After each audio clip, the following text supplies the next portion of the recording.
to him and kicked down his two empty ones. The dark brown horns with a plastic jingle fell nearby. "Girls, let's work," Zhenya shouted to her friends, hiding behind a stack of boxes, trying to be heard over the cacophony of machine guns, and grabbed one of the magazines. Galia picked up the second one. Anya, next to whom stood the opened zinc, trying not to raise her head, threw a pack of cartridges to both of them. Behind the wall of shelves, something crashed loudly, but somehow softly, as if a sack filled with potatoes had been dropped from a great height. Zhenya crawled on all fours to the corner of the shelves filled with boxes and looked out on the other side. "Lord, your will." On a stack of some wooden boxes, unnaturally bent, lay one of the scouts, whom she had not even had time to meet. From under the body, a pool of blood almost black in the gloom was flowing with frightening speed. "Uncle Kolya!" "What?" she heard, barely audible through the gunfire, from the entrance to the warehouse. "He was killed!" Nikolai Nikolaevich didn't even ask again who exactly his was, but just as barely audible in the roar, he shouted back, "Control! And take his place, otherwise they'll break through the wall!" "What?" Zhenya was literally taken aback by fear. "A bolt through the shoulder!" Uncle Kolya cursed at her for the first time. "Shoot him in the head, grab the machine gun, run to the window and shoot everything that moves! Run, or we'll all have a nightmare!" Zhenya suddenly felt her legs weaken, her stomach became cold, and her head became filled with a ringing emptiness. "What do you mean, shoot her in the head?" To this boy who, it seemed, even smiled at her timidly a couple of times while Max was telling his stories. "What do you mean, in his place?" "They shoot there. They can kill there." "Zhenya, run!" Grushin barked again from the entrance to the hangar. "Or we're all finished." "We must." A warning bell rang in Zhenya's head. Now she seemed to understand what the soldiers of the Great Patriotic War felt when they lay down with their last grenade under a German tank. She wanted to live terribly, like she had never wanted anything in life, and there was only death. But she had to. Still on all fours, she crawled to the scout's body, and again, it was necessary.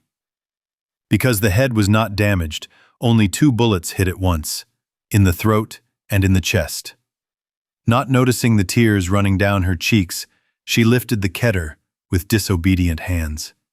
We must. If she doesn't shoot, in a couple of minutes, what was just recently a good and pleasant guy will rise.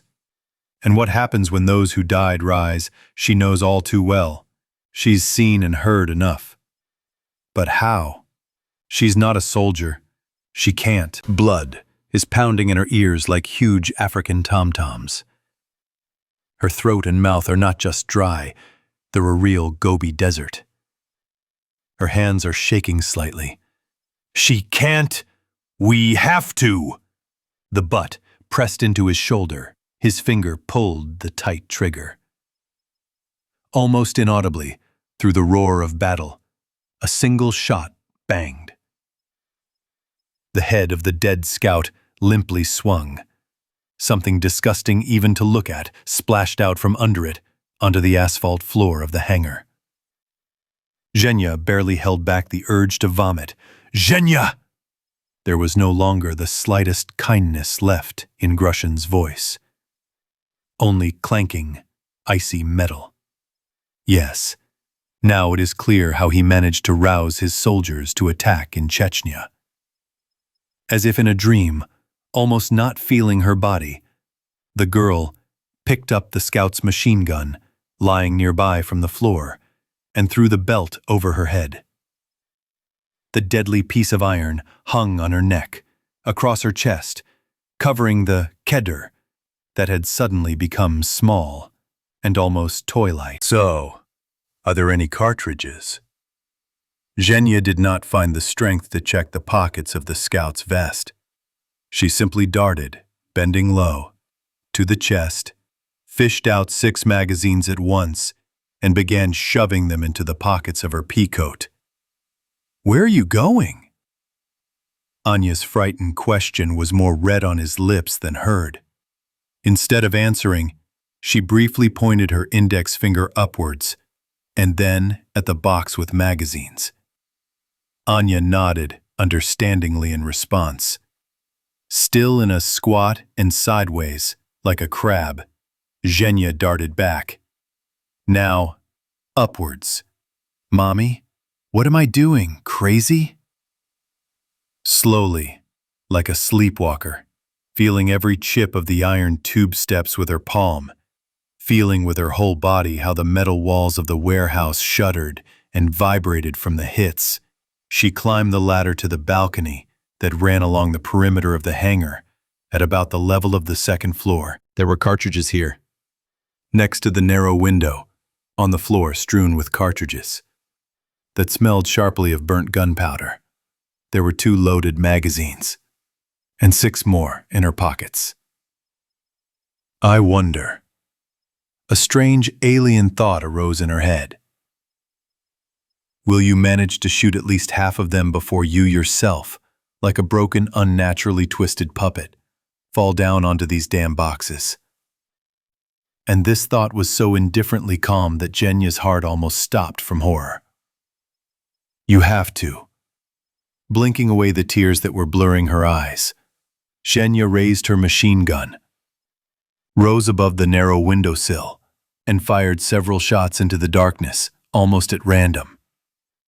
"You probably won't hit anyone anyway, but at least scare them," flashed through her mind again, before she sat down again, almost pressing herself to the metal floor of the balcony. With surprise, she suddenly realized that it wasn't that dark outside, and that she had managed to see quite a bit in the few seconds she had been looking through the sight of the machine gun outside. At least she could make out muzzle flashes and some brittle shadows of people distorted by uneven reflections quite clearly. A bullet suddenly hit the window frame directly above her head, and making a vile, literally gut-wrenching screech, went off somewhere into the depths of the warehouse. Having barely suppressed the wave of panic that almost overwhelmed her, the girl rose again.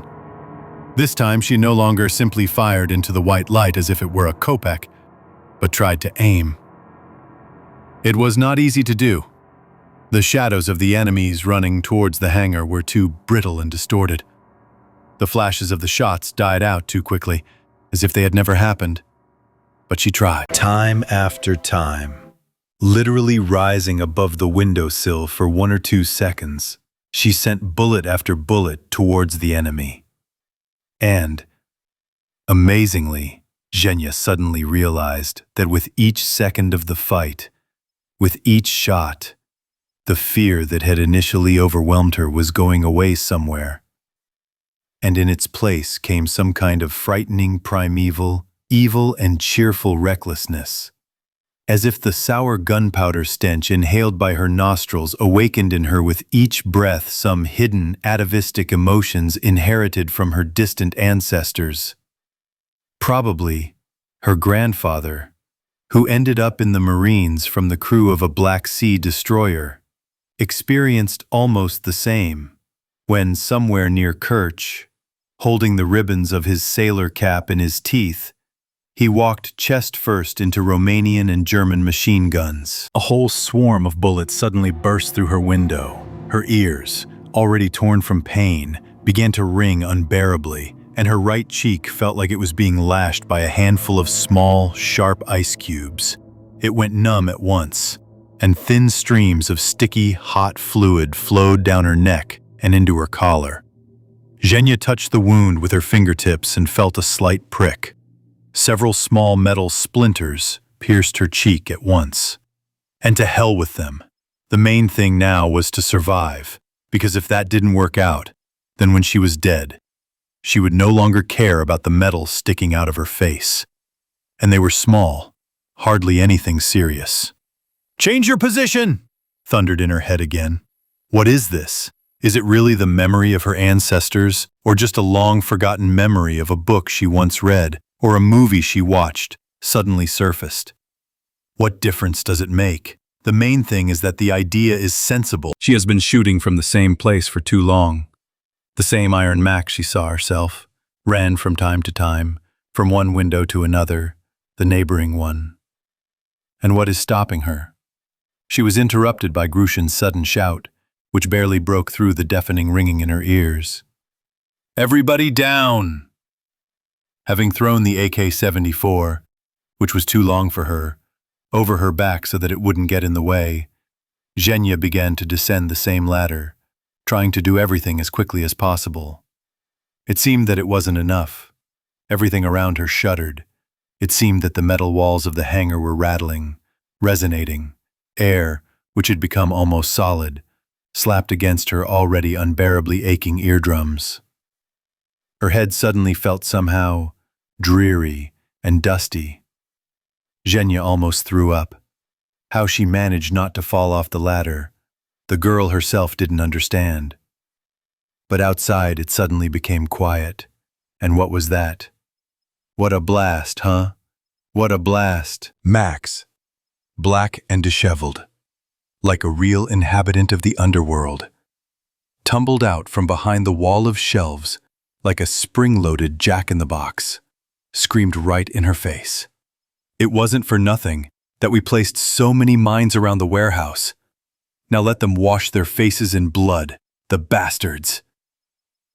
Zhenya, only quietly, so as not to provoke another flash of headache with a sudden movement, nodded in response. "Wait," Jelezny suddenly stopped short. "Where did you get this machine gun?" "It's Vyachik's machine. Where is the owner?" Instead of answering, Zhenka waved her hand languidly behind her back. Max looked behind the shelves. His sooty face, on which the whites of his eyes and teeth shone like a Negro's, stretched out. "Vyachik? Damn your soul. How is that possible?"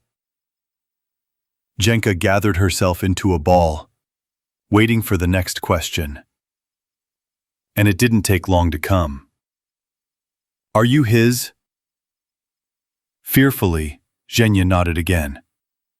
What was the point of denying the obvious? The answer surprised her with its unexpectedness. "Thank you." Having said this, Max seemed to see the girl's face, stained with gunpowder soot and blood that had not yet had time to dry, begin to flow with tears. "Well done, Zhenya." He touched her shoulder encouragingly. "Everything is correct. It is better for him like this than to wander around like a dead creature. You are a good boy." Tears literally poured from her eyes like a stream. And then it was as if the attackers woke up. It was as if an Arctic snow squall had descended on the hangar. The bullets were hitting the walls so often and densely. Through the roar of gunfire, Zhenya and Max could faintly but distinctly hear some kind of multi-voiced, unified roar or howl. It was hard to believe that such a sound could come from human throats. It was more likely that banshees, thirsting for human blood, could howl in the Irish swamps. Almost silently cursing in the surrounding roar, Max collapsed to the floor and, strongly yanking the girl's hand, dropped her next to him. Loud slaps were heard from all sides, similar to those with which large hailstones hit the street asphalt during a summer thunderstorm. Zhenya suddenly realized with horror that these were bullets slapping against the walls of the hangar and the metal shelves. "It's nothing," Max wheezed into her ear, having fallen so that he was lying between her and the warehouse wall, humming from the hits. "Now they'll get a second series. We have plenty of this stuff. I wouldn't begrudge it to good people. Oh my God." Yes, there was a good reason to curse. Some stray ricochet, flying in from somewhere above, hit the hangar floor right between her and Max's heads. Zhenya mechanically touched the light metallic blotch that had smeared on the asphalt about 10 centimeters from her face, let out a soft yelp and blew on her burnt fingers. "So, young lady, Crawl from here back to where we were, stocking the stores. At least the shelves are somehow protected there. Max hissed at the girl in a quick patter, but with a clear, commanding intonation in his voice. Run. Crawl, but with maximum acceleration. Zhenya, who had not yet recovered from the sight of the crumpled bullet right in front of her nose, only nodded her head in agreement and quickly crawled in the indicated direction, quietly rejoicing to herself that the army peacoat had such thick sleeves stuffed with heavy cotton wool. If it weren't for them, she would have torn her elbows until they bled. Her knees were less lucky, and now there would definitely be bruises, even though she tried to lean on them as little as possible. Oh my God, bruises, knees. What nonsense is creeping into your head? She mentally shouted at herself. Literally a minute ago, a bullet almost drilled through your head, from temple to temple, and you're worried about some stupid bruises. Quickly moving her elbows and wriggling like a lizard, the girl crawled behind the shelves. All the other girls were hiding there, behind stacks of large, heavy boxes. They were lying on the floor, pressed against it as tightly as possible, and Anya was curled up almost in a fetal position. Zhenya was just about to say something encouraging when the second episode that Max had promised happened outside. Once again, a deafening explosion, finally finishing off the eardrums, which were already practically whining from the incessant pain, exploded from the outside. Again, the floor swayed slightly under the girls. The air suddenly thickened and hit their entire bodies. The mad howl from the outside stopped, as if it had been cut off with a knife. However, why as if? Not exactly cut off, of course, and not with a knife at all. But the task of cutting off something and shredding it into pieces would certainly be no worse than the fragments of an anti-personnel mine. A few seconds later, realizing that the shelling had stopped, the girls began, at first cautiously and timidly, to lift their heads from the floor. It was quiet. No one was shooting. No one was yelling at the top of their lungs. The walls of the hangar were not humming under the bullets, and no stray ricochets were screaming. "Girls, how are you?" Galia asks in a whisper that is unexpectedly loud in the silence that has fallen, looking around at her friends with eyes that are huge from the fear she has experienced. They look at each other in silence, not knowing what to answer. They seem to be alive, which is good news. But the word good doesn't really fit the situation. Anya, Anyuta. It looks like that's it. Liza, her bunkmate, crawls up to the girl, who is still curled up in a fetal ball, and gently shakes her shoulder. "Get up, coward." She slowly, as if half asleep, turns towards the voice, and Anya's face is deathly pale, and her eyes. Even in the semi-darkness of the hangar, it was impossible to confuse these dull, dead eyes with anything. The dead girl clings to the living girl with a death grip. And Lisa, it's hard to say. Maybe she froze from a sudden and strong fright. Maybe she didn't have time to understand anything at all. Who will guess now? When the zombie, stretching out its neck, sank its teeth into Lisa's neck with a disgusting crack of torn flesh, a pulsating stream of arterial blood hit the box. The other girls, howling with horror, rushed in different directions, some crawling, some on all fours. Everyone wanted to get away from the horror of what was happening as far away as possible. But where to go from a closed warehouse hangar, surrounded by enemies? Zhenya's chest felt cold and empty again. Stupid and completely unnecessary questions were beating and pulsating in her head. When? How? Why didn't they notice? Okay. She was on the other side of the wall of shelves, but the others were nearby, a couple of steps away. Most likely, right at the moment of the first explosion, the same inner voice that came from nowhere helpfully tells her. There was a loud bang. The girls fell in all directions. They probably covered their heads with their hands. And then some stupid bullet, like the one that pierced the floor between her and Iron Max. Anya curled up into a ball from the pain and died like that. And why didn't she bleed? Who knows? Maybe some kind of internal bleeding. There are such things. Genya, how is this possible? There are tears in Galia's huge, frightened eyes. What should we do? We must! The alarm sounds in Genya's head once again. It seems that once again there is no one else but her. Grushin and the scouts have no time for them now, and shouting would attract unnecessary attention from Anya, who has turned into a zombie and is only now busy with Lisa's corpse, which has finally stopped twitching. Damn it. And just a little more, and there will be 2 dead people. Then it will become even more difficult. With trembling hands, Genya raised the machine gun to her shoulder and, blinking away the tears that were welling up, brought the front and rear sights together on the back of the head of the dead monster, who had recently been a kind and cheerful girl named Anya. A loud roar of a shot, Anya's head hits the warehouse floor with a crack, loud and somehow unpleasant, but vaguely familiar, like an overripe watermelon dropped on the asphalt. The girls around her are crying bitterly, turning away from what is happening. How Genya herself would like to turn away now, close her eyes, and try to imagine that all this is not happening to her. But it is impossible. Because in a couple more minutes, Liza will get up. It is not worth waiting for that. The 74th thundered a second time with a single shot. Lowering the machine gun hanging on the belt across her chest, Genya leans her back against the rack, exhausted. Her legs are shaking slightly, and wave after wave of nausea is rising in her throat. And what is this? Even through the wild ringing in her ears, she hears a new sound, and it is very familiar to her.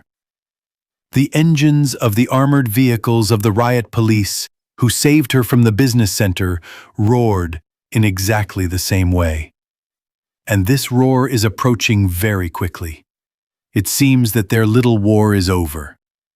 But instead of the joy of victory, there are tears in her eyes, confusion and emptiness in her head, and a bitter lump of bile in her throat.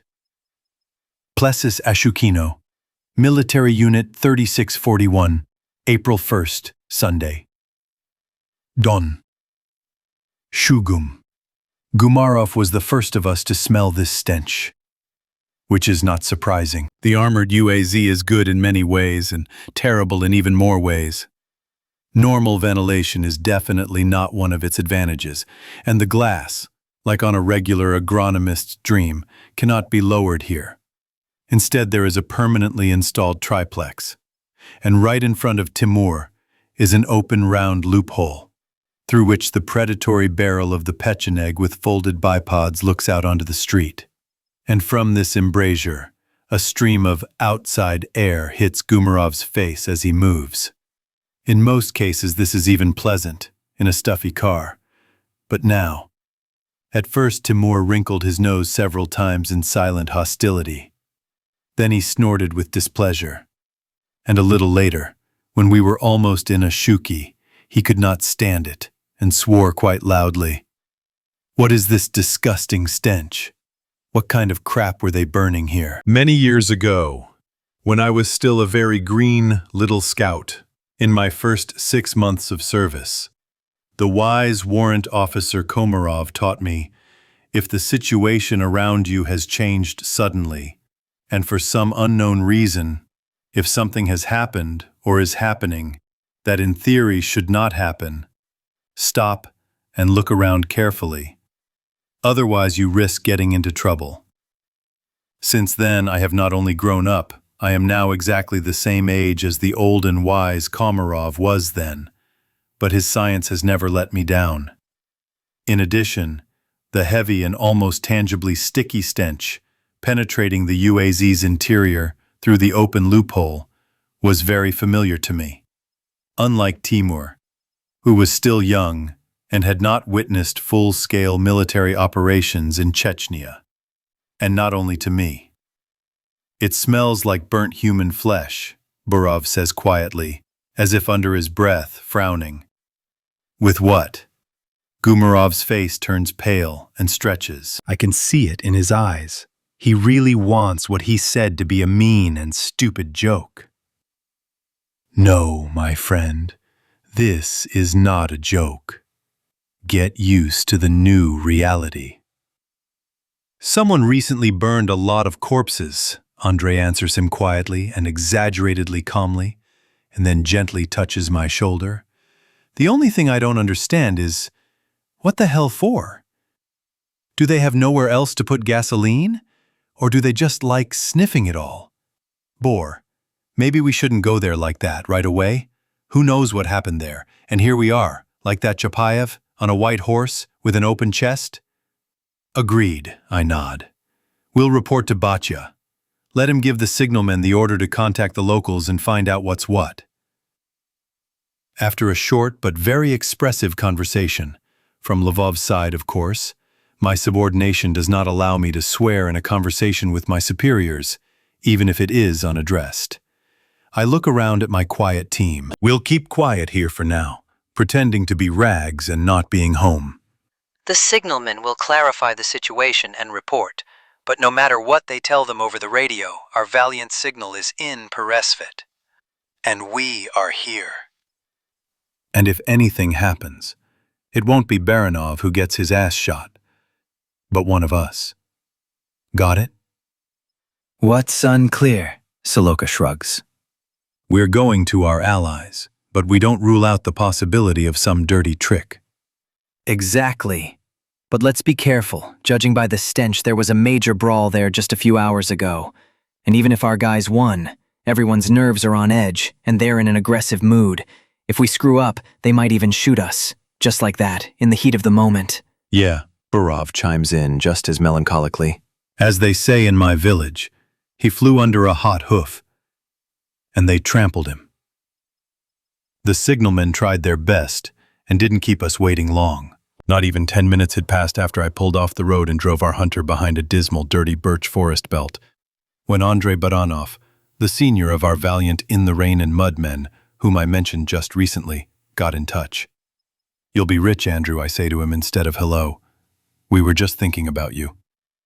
With a quiet, kind word, I hope. Well, almost. So-and-so, they say, while some are risking the integrity of their organisms. Others are sitting in the warmth, loafing around, drinking tea and gingerbread. Well, Groshev, it's all a matter of personal training. The signalman chuckles mockingly. If you were smart and not healthy, you'd be sitting next to us too. But if you couldn't pump up anything except your biceps, then you're your own evil Pinocchios. In short, Baranov's tone becomes serious. We contacted the brigade headquarters and got in touch with the 1st Deputy Brigade Commander, Colonel Alexei Sergeyevich Rodchenkov. Do you know him? I know. I was a platoon commander during my conscription.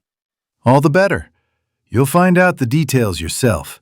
But briefly, it looks like there was a genuine attempt at an armed rebellion. They fought them off, but there were serious losses, mostly among the civilians in the refugee camp, although the VARs themselves got their share of losses too. In short, they're waiting for you at the first checkpoint. Don't go to the others. People are nervous. They might shoot. Dad told me to tell you verbatim.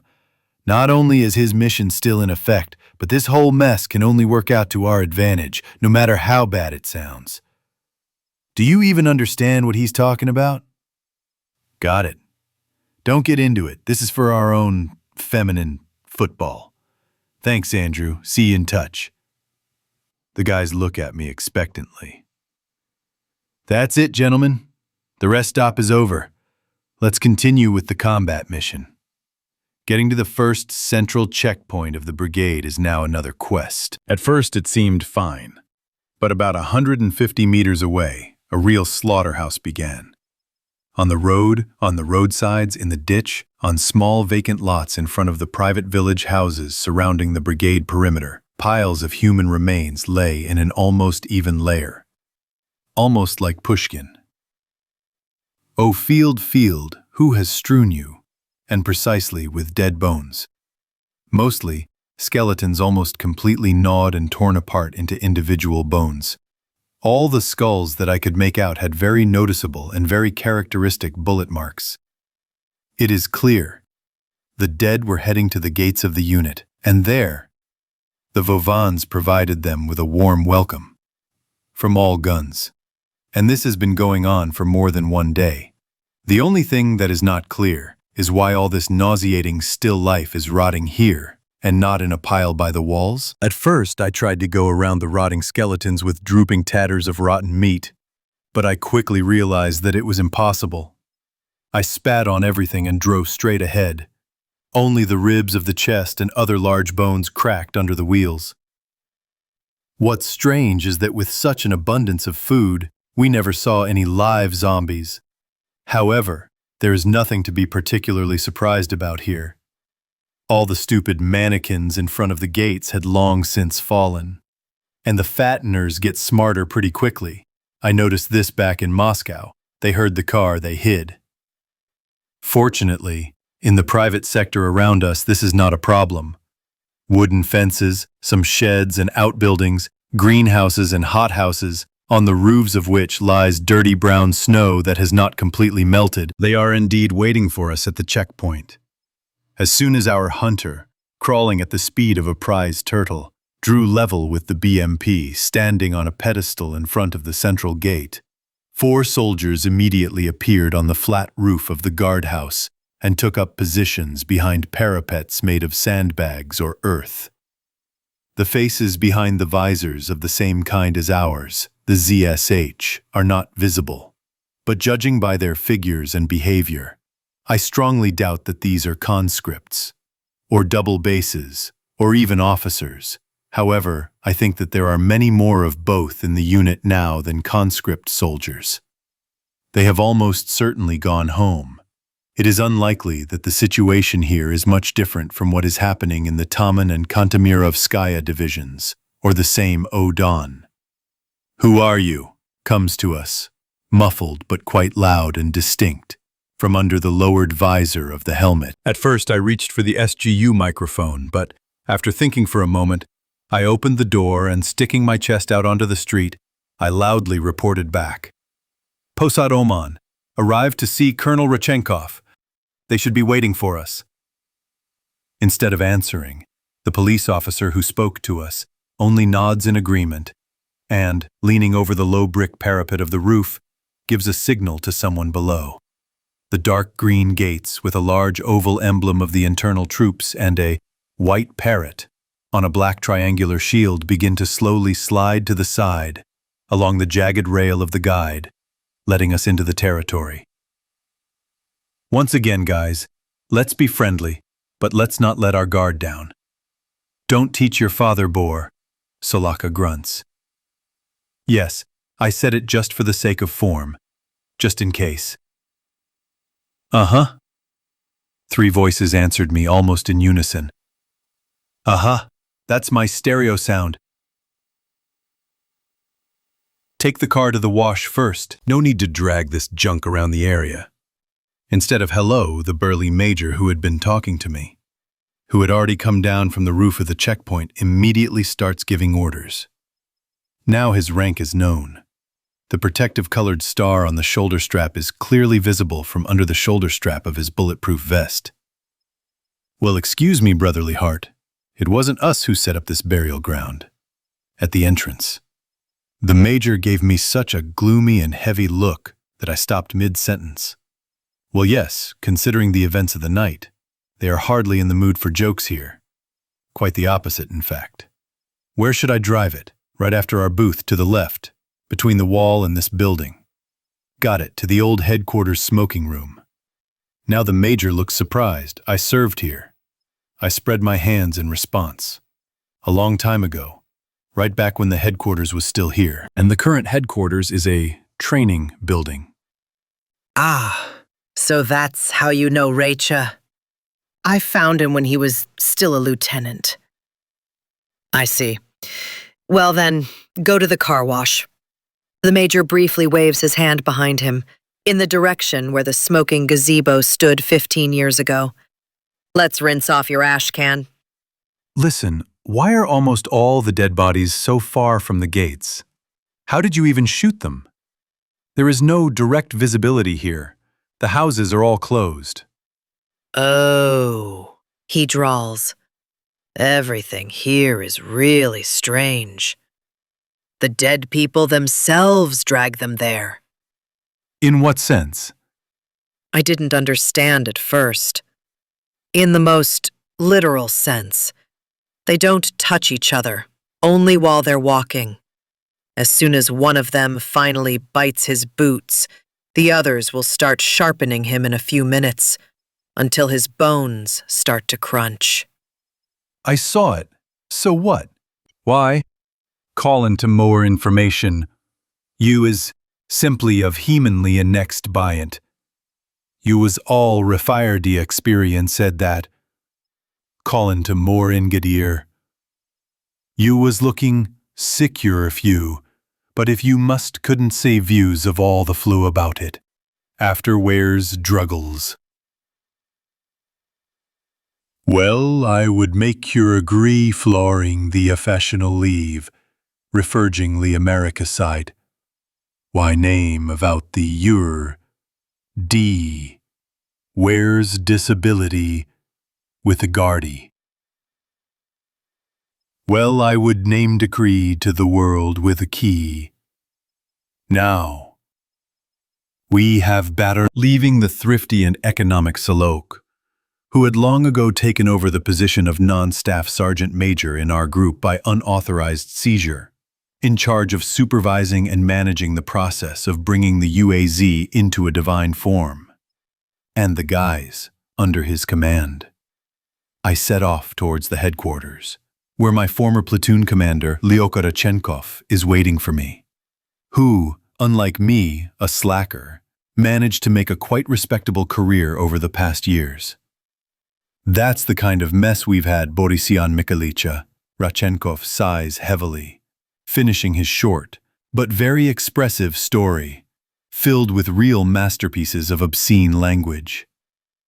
We missed it, damn it, right under our noses, and even Grushin, a seasoned wolf, sensed the danger, but didn't guess where to expect it from. It turns out he was wrong to let the dogs loose on the mountaineers. Honestly, I would never have thought of it. I never expected it from them. Tell me, would you have suspected it? Alexei and I are slowly walking through the Sofrino Brigade base, which is recovering from the night's carnage. To say that there's devastation around us is to say almost nothing. The headquarters building looks more like Pavlov's house in Stalingrad. Not a single intact window. The siding covering the brick walls is all battered and split by bullets. Thick black smears of soot stretch upward above several windows. Something was burning in the rooms. Near the canteen, right on the lawn and asphalt of the parade ground, there are a dozen smoke-filled field kitchens, to which long lines of civilians with mess tins and bowls stretch from the tent city located on the football field behind the headquarters. The canteen building does not even look like a building. Just a burnt-out brick box with shards of almost black smoked glass instead of huge wall-sized display windows and a collapsed roof. The fire was obviously doused with water using 2 old red and white ZIL fire trucks standing nearby. But not completely, just enough to knock down the main flames. Inside the former brigade canteen, something is still smoldering, crackling from the heat, smoking and probably stinking. Probably because the smell of fire barely penetrates the stench of burnt meat. Some kind of Armageddon, a phantasmagoria. Me? Easily. But there is an important point. I lived in Dushanbe in the early 90s when the Soviet Union collapsed, and I remember very well how these people can literally change their shoes overnight. Yesterday they were smiling politely, and the next day they will be banging on your door with knives and axes. So for me, this is, consider it, a personal paranoia. I don't trust them, neither the Tajiks, nor the Kazakhs, nor the Uzbeks. Come on, not everyone is like that. Not all, I agree. There are completely different ones. I know one myself. a highly educated and pleasant guy in all respects. And his whole family is the same. Only this family has been living in Moscow for several decades. His father worked in the Soviet Union in the diplomatic line. He was a plenipotentiary representative either in Libya or in Syria.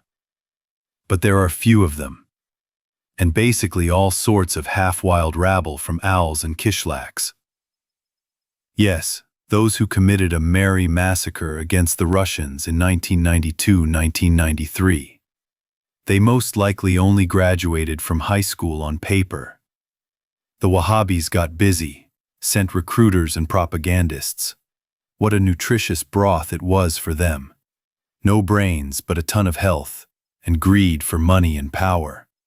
The most frost-bitten and evil warriors of Allah come from such people. At that time, Russia had enough of its own problems. So no one really knew that the civil war in Tajikistan lasted until 1997. And now those same Bovchiks, who delighted in destroying everything in their country that their clumsy paws could reach, rushed to visit the Russian occupiers. And the occupiers, in their careless stupidity, it turns out, no longer remember how and who killed their brothers in the early 90s.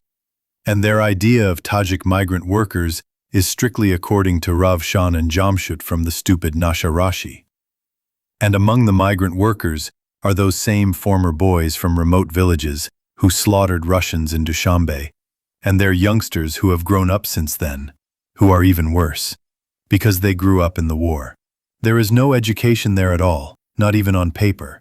But there is more than enough animal cruelty and cunning. While force is not on their side, they behave quietly, pretending to be stupid and downtrodden idiots. Why are you scolding Nashayenike and all that? But God forbid you run into them when they feel strong and unpunished. I rode around the cottage and summer cottage communities under construction around Moscow, whom we didn't catch in the guest worker trailers. From street muggers who in the evenings would steal mobile phones from young girls and tear gold earrings out of their ears with the meat, to dealers in hashish and gloomy, rapists and murderers. Damn, Borya, maybe you're right, but even if you cut me, I didn't expect any dirty tricks from them. They were almost the first to come running to us for help. Whole brigades came running. They helped later, to strengthen the fence, and to put up new barriers and other construction work. And they were almost the first to get weapons. And they behaved exemplarily. And they worked so hard that Stakhanov would have died of envy. Yeah, so you relaxed. And okay, you. But how could Nikolaich forget? He had been in those parts in 1989, just when all the mess was just beginning. I just forgot, I guess. How many years have passed since Dushanbe, and how much has happened? And 2 Chechen campaigns to cover up any earlier memories, behind my back. And Grushin never missed a single mission. So it all got lost in my memory, apparently. Everything got mixed up in the Oblonsky's house. Yeah. Everything went wrong in the Smoshansky's house. By the way, why did these Jamshuts of yours start all this? Why couldn't they live in peace? What were they counting on? We interrogated the prisoners here. Lesha, stop it already. I myself served in intelligence as someone's subordinate. You don't need to be polite with me. In short, there were no senior survivors, but we gutted those we captured like mackerel. According to them, some large gang of brothers in faith was supposed to come to their aid from somewhere outside in the evening and quietly sit in ambush until the concert began. It turns out that everything had been planned for a long time, since the first days. At first, they kept in touch via mobile. But when the network began to fail, they simply set the date and time. The Tajiks were supposed to block the headquarters and barracks and try to storm the RAV warehouse. And when all the fighters from the perimeter were distracted by what was happening inside, the newcomers would strike them in the back from the outside. If they had gotten to the grenade launchers in the warehouse, everything could have worked out. After all, we finally crushed them only with armor. Their carbines did not dance at all against the APC. But if they got their hands on an RPG, the APC does not hold a cumulative charge. You know yourself. And there is no place to turn around on the territory of the base. And they would have burned our boxes like the Makopians in Grozny. But here's the rub. No one came from outside, and Uncle Kolya stood like an impenetrable wall in the warehouse. He caused such a massacre there. The usual people were sickened by the sight of it. It was as if a switch had been flipped in my head.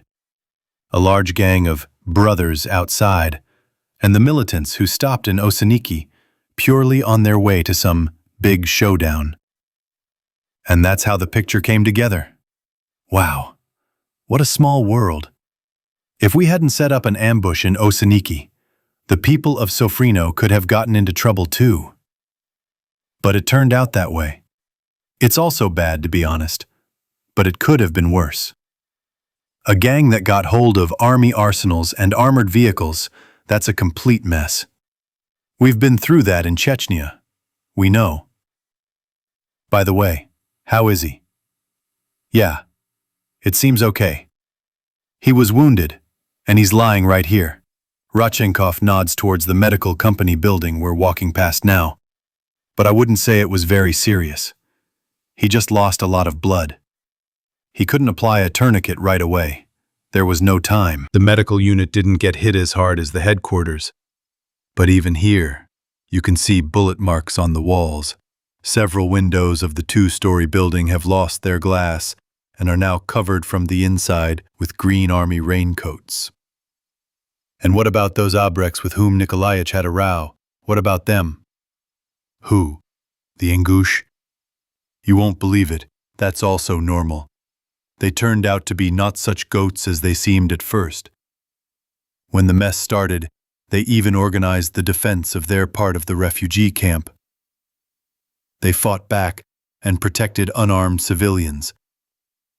True, they didn't show miracles of heroism either, but the Ingush are like that. From the market. The real, fighting Ingush, you know where they are. I know, in the Ingush Omon. I stood with them at the Chermensky Circle. Exactly. By the way, it turned out quite interesting. Their eldest was also wounded, so now he and Nikolai Nikolaevich are in the same ward. Interesting. I chuckle in response. Well, they'll talk. Maybe they'll mend fences, maybe even make peace. Oh, and about the birds. Tell me, what kind of idiot head even came up with the idea of burning corpses? Even I, who am used to many things, am disgusted. I don't even want to imagine how the civilians feel. Yes, Kondakov came up with it.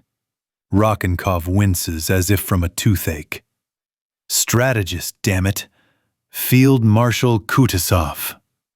Where is he himself? So he died heroically while repelling an attack on the brigade headquarters? Alexei states without batting an eyelid. Whoa, Zorka! I don't get it. How could he first die heroically in battle and then give the order to burn the corpses? Rokhenkov looks at me, intently and inquiringly. Boris, are you sure you really need it? Well, my former platoon commander's gaze is so piercing. It even sent a chill down my spine. No, Lech, no need at all. Like in that joke about the mother-in-law. If she's dead, then she's dead. That's what we agreed on. He nods in response, satisfied. Only this, Alexei. It seems to me that it would be better to work on the version about a heroic death. I won't be the only one asking. Don't lecture your father, he says shortly. Let's work. Well, then they hushed it up. We stand in silence for a few seconds. By the way, Alexei looks at the people sitting on the steps of the medical company porch. Now I will introduce you to a simply phenomenal girl. She is a refugee herself. She was brought from Moscow with nothing at all. No belongings, no relatives, no acquaintances. But she managed to make friends with our Grushin, got a weapon, and began to learn from him. At first, alone, and then she gathered a group of the same kind. And in the defense of the warehouse, by the way, according to both Grushin and the scouts who helped him there, she played a far from insignificant role. A heroic girl. Yes, the closer we get to the porch, the more I suspect that I seem to know the heroic girl. And not only do I know her, but I've even managed to carry her in my arms. Though let's face it, on my shoulder. Now my blonde does not look like a scared office chick who would throw a fit because of torn tights. And the uniform, although dirty and torn in several places, fits her well. And the keter hanging around her neck, along with the 74th, lying on her knees. Kind of hints. Her face was clearly wiped of dirt and soot, with alcohol swabs by doctors. I have seen this before, more than once. The face itself seems clean, but near the ears and on the neck, dirty gray stains. One cheek is covered with a scattering of green freckles. It looks like either iron scale cut her, or, like Garkusha, some gravel splashed in her face. But the most important change in her appearance was her eyes. This is exactly the look that you get from those who have just recently emerged from a difficult battle. In them there is only fatigue, emptiness, and detachment. It is quite strange and even creepy to see such a look on a young and extremely pretty lady. I walk up to the steps and squat down in front of the girl. How are you? Oh, damn, how many emotions you can sometimes see in a woman's eyes in just a few moments. First bewilderment, then recognition, then something akin to hostility and even anger, and then such a sincere, childish helplessness appeared in them. Her lips twisted and trembled. Water flowed down her cheeks in two streams. "Spotted! You are such a bastard!" she whispered loudly, hanging on my neck and choking with tears. "Why did you leave me? Take me away from here! For God's sake, take me away!" And she started crying out loud. And I sit there, feeling the tarpaulin of the slide on my shoulder getting wet through and through. And I feel like a complete idiot.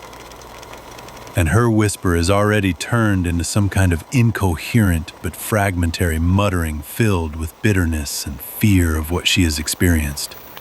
"It was so scary, and the bullet was right between us, and they were shooting outside. The walls were shaking, but we still had to shoot back. Everything exploded. I almost fell down the stairs. And suddenly, I killed them. I killed them myself, with my own hands, and Anya and Liza and that boy, the Achik. After that, it became completely impossible to make out anything. Just loud, intermittent, hot breathing on my neck. Although, what is there to make out? I understood everything anyway. I'm not a fool after all. According to Rakenkov, at the time of the attack, Grushin with several scouts and the girls whom Nikolai Nikolaevich began to teach shooting were in the warehouse. And not everyone managed to survive. And what happens to the dead these days? Exactly.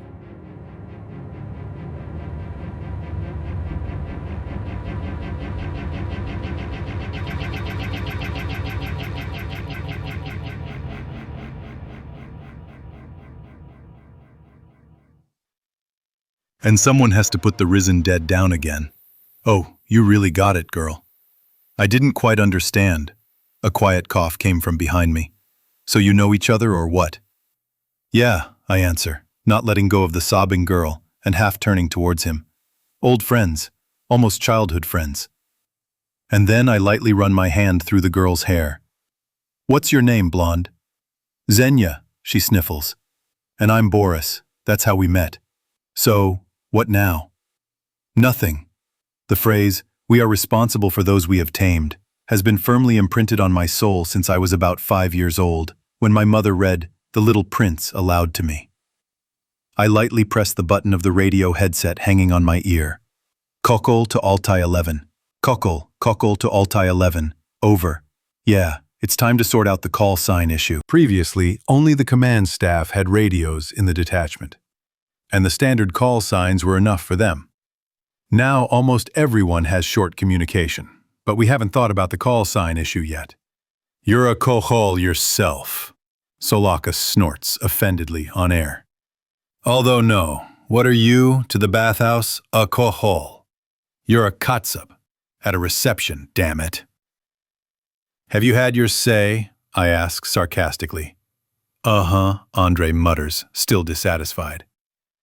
What do you have there? Are you finished with the car? And what? No, damn. He really isn't a kohol. He's a real Jew. Otherwise, why would he answer a question with a question? So, listen to the combat mission. A hohol who's not a hohol.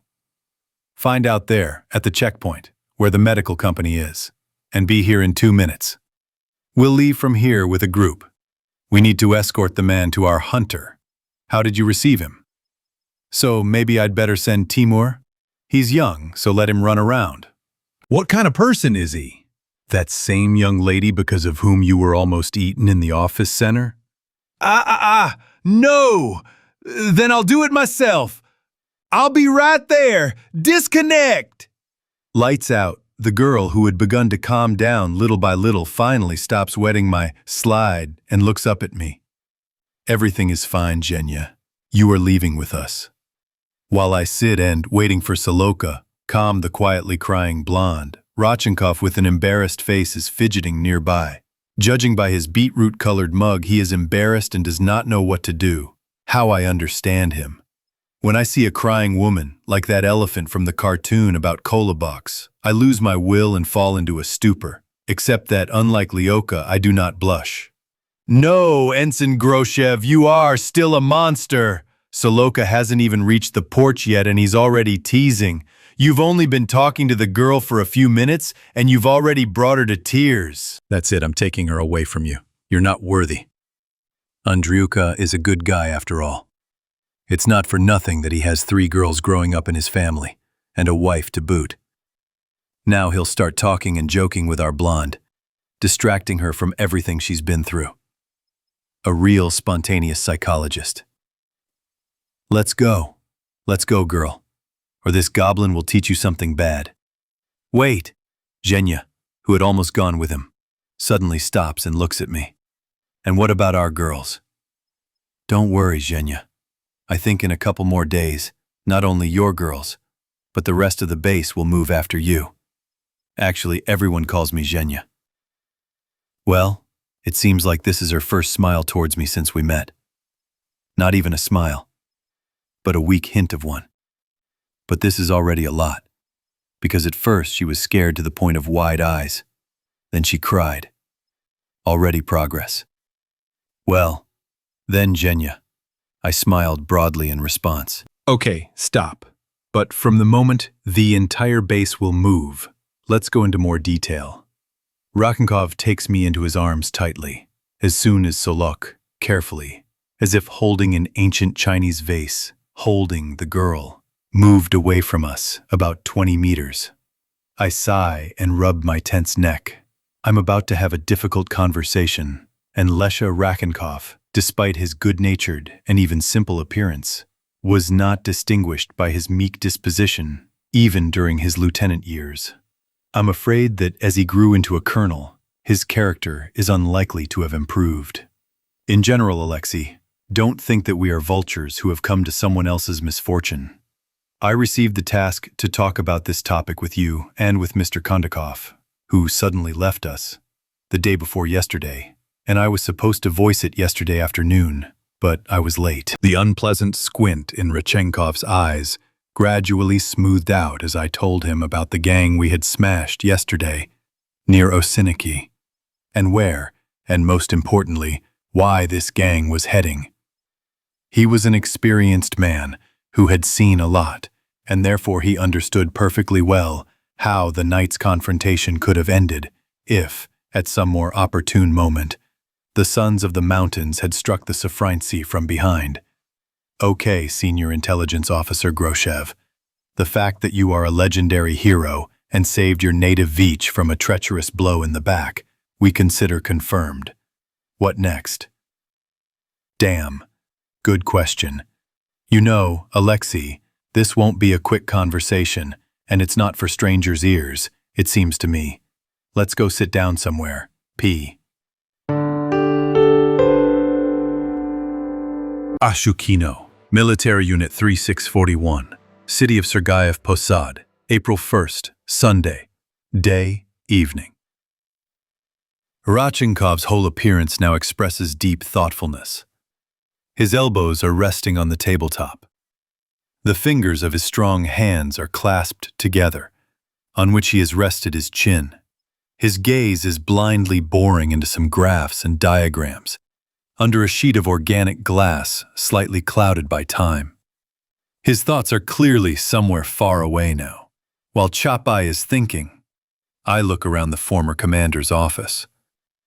Although we have been sitting here for about 40 minutes already, he was slightly busy with something else earlier.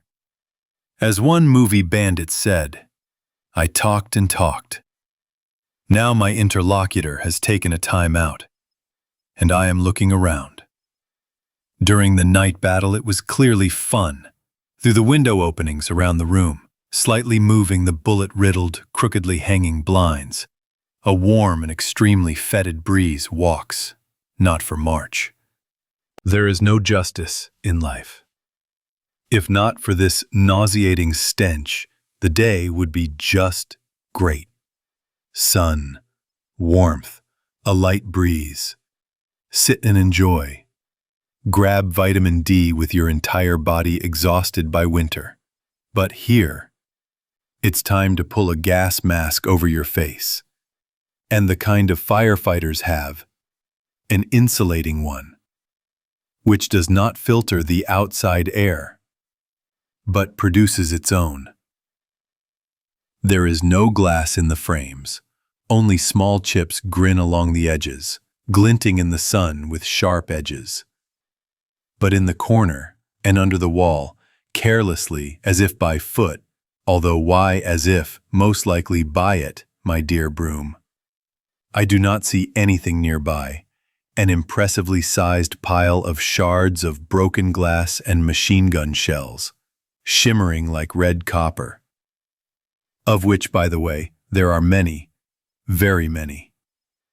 From there, from a pile of fragments and shells, the tail of an already empty link of a machine gun belt sticks out.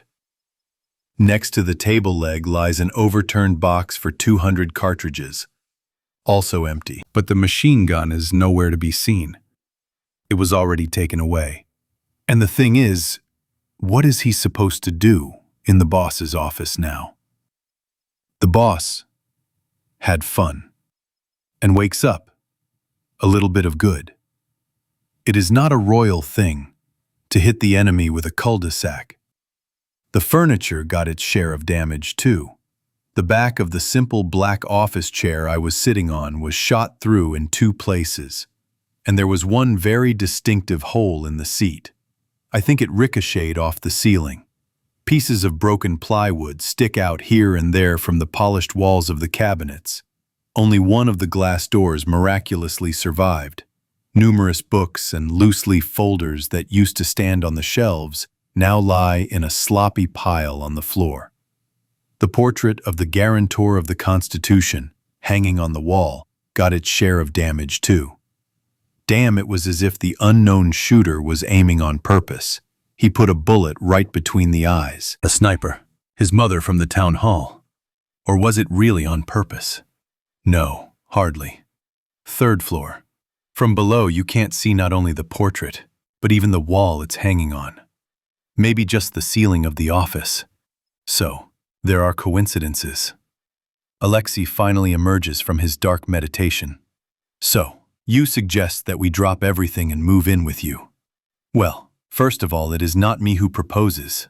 This is a joint proposal of the detachment commander, the regiment commander of the VVERs from Krasnozavodsk, and the head of those FSB agents who are holed up at the pump storage power plant.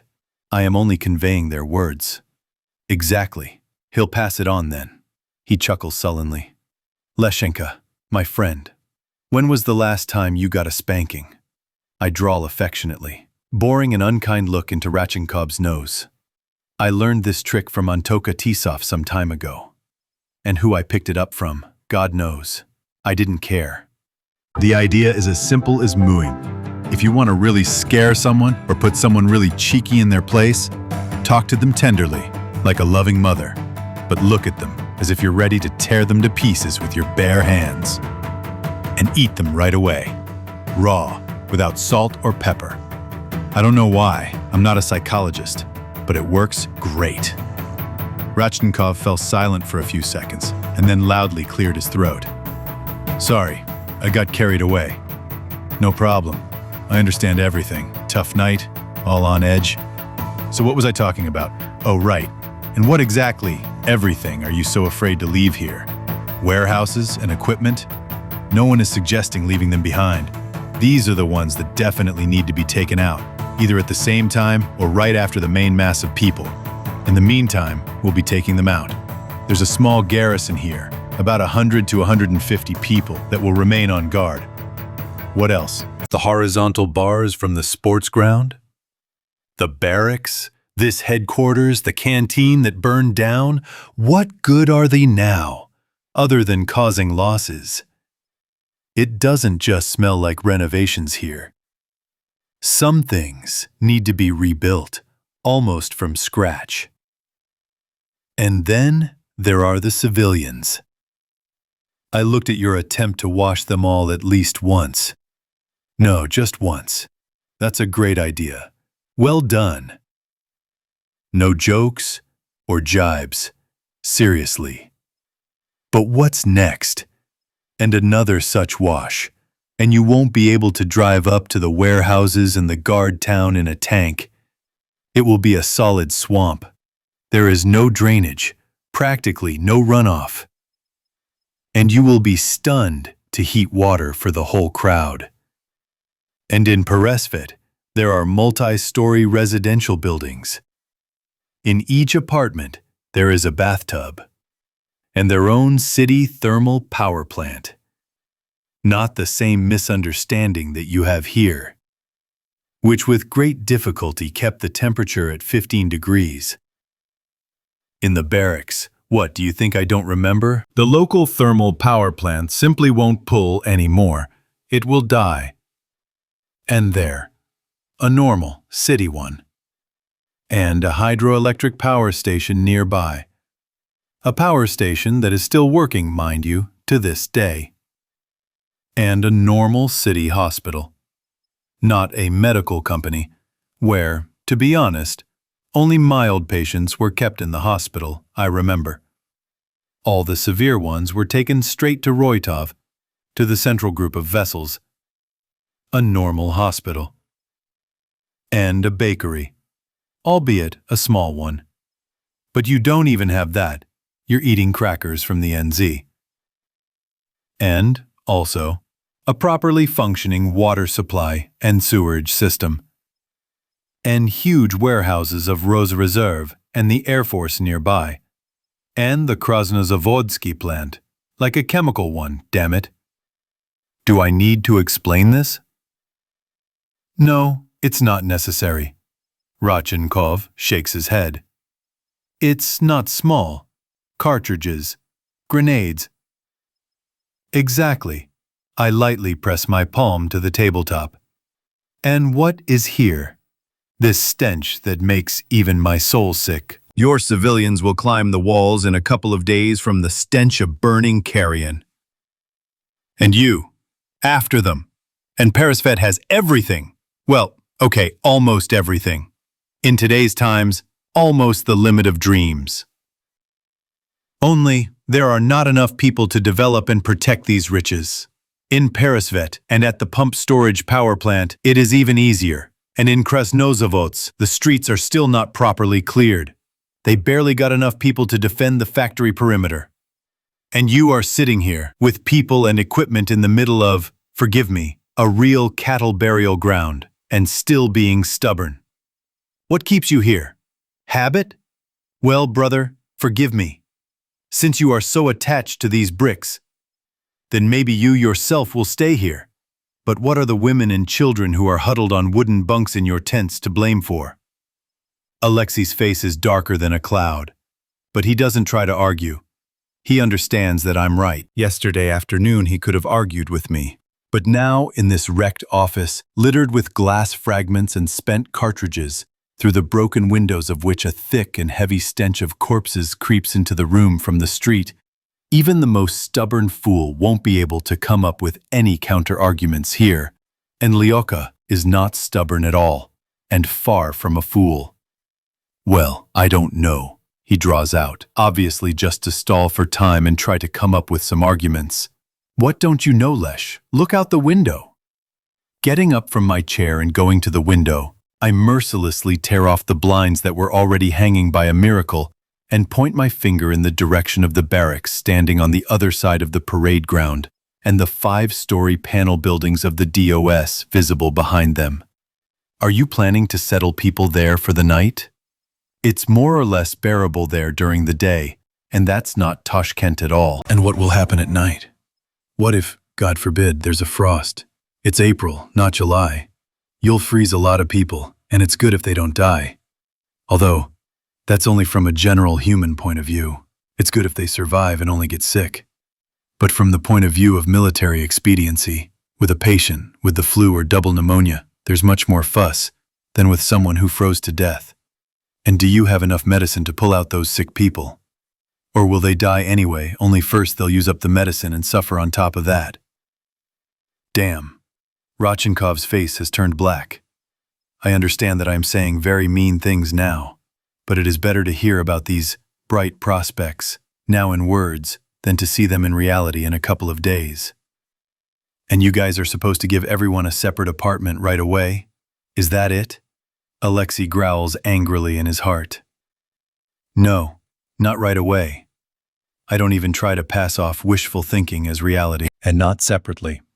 But even 2 families living in one apartment, even 7 of them sharing one toilet and one electric stove, it's still better than dying of cold in a destroyed barracks.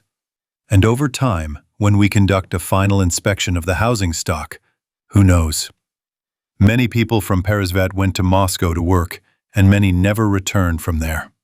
And what about Moscow? From Posad, not many were able to get out alive. No matter how you look at it, it's almost 20 kilometers. By bus, almost 40 minutes. So imagine, what would happen if some recently bitten citizen got on such a bus, or even more than one? It was a complete mess, the colonel chuckles sullenly. Exactly. And the fellow travelers had very little chance of getting home.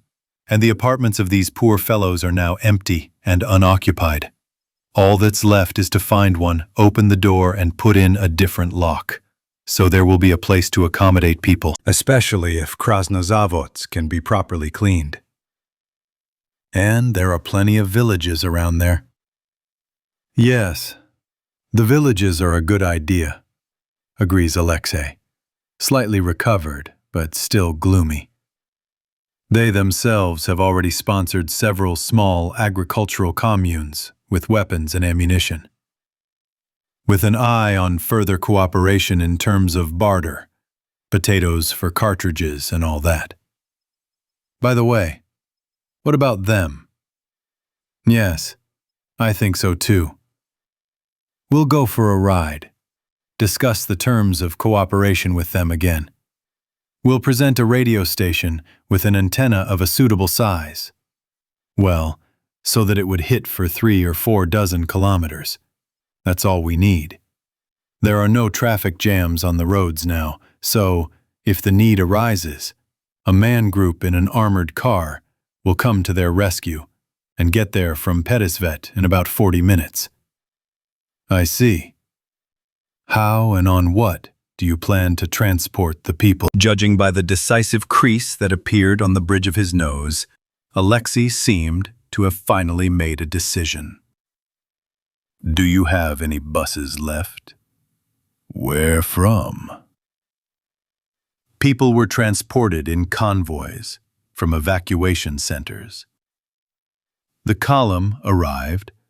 The buses drove onto the parade ground.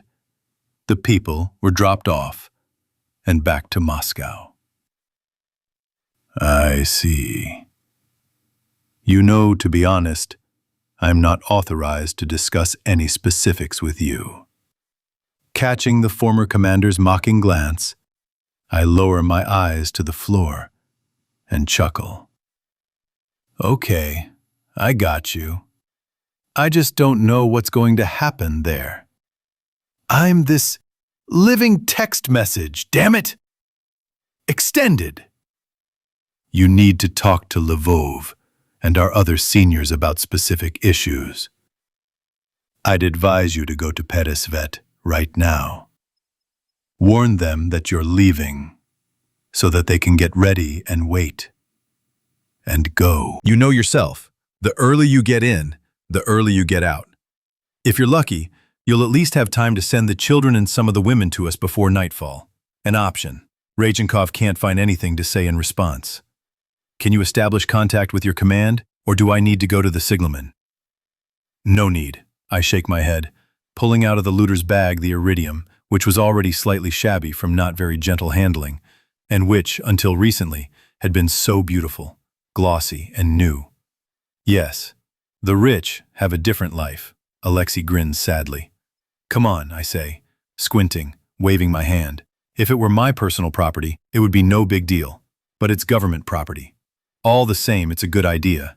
It's just a pity that this beauty won't last long. Well, our communications specialists say that they can hold out for 2 or 3 months or even half a year, although I don't believe in half a year. Then, yes, the satellites will gradually lose their orbit without correction from Earth. And that's it. Write letters, in small handwriting. What we'll do then? Who knows?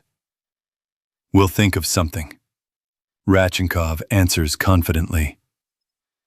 There's an interesting Vich in Noginsk. Almost the entire territory there is filled with command and staff vehicles and mobile communications centers on Shashigas and Urals. They have a radius of just a few feet.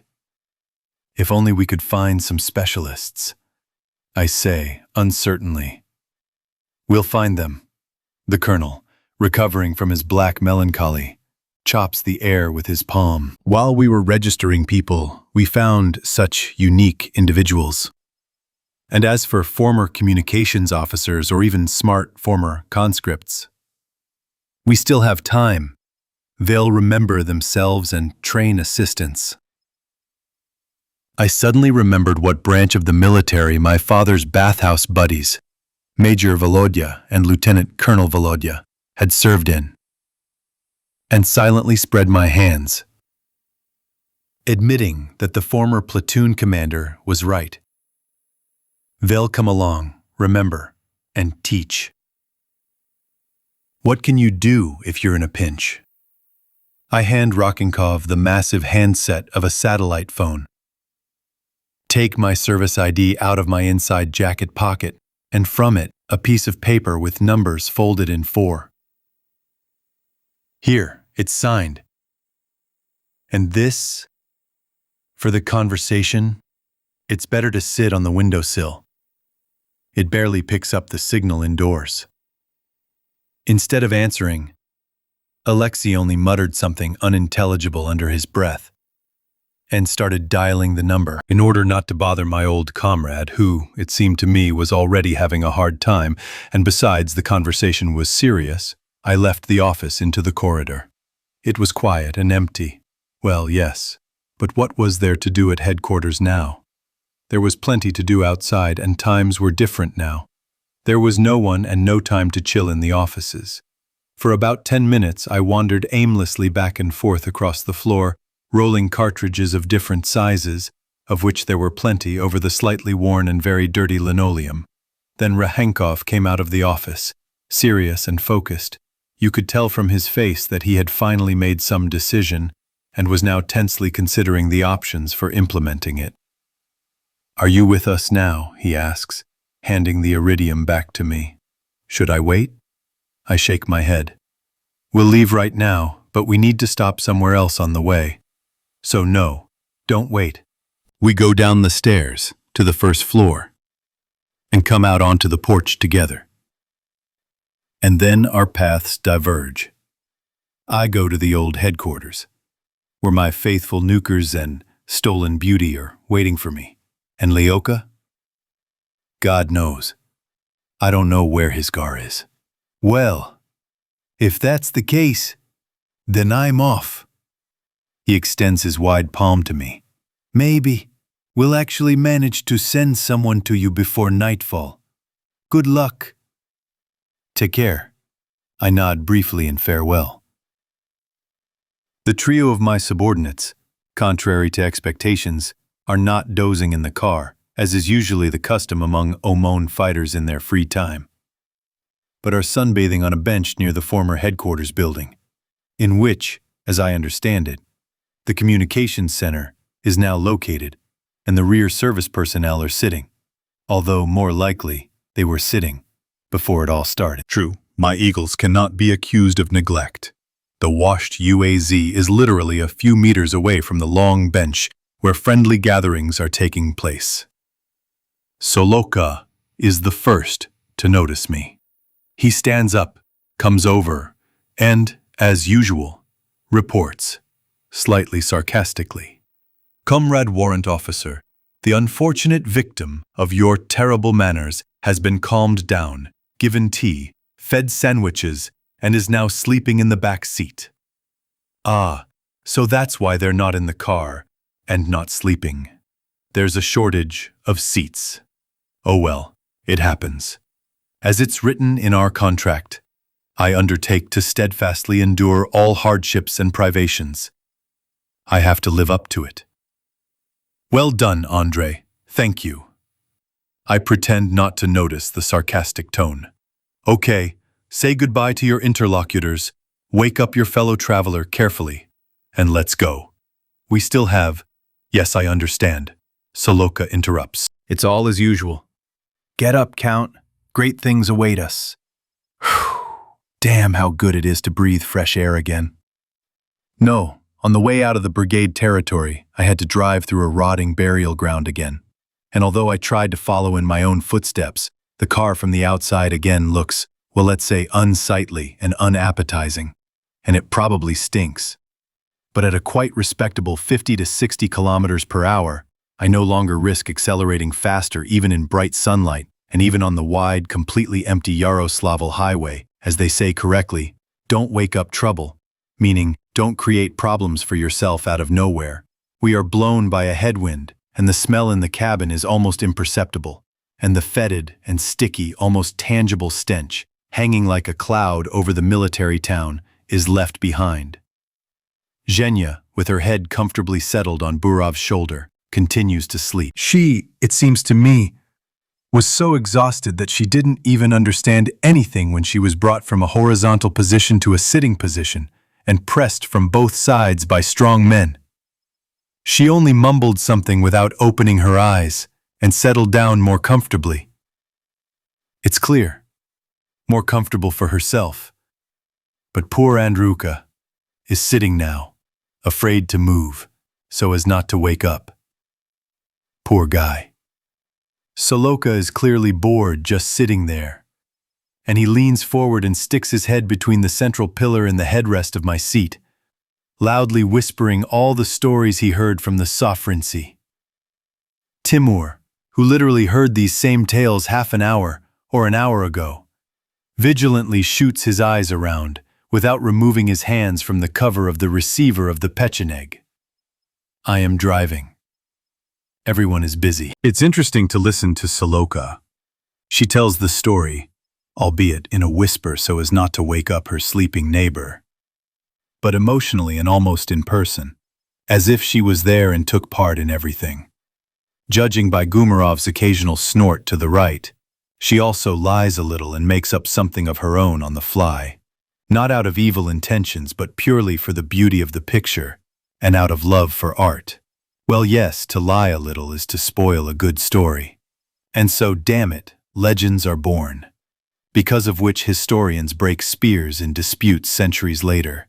But even if you divide the story by 2 or even 3, my former colleagues still had fun, when it was all just beginning, and neither the reasons nor the scale of the oncoming, well-fed polar fox were known yet, and did not cause shock and horror. The brigade was put on alert and sent to the area of the glorious village of Nikolina Gora. Well, yes. What else should the second after the Dzerzhinsky division in size and level of combat readiness do? Although it depends on how you look at it, Vityaz is not the entire Odon. So in terms of training, Sofrino and Roitov, it seems to me, are quite on par. If not guard Rubliovka as a whole and, like everyone else, the servants of the people, the pillars of domestic business, and their family members in particular, who still do not really understand a damn thing, but suddenly shit themselves? It is clear that there is and cannot be a more important task. At first, the brigade's soldiers and officers took the order calmly. Well, yes, there were riots in Moscow. Not very large scale yet, but who knows? The fact that various demonstrations by angry masses always tend to slide into banal robberies and pogroms is no secret to any of the servicemen of the internal troops. We have seen a lot of this over the past 15 years. While some are seriously and wholeheartedly fighting for social justice, others are starting to break down warehouses behind their backs. The main thing that has always surprised us is the subsequent sincere indignation of the former. Why are you doing this to us? We have the best of intentions. It was not us, but those others who were acting out. The infantilism is simply off the scale. It feels like when shop windows started to rattle with broken glass, and cars in the street started to burn like torches. The riot police, on command, sick 'em, had nothing better to do than sort you into the right ones and the wrong ones. They say it right. Don't even stand next to the faggots. The wrong ones. If you have the strength and opportunity, drive them away from you to hell and back. If you don't have the strength, move away yourself, as far as possible. Otherwise, you'll end up in a fight with them in the same company. Okay, I've gotten a little carried away. In general, at first the order to protect the, quote, elite of the country from the as yet not entirely clear unrest was received by the residents of Sofrino, albeit with some irritation and quiet grumbling about the fattened bourgeoisie, but relatively calmly. But then, complications began. The first rumors about the resurrected dead attacking the living in order to, quote, get a little something to eat, unquote, were received by the personnel of the valiant 21st Bronze Regiment in the same way as normal people should. They chuckled and twirled their fingers at their temples. But a little later, first they announced the introduction of martial law in Moscow, and then a dead man came out to the reconnaissance post set up by the highway. A man who looked not very old, wearing a once expensive tracksuit, now badly torn and covered in blood. A real one, with a face completely gnawed off and hands eaten to the bone. Even the most distrustful and stupid had no doubt that it should have given up its soul to God long ago. But the reconnaissance almost screwed up anyway. No, of course, even during the war in Chechnya, not everyone managed to shoot a person on the fly. That's why they suffered such losses at the very beginning. Here, in spite of everything, the fighters first shouted something like, "Stop, or I'll shoot," then fired into the air. In short, they acted according to the regulations, damn it. And only when the zombie got almost at arm's length to the fighters, the nerves of the guys who looked into the eyes of the resurrected corpse finally gave in, and with joint efforts they stuffed the dead men with lead from 4 barrels. Luckily for them, someone managed to hit him in the head. Otherwise, it could have ended badly. By the way, 3 more dead men came running from somewhere in the surrounding houses in response to the shots. A very decently dressed woman of about 35 or 40 years old with a bandaged hand and a face heavily stained with blood.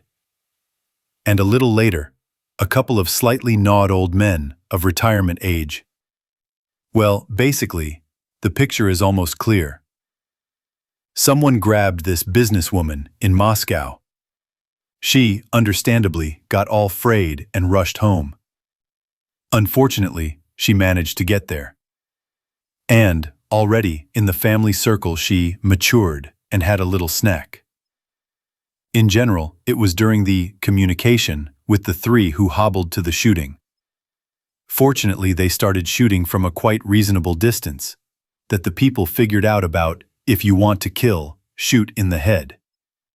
Empirically, so to speak. And when, in response to the frightened howls of the sentries on the air, the company commander with a reserve group of Maroons, contract soldiers, rushed to their aid, there were exactly 10 rounds left for the three fighters, out of 120 that each initially had.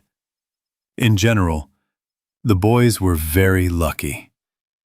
Despite the strictest order to keep the incident a secret, within an hour or an hour and a half, photographs of all 4 living dead put to rest by the scouts and taken on their mobile phones by them were probably on the phones of every soldier and officer in the brigade. The night passed very tensely. The personnel discussed the situation in Moscow, argued until they were hoarse about the reasons why the dead suddenly started walking again and desired human flesh, and from time to time shot the dead coming out to the brigade's posts and positions. Their number was growing with each passing hour, and in the morning, a top-secret order came from Sofrino.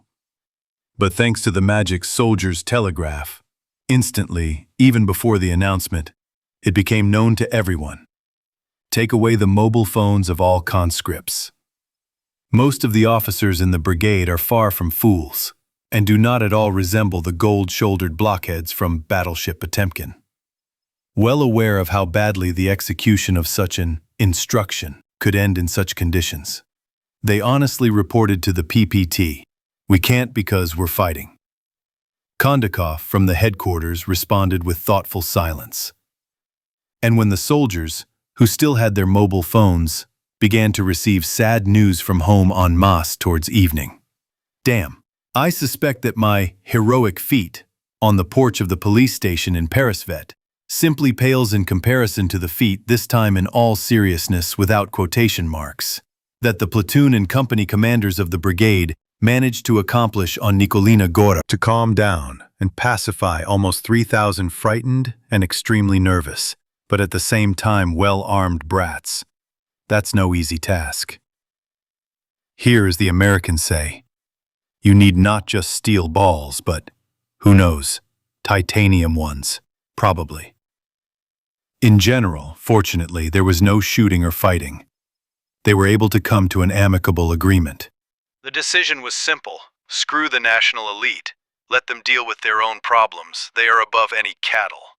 Well, if that's the case, then that's it. Get off. We've arrived.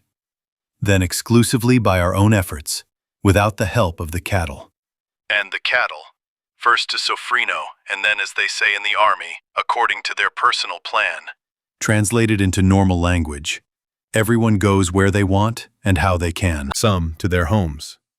Others, mainly officers and contract soldiers, as well as guys from regions very far from Moscow region, like Yekaterinburg or even Vladivostok, stay in place and take up defense at the brigade base. Most of all, as I understood, the people were afraid of the brigade commander's poorly predictable reaction. The general's son was generally inclined in non-standard situations to, how to put it mildly, reckless and somewhat hasty actions.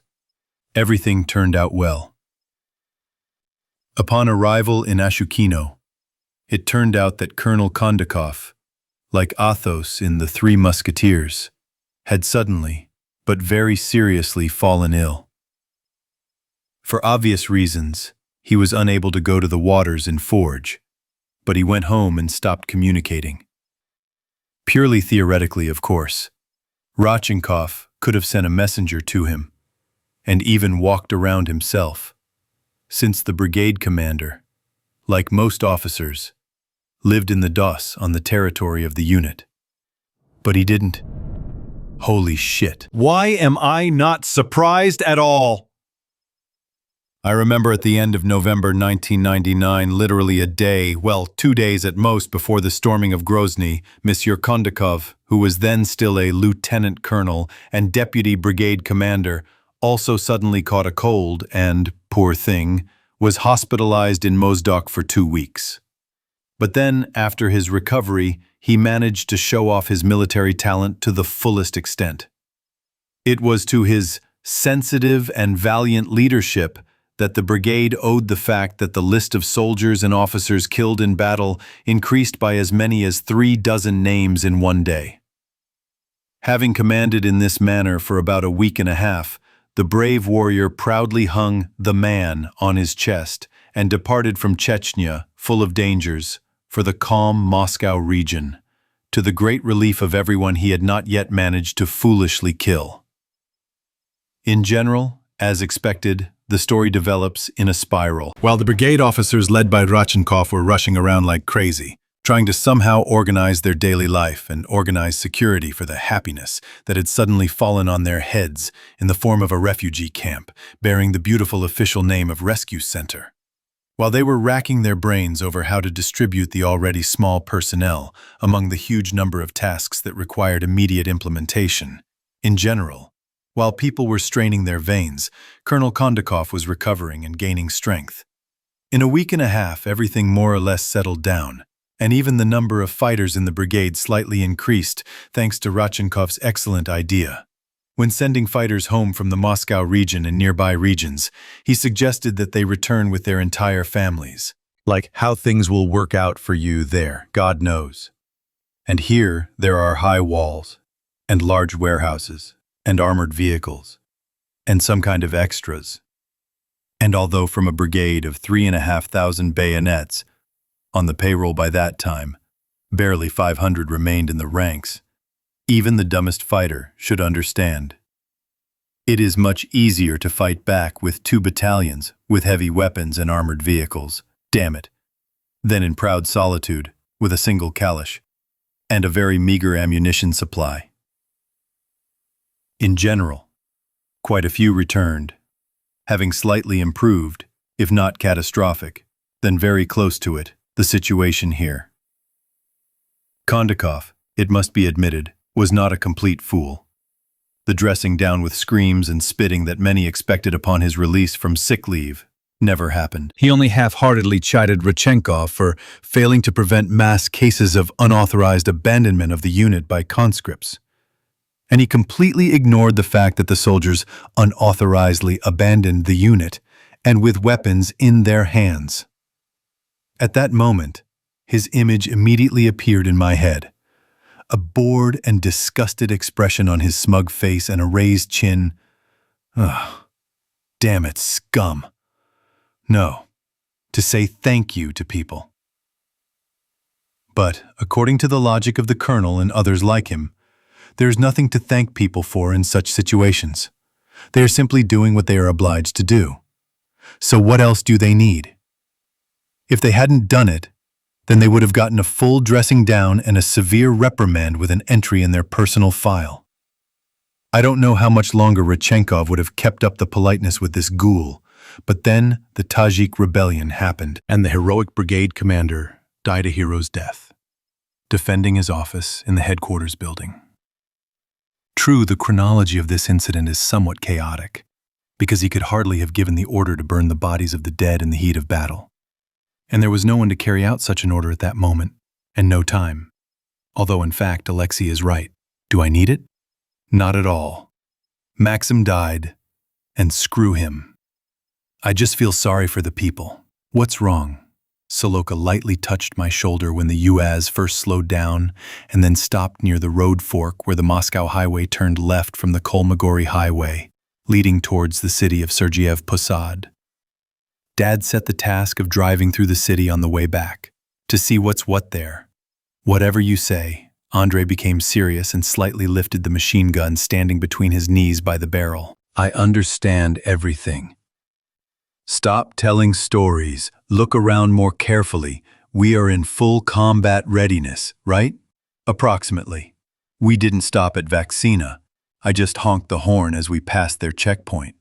I honked it and immediately came to my senses, but glanced in the rear-view mirror and calmed down.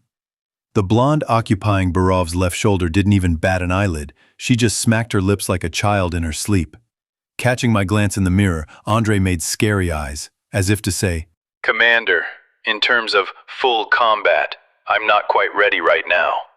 Instead of answering, I just quickly waved my hand. Relax, buddy. Let him sleep. Nothing has happened yet. The three of us are enough for observation. And if something does happen, she'll wake up anyway. Borov clearly understood everything correctly, smiled slyly, and winked. The city greeted us with a dead silence in every sense. Looking around, I won't lie, I regretted that it was still light outside. I wish my eyes hadn't seen all this filth. But you have to look. The order is this. Look around and figure out what's what. So I figure it out. I look. The broken windows of the twin 5-story buildings, built during Stalin's time, that stand on both sides of the central avenue of Posad, and the brown strokes and streaks of long-dried blood that are clearly visible on the faded yellow paint of the walls, hint quite unambiguously that the mutant wall climbers, or, as they are called in Flame, morphs, have clearly already appeared here, and have had fun. Although there are surprisingly few dead people on the street, just a few days ago they were walking in crowds through Moscow, like on a parade, and here it's as if they hid. However, why as if? Exactly hid. There they are, the bastards, in the gateways, in the courtyards, behind the wide-open doors of the entrances, no longer held in place by magnetic locks. My gaze caught on the dirty and ragged figure, standing like a column in a signature yellow shirt behind the broken window of a mobile phone store. This zombie looks somehow pitiful and lost.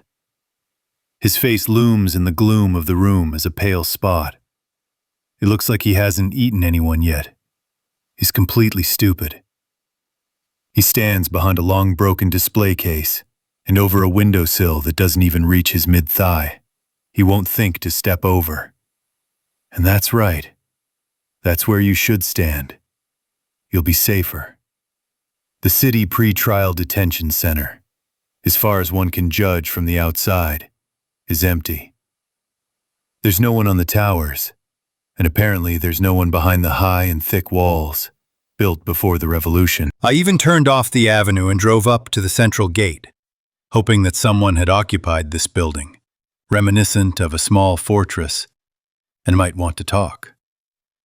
But the only thing that reacted to the quiet rumble of the UAZ engine was a guard dog that had wandered out into the street through a crack in the half-open gate.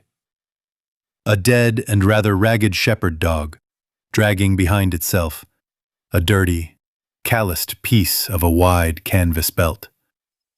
It's all clear. There's nothing to catch here. Not far from the turn towards the station square, where we had recently and very unsuccessfully tried to clean up a shopping center, some creature resembling a large, hairless monkey, clearly frightened by the sight of the car, rushed diagonally across the avenue from behind the bus stop pavilion. Such an interesting abomination, judging by the scraps of a short black dress and a tangled sheaf of long black hair sticking out in all directions on its head. This creature had once been a woman, although, judging by the length of the hem, more likely a young girl, and it is unlikely that the girl had the figure of a weightlifter in life. This means that Skiratovich's colleagues are right. The ability of the dead to change does not depend on their initial physical characteristics.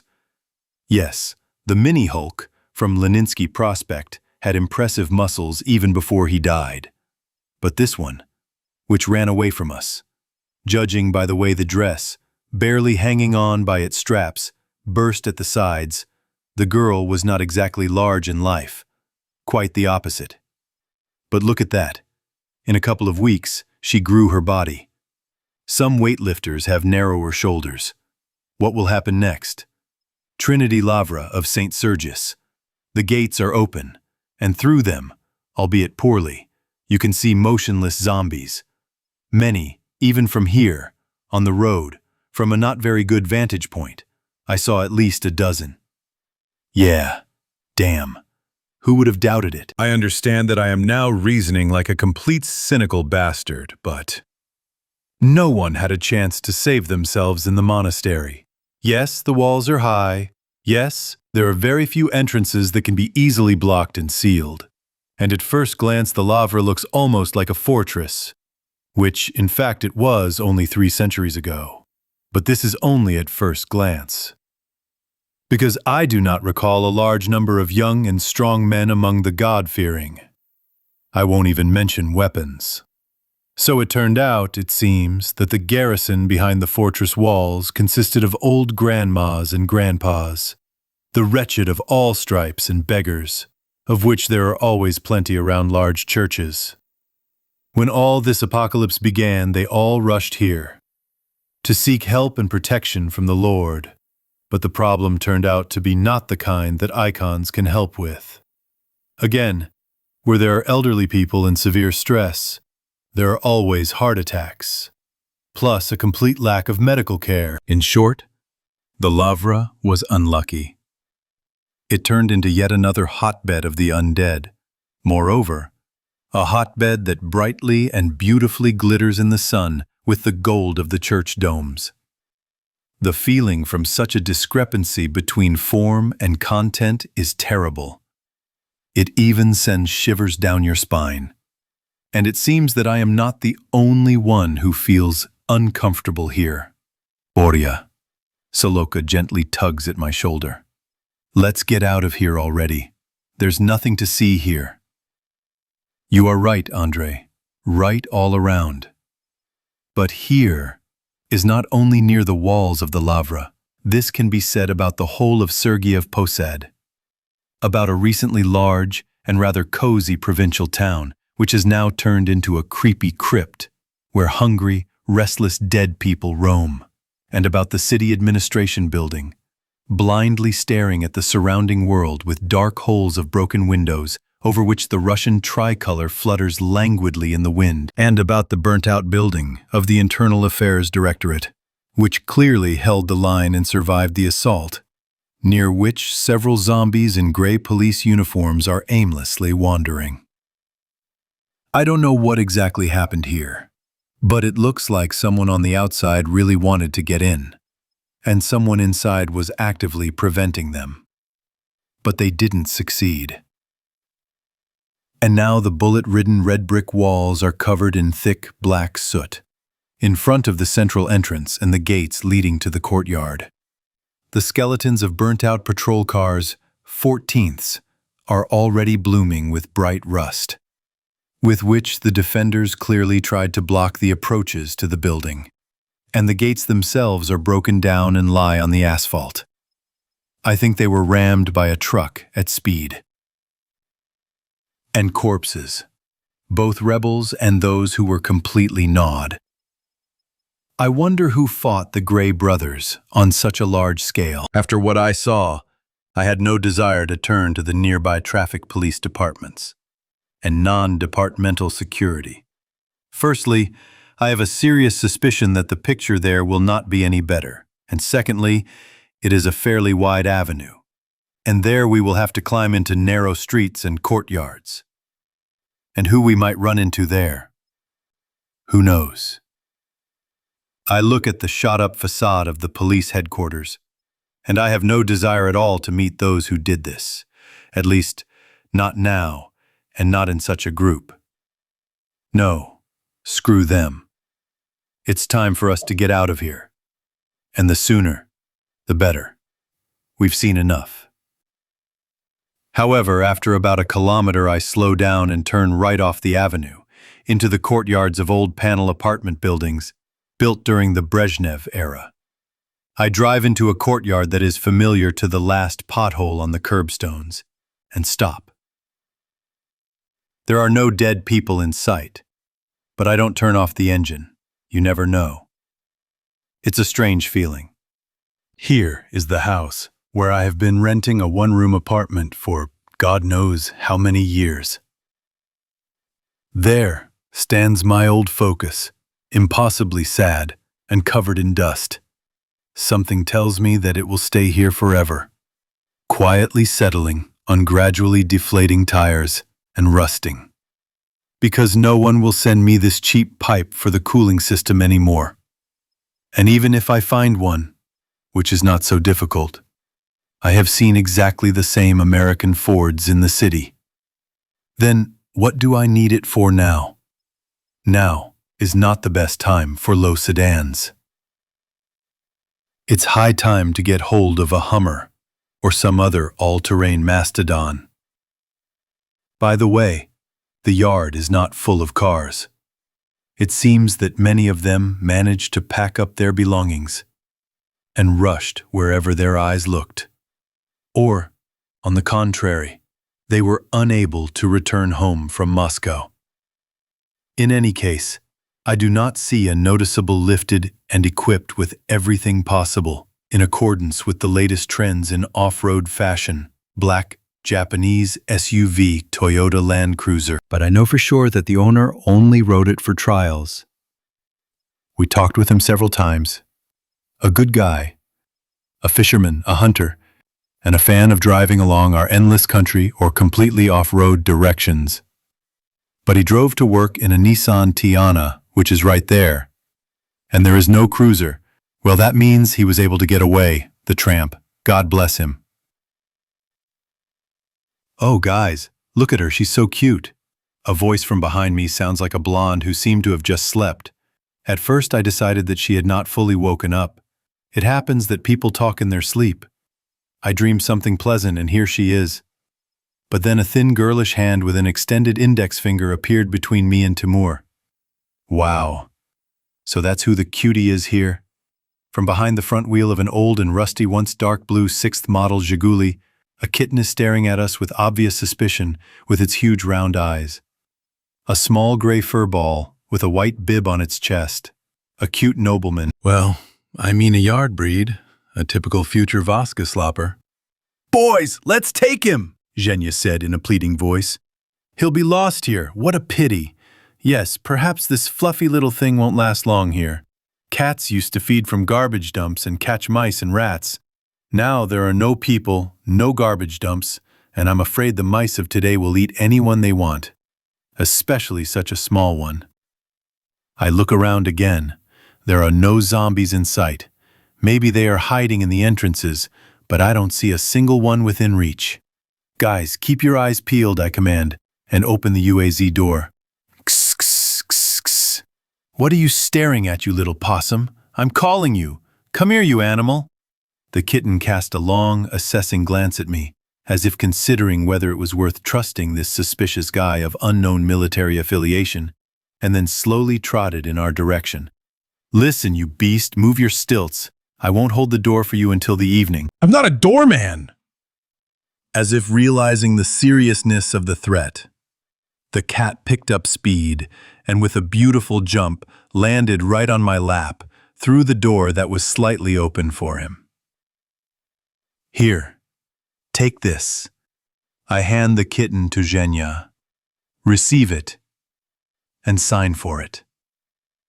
From the back seat, I immediately heard some quiet fussing, joyful squealing and contented purring. That's it. They found each other. That's it. I needed to distract her from her terrible memories somehow. And then this possum. Fine.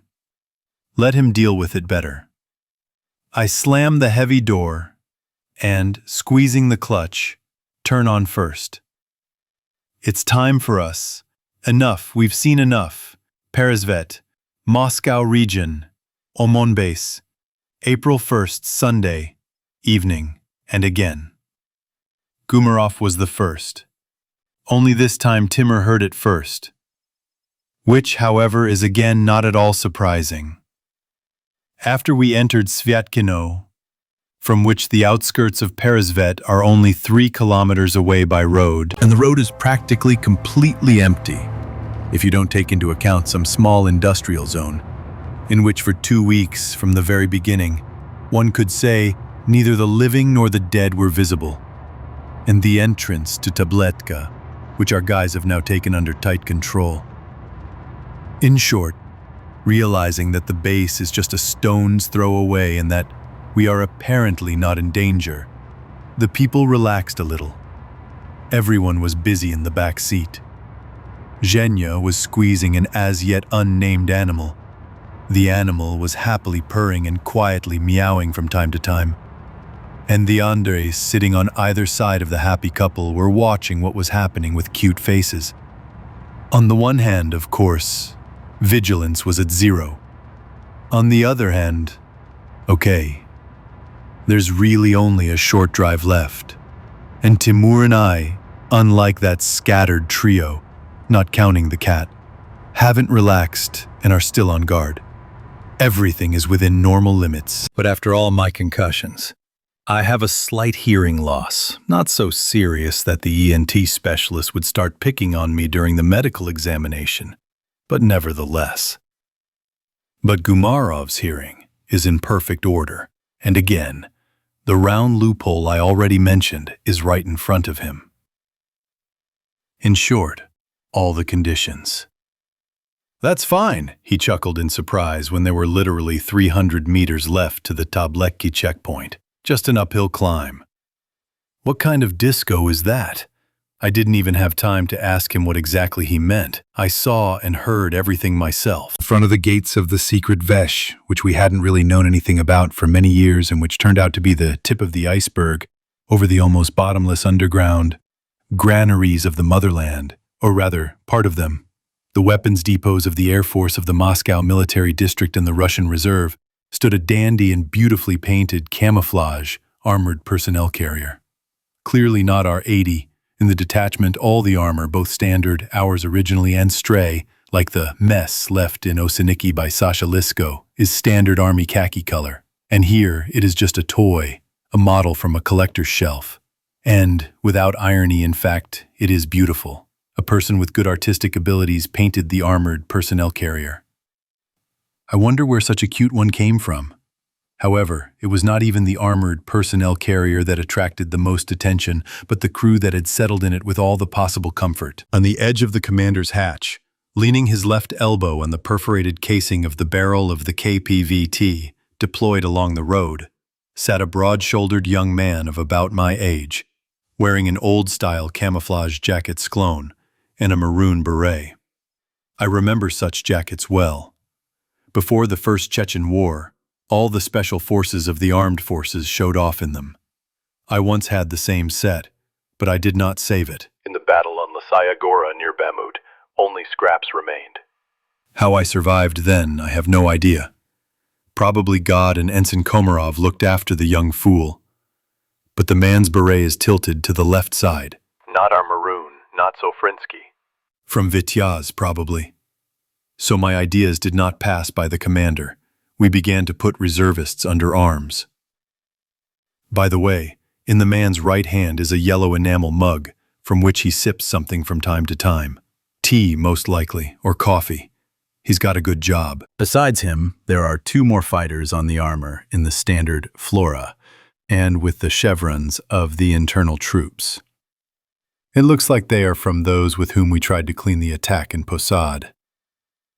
Their faces seem too familiar.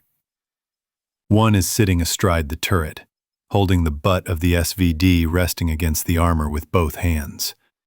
And the second, the bastard, is dancing.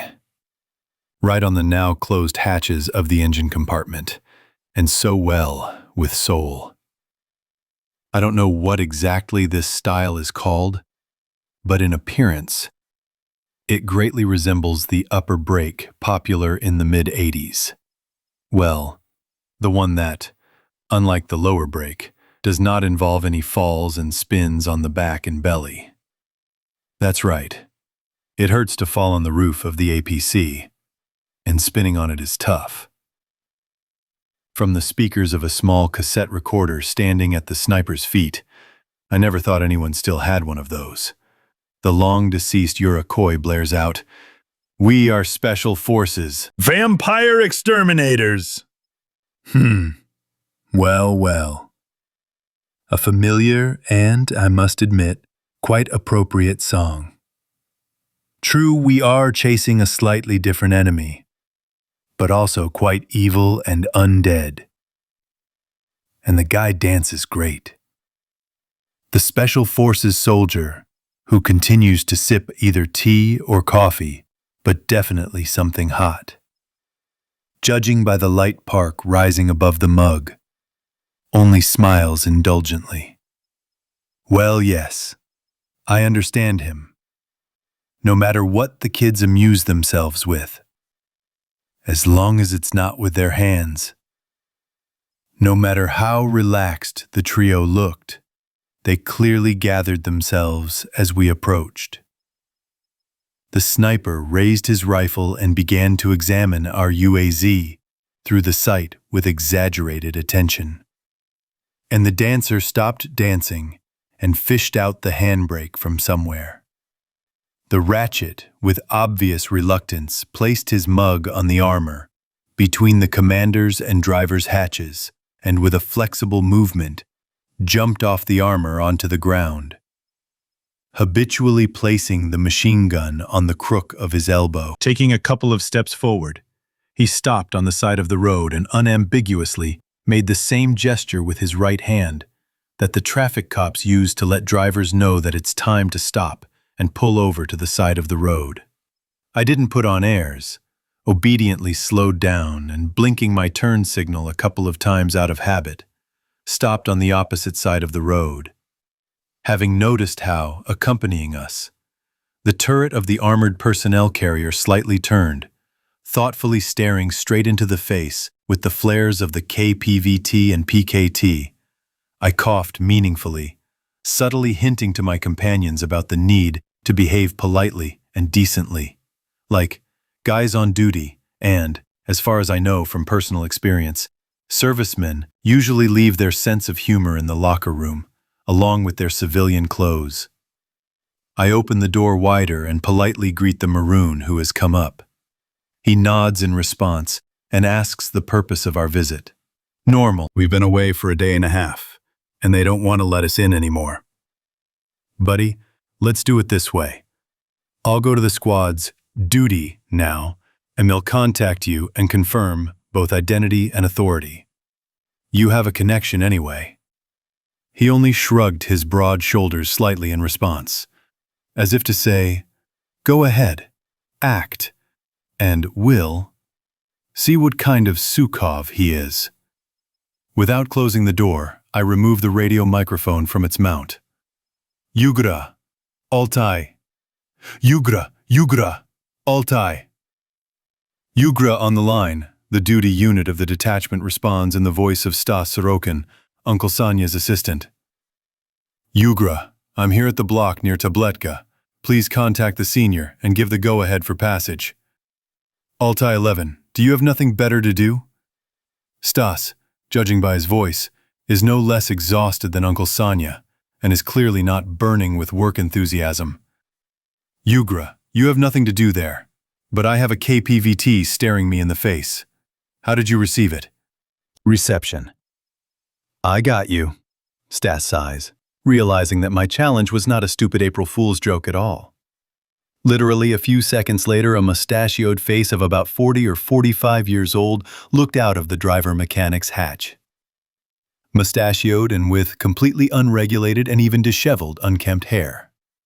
The Maroon turned around at the inviting whistle, returned to the 80, and took a worn-out light olive canvas helmet phone from the driver. He did not take off his beret, but simply put the helmet folded in half with the earpiece to his right ear and pressed the bosses of the laryngophone to his throat with his fingers.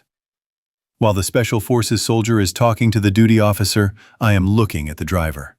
It seems that the battalion is seriously short of specialists, although in this particular case, it is even for the better. The guy certainly does not look combat ready.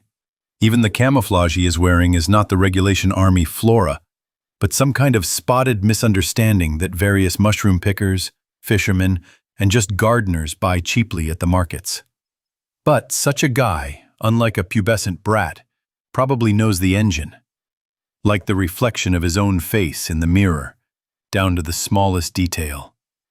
And he will drive carefully, and keep an eye on the condition of his swallow. Men of his age, for the most part, are not very good at going on the attack.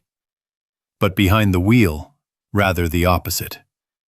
The maroon was lucky with the steering wheel. The Special Forces soldier, having finished the conversation, returned the helmet phone to the long-haired driver and headed towards us again. Why were you lying around? Couldn't you come to us from 200 meters away and tell us the password? I probably could. I spread my hands. If I knew your wave and the password to boot. When I left yesterday, there was nothing like that. And they forgot to notify us, it seems. Ugh, your soul. The maroon spits in his heart. Not a damn thing has changed for us, huh? If it changes, brother, it won't be Russia anymore. And we'll get bored.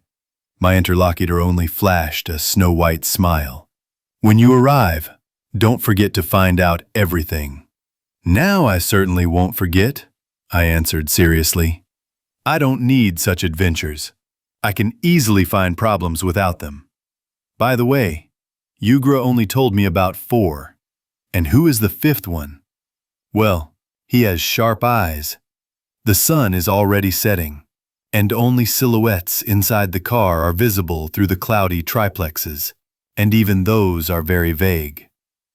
Or was Zhenya looking out from behind my shoulder?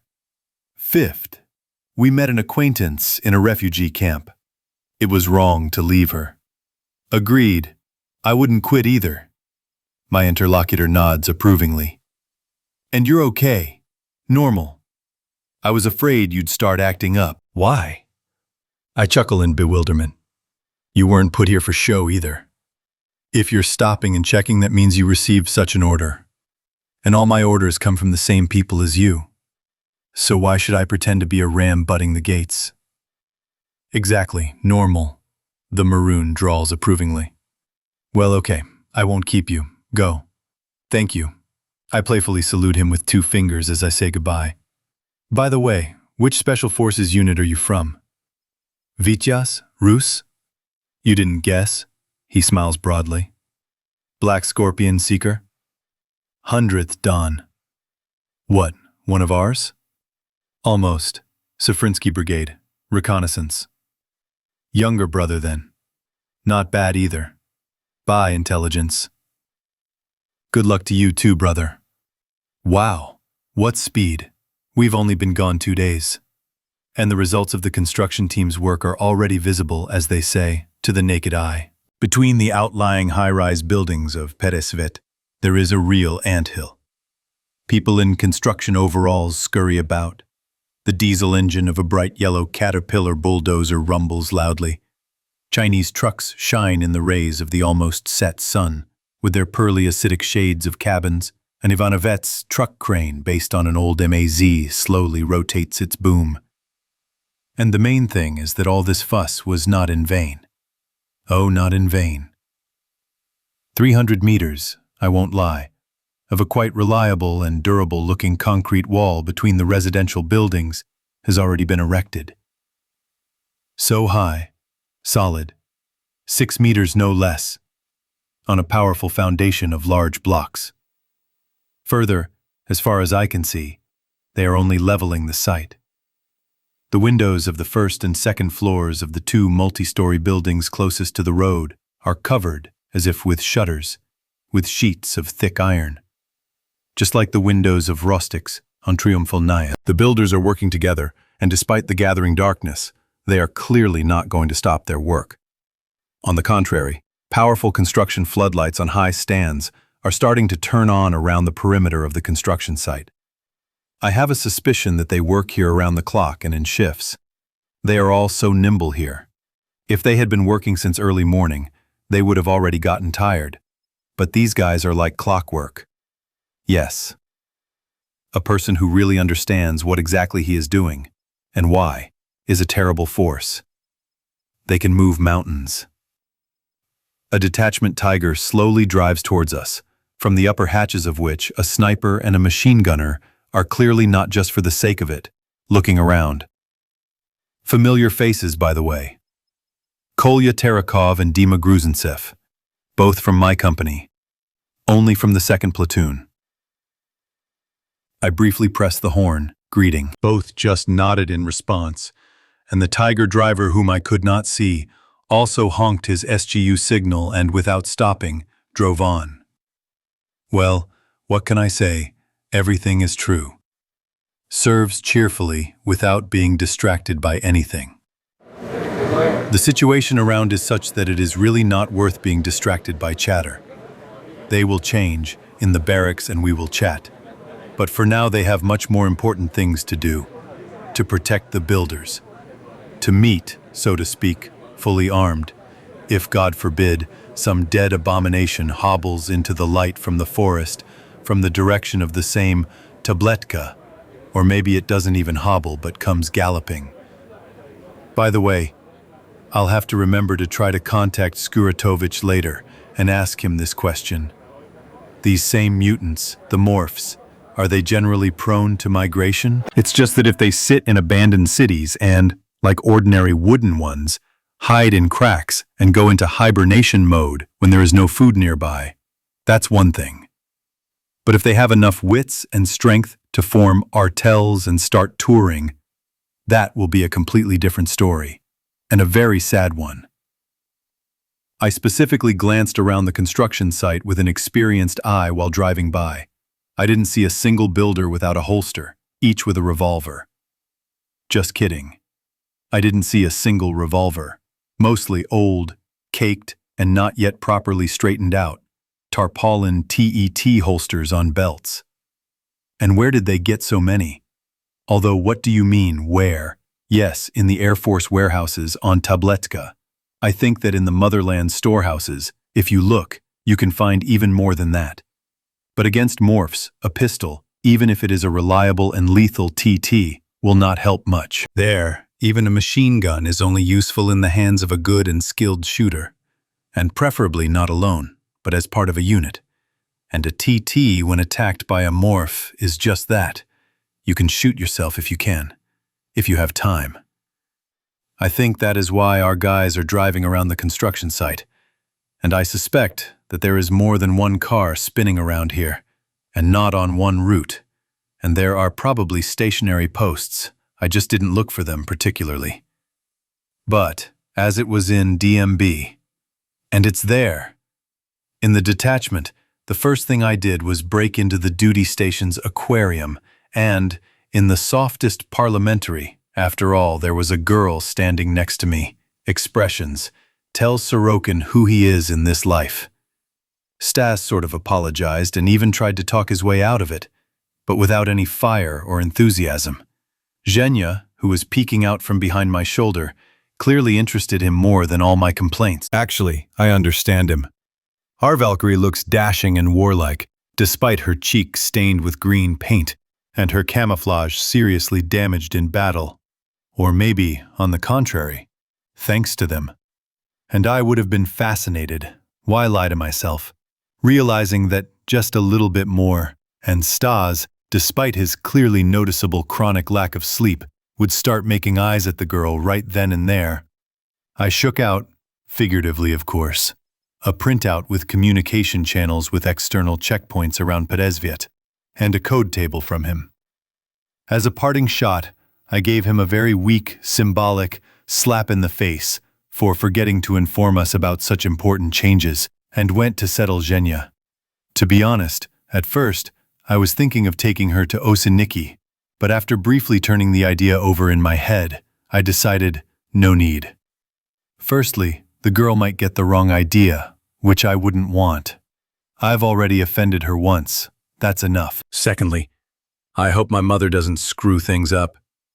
No, she's a golden woman, but in recent years she's been obsessed with various crazy ideas about marrying me, a young and handsome man, before I become old, fat, and useless to anyone. That's why I tried to visit less often and only on business, because as soon as I arrived, conversations would immediately begin about someone's wonderful nieces, daughters, and other relatives and acquaintances, close and not so close, who, without exception, were real athletes, Komsomol members, and just beauties. For a while I tried to be as polite as possible, but one day I couldn't hold back and blurted out something like, "Why are they all so wonderful, but still single? Nobody needs them." Mom, I remember, was sulking for a couple of months, but then she calmed down and everything started all over again. And here, it turns out, I would have brought a girl myself, and such a pretty one at that. No, I'm somehow afraid of leaving Zhenya alone with Mom and her matrimonial hooks. Better, to the squad, there's a loyal person there, my sister Tanya. Unlike Mom, she doesn't make a tragedy out of my bachelor social status. Again, they'll be closer to each other in age. Tanya, of course, is a little older, but not critically. So they'll entertain each other. Yeah, entertaining. Judging by Tanya's face, that's all she needs to be completely happy. She looks more than eloquent now. Her eyes are red, her nose is swollen. In short, she cried, and obviously for a long time, and definitely not over trifles. It's not easy to make her cry at all. We're like our dad. Our mom is soft and sentimental, but our dad is a steel man, a real army bone. And the children are like their dad. I'm an impenetrable goblin, and Tosca, as that old American movie was called, Soldier's Daughter, never cry. That's definitely about her. A soldier's daughter never cries. So something serious. I saw my parents in the morning, when I was leaving Osiniki. Again, ours, led by Lisko, were firmly entrenched there. I don't think that trouble came from there. So, the husband. Tanya, barely seeing me, began to tremble with her lips again. Damn, I'm so lucky for this job today, huh? After Zhenya, the hill shoulder still hasn't dried out properly. Could it be again? No, I'm ready. What happened, Tos? Ramka. Damn it. In general, on the one hand, it could have been worse. Roman is still alive. But on the other, the situation in Peresvet is currently as close to some kind of war communism, in terms of organization, as possible. In the sense that, as it is customary to formulate in American films and books about various end times, all civil rights and freedoms are temporarily abolished. Translated into normal Russian, everyone works either in their specialty or, where they are sent, food, in accordance with the rations. Well, in general, almost, as I myself described all this in my report to the detachment commander. And again, in strict accordance with this, for any crimes especially grave, and especially grave ones, they will punish cruelly and immediately, without unnecessary sentimentality. It is clear that not everyone liked this order, although I won't lie. In the past, when I tried to predict such a situation, purely for fun, as a brain workout, I thought that it would be much worse. Fortunately, I was wrong. Most of the couch survivors and other keyboard Mad Maxes were quite content with the realization that the very big fox, which they so fervently dreamed about and which they so beautifully described on forums, had actually arrived. And they, surprisingly, for some reason, did not turn from overly plump and breathless middle-aged loafers who only knew how to sit in an office and drink beer on Fridays with the same plankton, into handsome men of strong body and spirit, a la young Sylvester Stallone or, at worst, Clint Eastwood. And the ability to drive any type of car did not come out of nowhere, and the weapon that was given out for free by compassionate military personnel causes only some bewilderment from the series, "What should I do with this thing anyway?" and outright fear, and not at all a desire to go and immediately start robbing caravans. Well, yes. Figuring out a real Semenov carbine on your own is not the same as arguing half the night with the same expert. about the advantages of the progressive 7.62 by 51 NATO caliber over the wretched Soviet 7.62 by 54. Here, you can't get into Wikipedia or Max Popenker. You can't copy-paste wisdom on loan. And where is it, that Wikipedia? The internet will soon be over a week ago.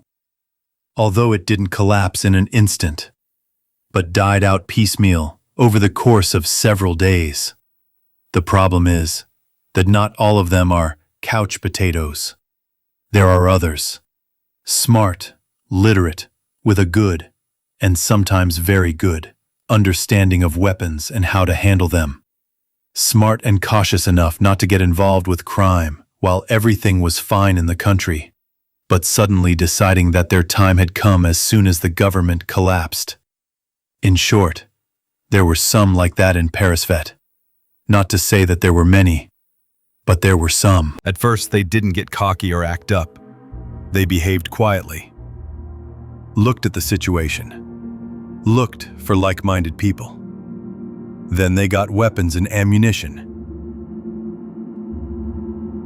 And then they decided that the order in Peresvet, established by the squad, did not suit them at all.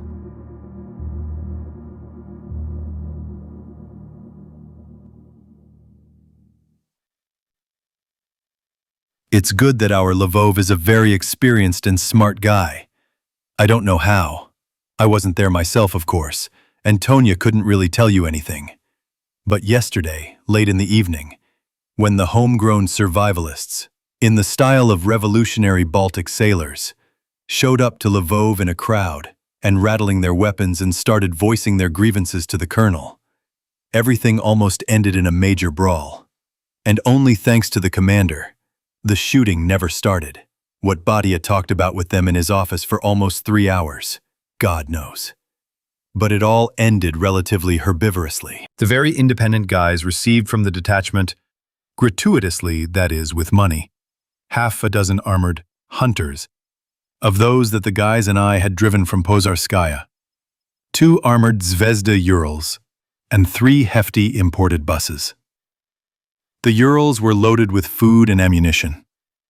They loaded their families, those who had them, onto buses, and they set off to live their own lives, somewhere in the direction of the federal highway called Moguri, by and large, to hell with them.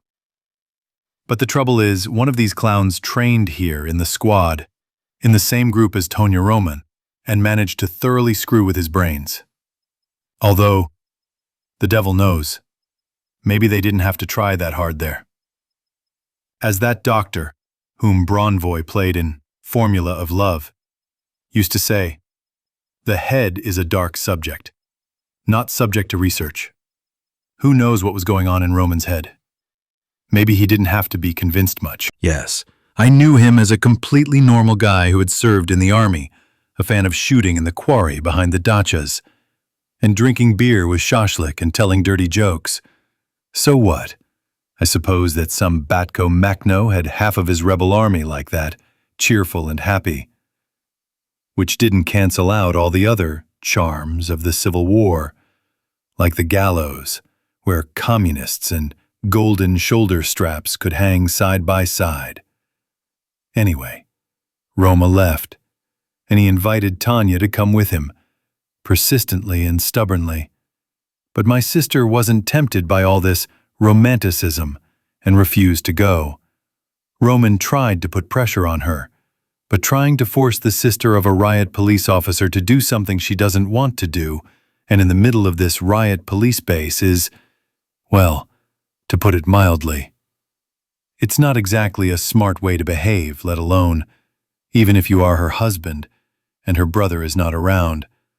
The brother has friends and colleagues, lots of them. They didn't beat Roman very badly, but they threw him out of the squad gates like a puppy who had done something wrong. But Tosca stayed, and she is now in a very disheveled state of mind. Damn it! And I was counting on her so much. Although... Xenia, I have a request of simply inhuman proportions for you, I whispered to her, taking the girl aside a little. Do you see what's going on? And I have a job that no one will ever release me from. Help me out. Be a human being, huh? Stay close and look after her, please. The blonde stares at me from below, as if expecting some kind of trick. But what kind of trick is there? I am seriously worried about my sister, no kidding. And God hasn't deprived me of acting skills, what can I say? After a couple of seconds of silence thinking about something, Xenia nods briefly. I will. Don't worry, Spotted One. Thank you, Xenia. Let's go get acquainted then. Antonina is also clearly interested in what kind of armed-to-the-teeth young lady the elder brother brought. I can see it in her eyes. Toss, here's the thing. A good person needs help getting settled. Will you help? Groshev, when did I ever refuse to help you? I don't recall any such facts in my biography. If so, let's get acquainted. Tanya is Zhenka, Zhenka is Tanya. I think you'll figure it out for yourself. No, I understand that such a method of introduction is rude.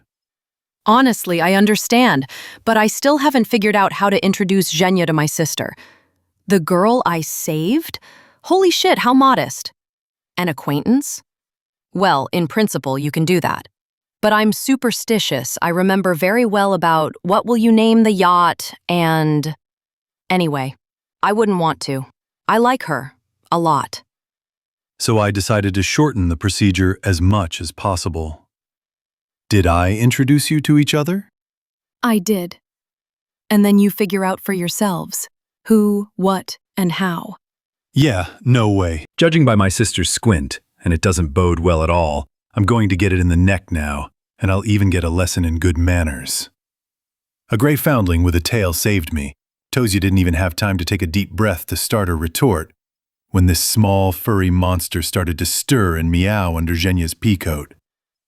Apparently, he had slept enough and decided to look around. Sure enough, on his little face poking out from the lapel of his peacoat, unbuttoned on the top 3 buttons, the phrase, "And what actually is going on here?" is written in Artian letters. The kitten looked around a little, yawned with the full tactical width of his mouth, and meowed questioningly again. Now he's probably asking about dinner. No, a real riot policeman. He's slept enough and demands to be fed. It's time to adopt him. He'll be the son of the regiment, or rather, the squad. Oh, who is this? My sister looks at the clear-eyed gray dandelion in amazement. This is a possum. Let me introduce you. Take 2. Tosia is a possum. The possum is Tosia. And try to tell me, animal, that you don't like it. I'll send you back to Posed. He's very pleased, Zhenya giggles. But why a possum? I had a friend once. He had all kinds of animals, from a laboratory white mouse to a Caucasian wolfhound inclusive. They were all opossums. Why not? Normal classification. You won't get confused. What's his name? Tonya looks with affection at the licking face, long whiskers, and white bib on his chest. Zhenya and I exchange glances. There is nothing to answer. The devil knows, I shrug. For now, I think it will be, "Hey, what's your name, animal?" For starters, that'll do. And then we'll think about it. But definitely not Murzik or Vaska. The beast is heroic. He needs a special name. And as if confirming my words, not Murzik, meowed loudly, again. Moreover, the affirmative intonations in the voice were clearly audible. Clearly, he doesn't want to be Vaska. The guy has character. Our man. Interlude 5. You're a pack. Be afraid. Bam, M. Oh, damn, that was so fucking loud. It's not like this special device, obtained by Chugayev, exploded loudly, but it was as if a giant had slapped his hands, in a boat shape, on the ears. you can end up without eardrums. I remember there was one bully in Petyajmik's brigade in the early 90s, and his favorite trick was to slap some poor guy on the ears like that during another scam of suckers. It seemed like he hit very lightly, but the bastard did it skillfully. Something happened there related to a sharp drop in pressure. In a word, he knocked out the poor guy's eardrums in no time. And he just grinned stupidly, watching how people writhe from sharp and acute pain. He was a real freak.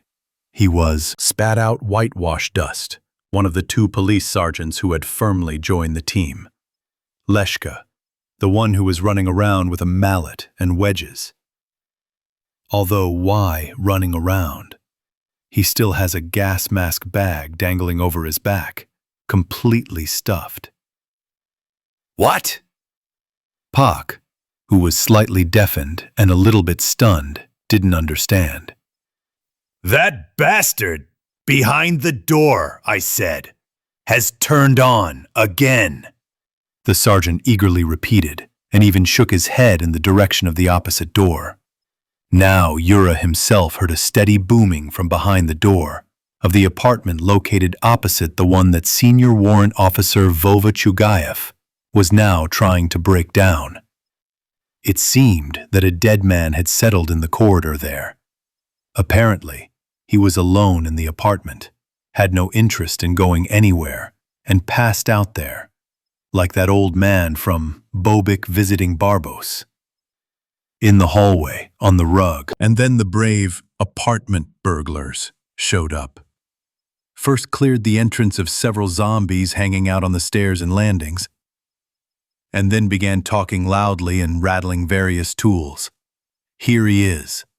Or she, who knows? It is difficult to determine gender through an iron door covered with cheap, faded brown leatherette. Woke up and started pounding on the door. From great intelligence, no doubt. The door, of course, is cheap crap, but whatever one may say, a dead man cannot break through a 2mm sheet of iron.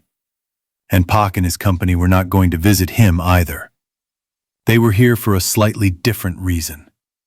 Then the zombie stopped beating.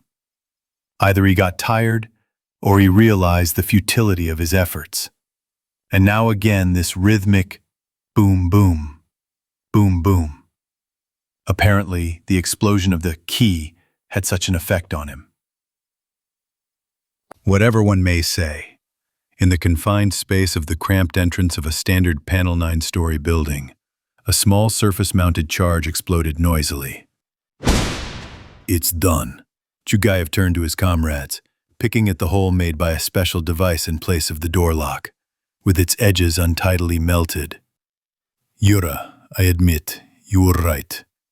I'll owe you a can of invigorating drink and a salted fish, Mr. Corporal.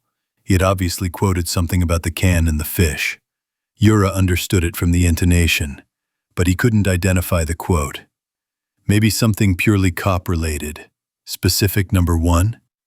Although it's unlikely. In specific, they usually have all sorts of expand and deepen for the purpose of further prevention.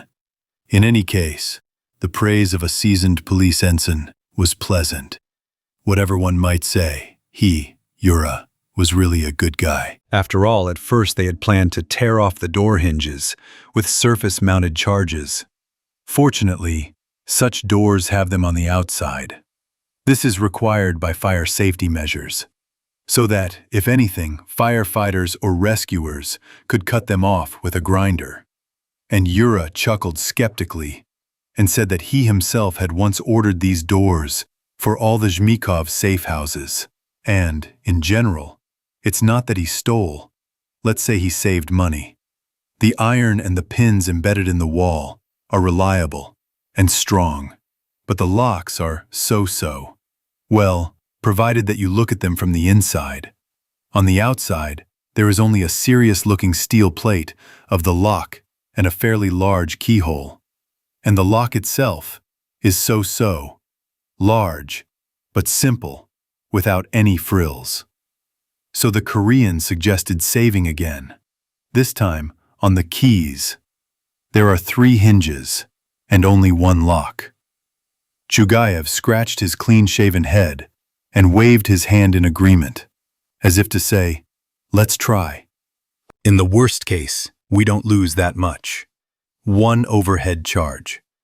But, in case of success, a quite noticeable profit. Volodya got out keys in reserve, 12. What stories he told the rescue center's management. God knows, I think, about the immense thickness of the shackles of the barn locks on the gates of wholesale warehouses. The same ones that the already well-coordinated and experienced team of 10, Pushkin and Ivantievsky supermarkets, had been finding and cleaning one after another for a week and a half. They had nothing to say in response.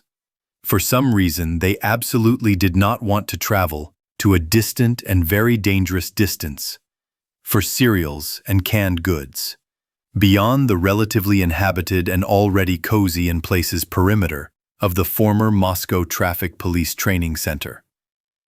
If Chugayev says that he needs it, then he needs it.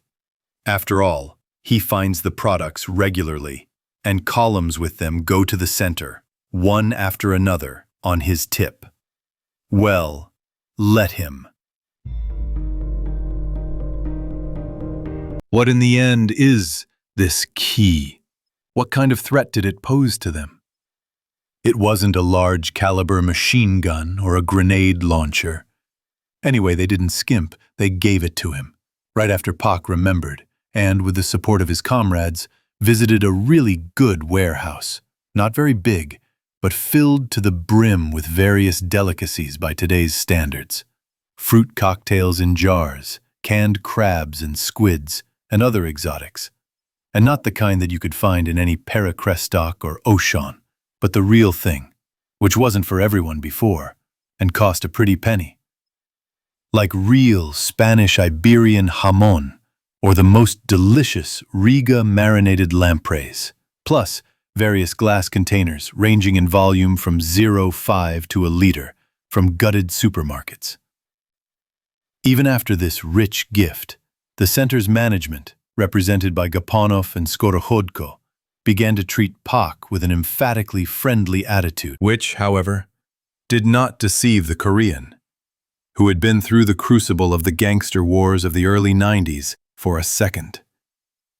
He felt the bad and cold looks not just with the back of his head or his back, but literally with his entire skin, stretched from tension like a drum.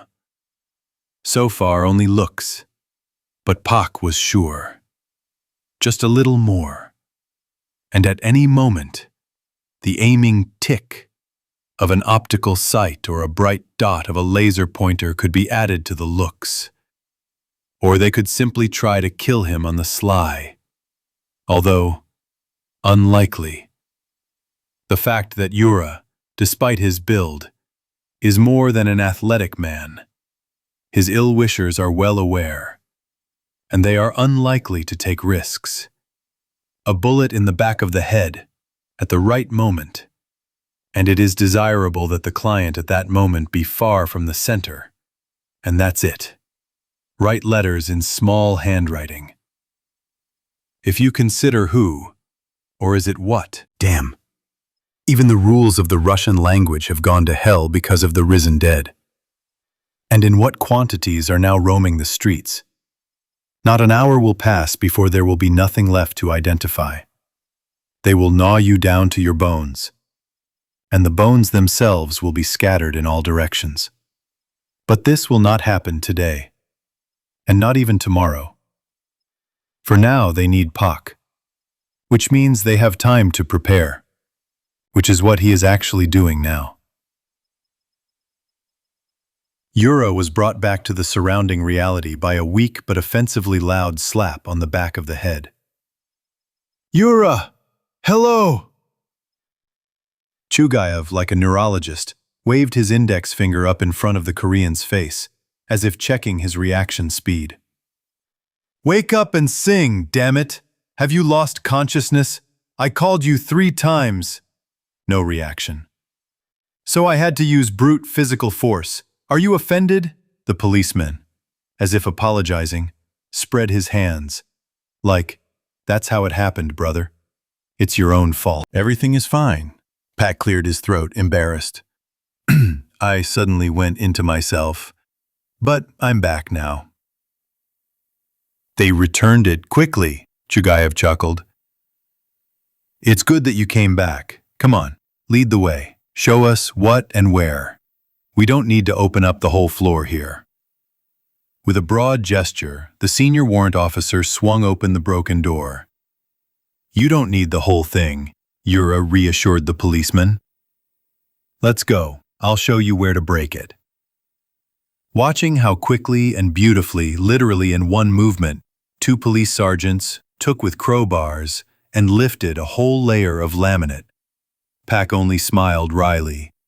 In his head, as if he had just experienced it, a picture from 2 weeks ago appeared, a heart pounding heavily from tension and giving off a sharp pain, sweat pouring into his eyes, a small crowbar slipping in his wet hands, grabbed along the way from his loaf, and a feeling of bitter disappointment when he saw what the weapon turned into due to the fault of an unknown idiot who stuffed some unknown crap into the machine gun and pistols instead of a normal canning puzzle, which froze, tightly sealing all the insides of the weapon, and softened only after several hours of bathing in gasoline. Could the same thing really happen here? In principle, it is not fatal, the group has weapons, but he would not want it. Despite all the outward decency of the rescue center's management, Yura literally sensed with some kind of superior instinct that serious problems were coming, and they needed to be met prepared.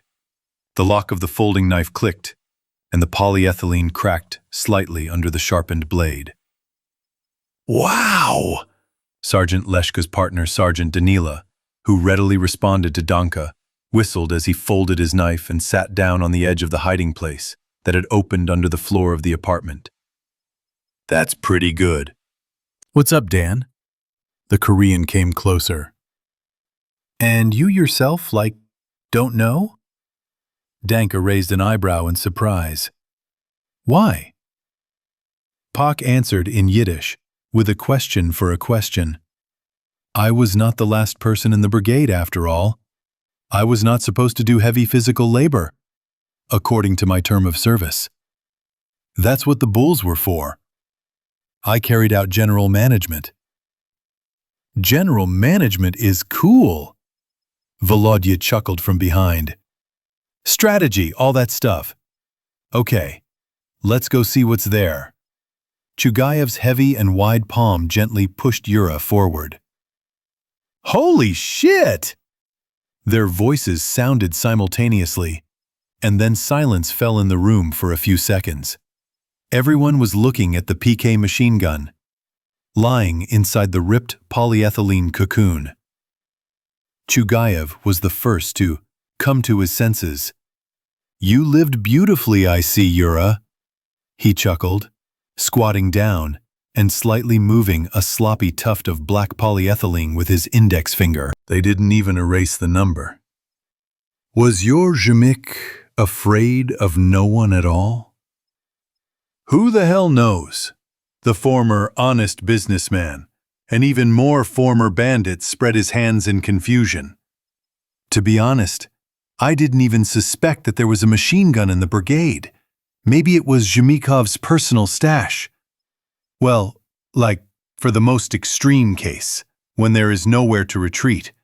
After all, he was once a really cool and dashing guy.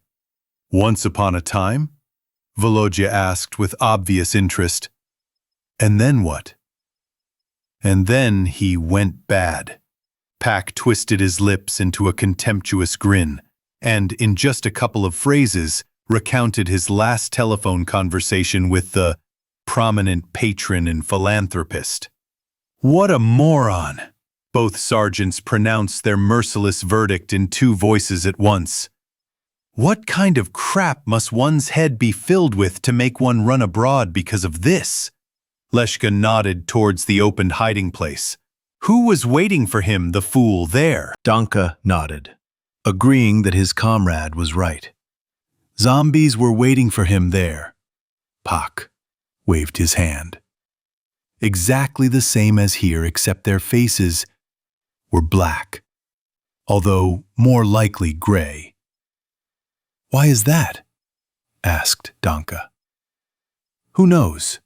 The Korean shrugged.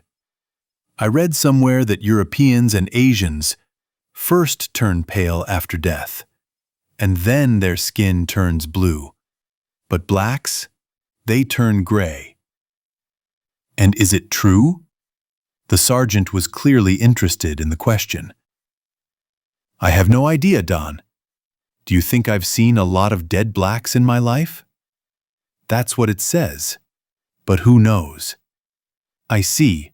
You've read some interesting books. Chugayev chuckled. Well, okay. We don't want to be late either. No need to attract unnecessary attention. Tanya, Lyoka, did you bring some rags? Seeing short nods in response, he continued. So start cleaning. Bring the machine engineer into combat condition, and Yura and I will get the rest of the junk from the stash. The sergeants nodded briefly in unison again, and, picking up the bundle with the machine gun, stepped aside so as not to interfere. Chugayev and Pak sat down on the floor at the edge of the hiding place and began to take out the heavy bundles covered in dust, one after another. By the way, Volodya, what does be afraid have to do with it? The senior warrant officer wrinkled his nose in embarrassment. I picked that up in the army, from the sappers. When they are going to do something potentially dangerous, they always indicate it with their voice. They warn. Why, after all, be afraid? How can I tell you? He said thoughtfully in response. Well, I can't yell, fire in the hole, like the Americans. Not only is it gibberish for the Russian ear, it's also too long. And a warning shout should be short, clear, and succinct. Ah, it's like the movers at Cherkizon. Make way, they shout when they're dragging a cart with goods through a crowd, Pak recalled. Yeah, nodded Chugayev. Exactly. Loud, succinct, pronounced quickly, and does not require any additional explanations. Same here. Sometimes they also shout, Wah! While talking, they took out and placed all the contents of the hiding place next to them. And now Volodya, having slashed his knife at the light brown tape, covering the dusty and cobweb-covered bundle, climbed inside. I don't know about the dashing part, but your boss now, I believe, deceased, although perhaps restless, was in perfect order in the head. You can tell right away that a thorough person is. What kind of a gibberish is this? Pak glanced at the piece of iron Chugayev had pulled out of the bundle. You yourself, Yura, are a gibberish. Narrow-eyed and stupid. You can tell right away that you're not a combatant. The ensign just waved his hand and sighed sadly. And this is Rakov's machine. The most valuable device when working with a machine gun. It's for loading belts, you understand. Not so far, the Korean shrugged. No, I understand that it is for equipment. But what is there to admire? I'll explain this to you later. Volodya made a sinister face, or rather, I'll demonstrate it live. I'll give you 4 links for 25 rounds. And ask you to assemble at least 100 belt by hand. And then I'll let you do the same thing, but with the help of Krakozhabraya. Maybe we shouldn't. I'll gladly take your word for it. No, it won't work. The best way to understand is through personal experience.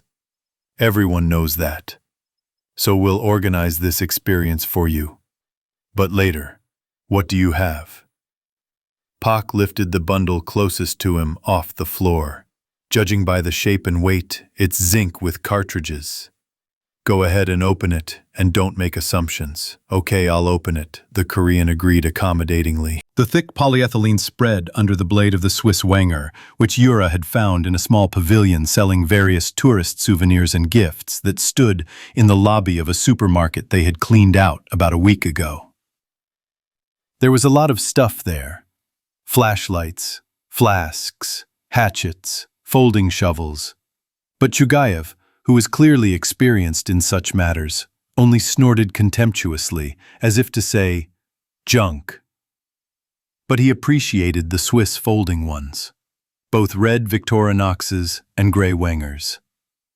They had scooped up everything they had.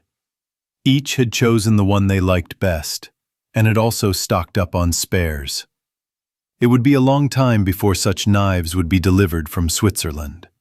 And was there even a Switzerland anymore? While Yura and Sveta were holed up in his house in Polyanka, the TV was practically never turned off, but Pak never saw any news about the most neutral country in the world on any of the channels. Although, maybe he just missed it because of some business? No. It is unlikely that anyone in that hell that opened up all over the world was interested in little Switzerland at that moment. In the cross-section, the matte green side of the metal box gleamed dully in the sunlight falling on the floor of the room through a large window.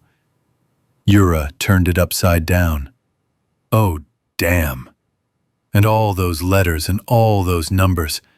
But the abbreviation LPS and the numbers 7.62 were quite clearly visible. His intuition had not let him down. That's right. Cartridges. That's good. Volodya grinned happily. But it's not enough. What are less than 4,500 rounds for a PK, with its rate of fire? For 5 or 6 minutes of close fire contact at most. Vova, forgive me, of course, but who are you planning to have such close fire contact with? Pak, you shouldn't be so smart, huh? Chugayev drawled with feigned laziness in his voice. Mind you, it's not me the center's bosses dream of biting off their head. My lordship is in pretty good standing, it seems.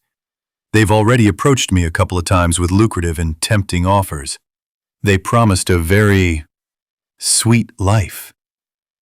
For example, Yura was really interested in how exactly the top brass of the rescue center imagined this beautiful life.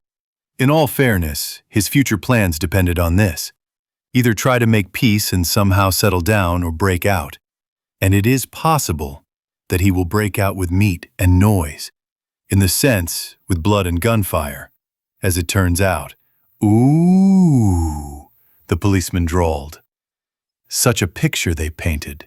It's mind-boggling. A kind of neo-feudalism, with elements of all sorts of tempting things, like there are people who are capable of standing up for themselves and others. They are the blue bloods, the rulers. And there are those who cannot defend themselves. Gray cattle without rights. So it turns out that the first are supposedly boyars, and the second are, as it were, serfs. And the job of the serfs is to plow for the boyars and create comfort and convenience for them in every possible way. And the boyars will protect them for this. Nah, well, why not? Pak, who had not yet forgotten the period of initial accumulation of capital in Russia, figured, a very familiar situation. There are suckers who have put on some fat, businessmen, and there are real guys. The businessmen work like Papa Carlo and forge money, and the real guys shear and milk him. And if suddenly other real guys appear on the horizon, laying claim to the fat sucker, they have a showdown with them, and find out who is more real and whose coconuts are cooler. Yeah, that's protection racket in its purest form, the ensign agreed. What does feudalism have to do with it? So I didn't finish the story. In short, in those same 90s, a businessman could easily have jumped off, left business completely, moved somewhere, joined the police, after all. And where can people from the center go now? Those who were bolder and more decisive, who believed in themselves and counted on their own strength. Those when rumors began to circulate about the distribution of weapons on Yaroslavka and Mytishi, packed up and left. So the majority of those who remained do not hope to survive on their own. Well, our bumps decided that they were quite happy with this attitude among the people, but they needed to move on.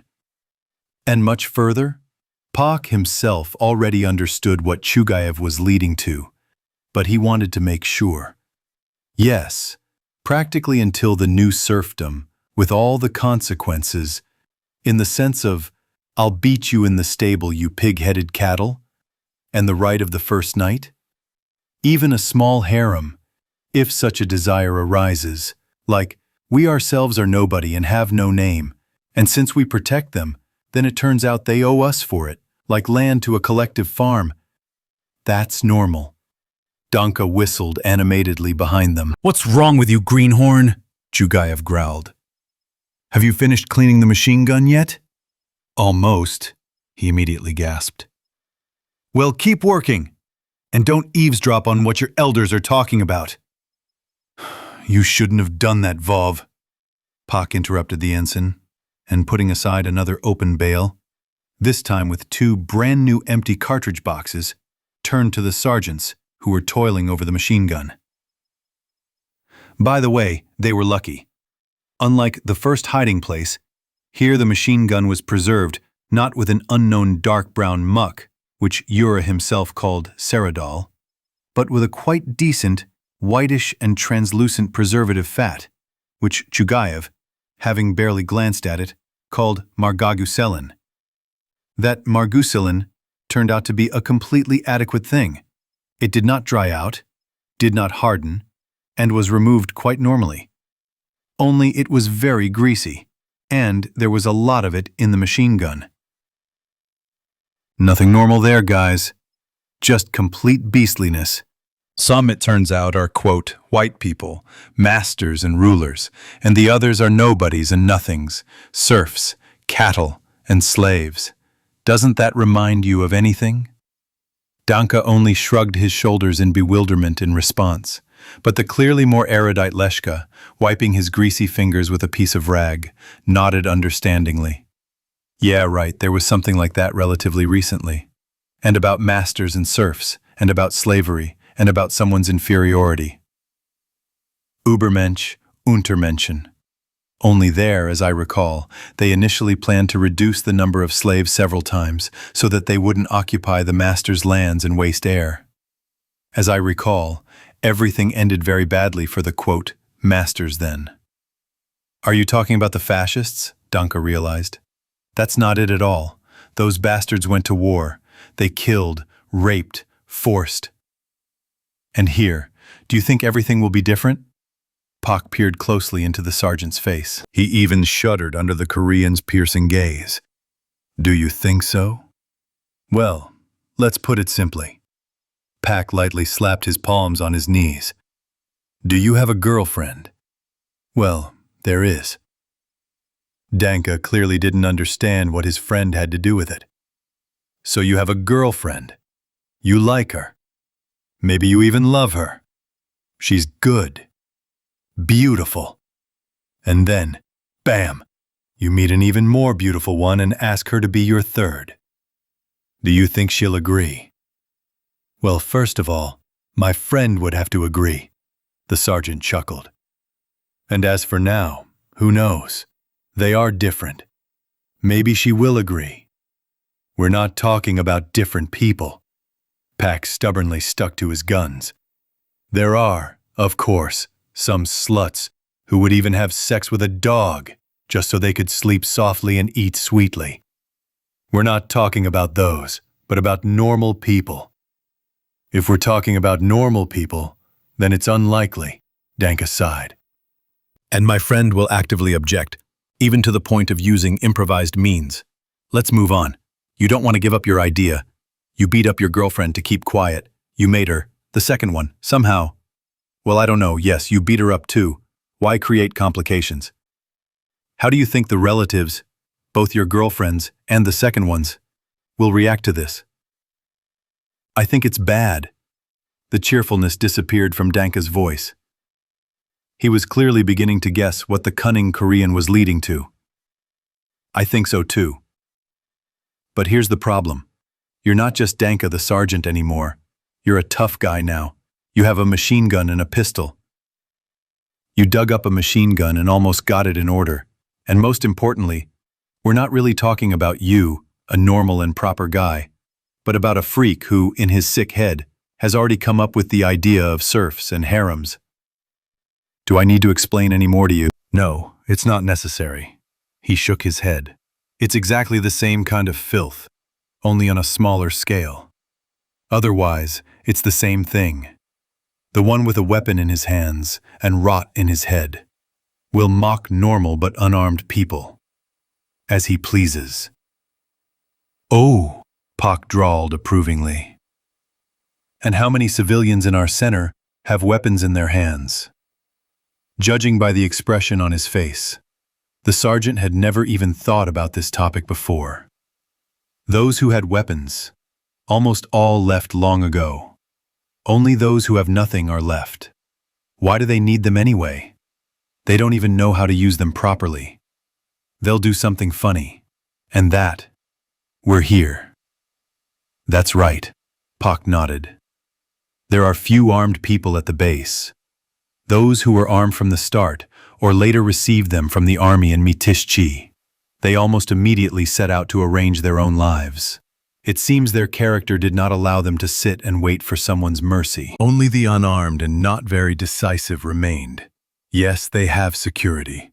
Or rather, not they, but the center, have security. But what kind of security? Did you know many of those who hang around our bumps from the old days? Well, I wouldn't say many, but quite a few we served in one police department. And how do you like them in general? Here, Danka thought seriously, clearly not knowing what to answer. But Chugayev hardly hesitated with his answer. Not at all.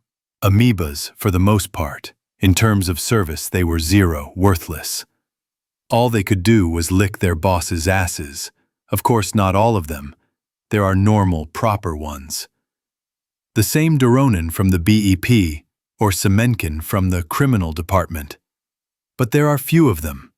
Almost all the normal ones went down in the first days, when there was no real information, no knowledge. And these ones didn't push forward back then. That's why they survived. By the way, they don't rush to be heroes even now. When did any of them ever get out of the perimeter with us? The sergeants clearly have nothing to say. But they didn't even consider the situation from that angle. You can tell by their dumbfounded faces. Oh, the youth. Wait, Volodya, what about us? Leshka, who had been silent all this time, drawled with resentment in his voice. Yeah, and us, agreed Chugayev. And the most rotten of the amorphous have already started to approach me with heart-to-heart talks about plans for the future.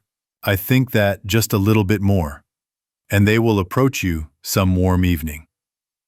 But if I were our Asian comrade, I would be careful about walking alone now. There is an opinion that just a little bit more, and maybe you, Yurok, will have a sudden accident at work. You pinched the balls of the wrong cat. The wrong one. What are you guys serious about?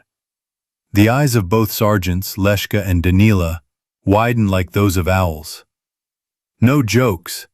Pak smiled sadly. My opinion completely coincides with Volodin's. I'm just giving myself a little more time. I think they won't bother me for another week or two.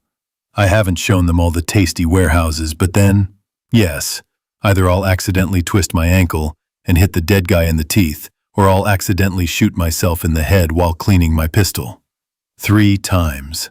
Wait a minute, Leshka, completely stunned by the information that had suddenly fallen on his head, shook his head. And what? You're not going to do anything about this? Why aren't we going to? Chugayev smiled. Of course we are, and we are already doing it, and we are doing it right now. Danila realized. Yeah, Pak mimicked him. Both of you, keep in mind, there was no machine gun or ammunition. And we didn't go to that apartment.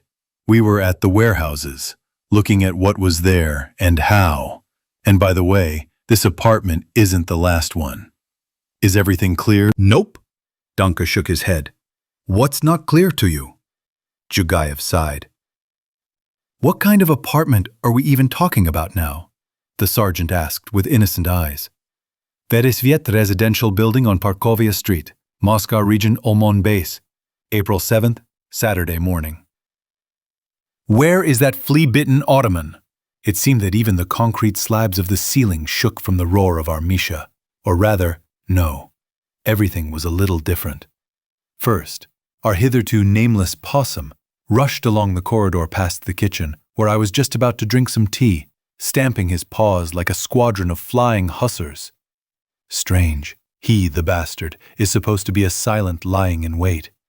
Behind him, growling like an enraged grizzly, rushed Misha, who had been relaxing with us since yesterday evening, shaking his criminal corcorans. So, it seems that the morning has begun on the collective farm. They invited, so to speak, a comrade in arms to have a little rest like a human being.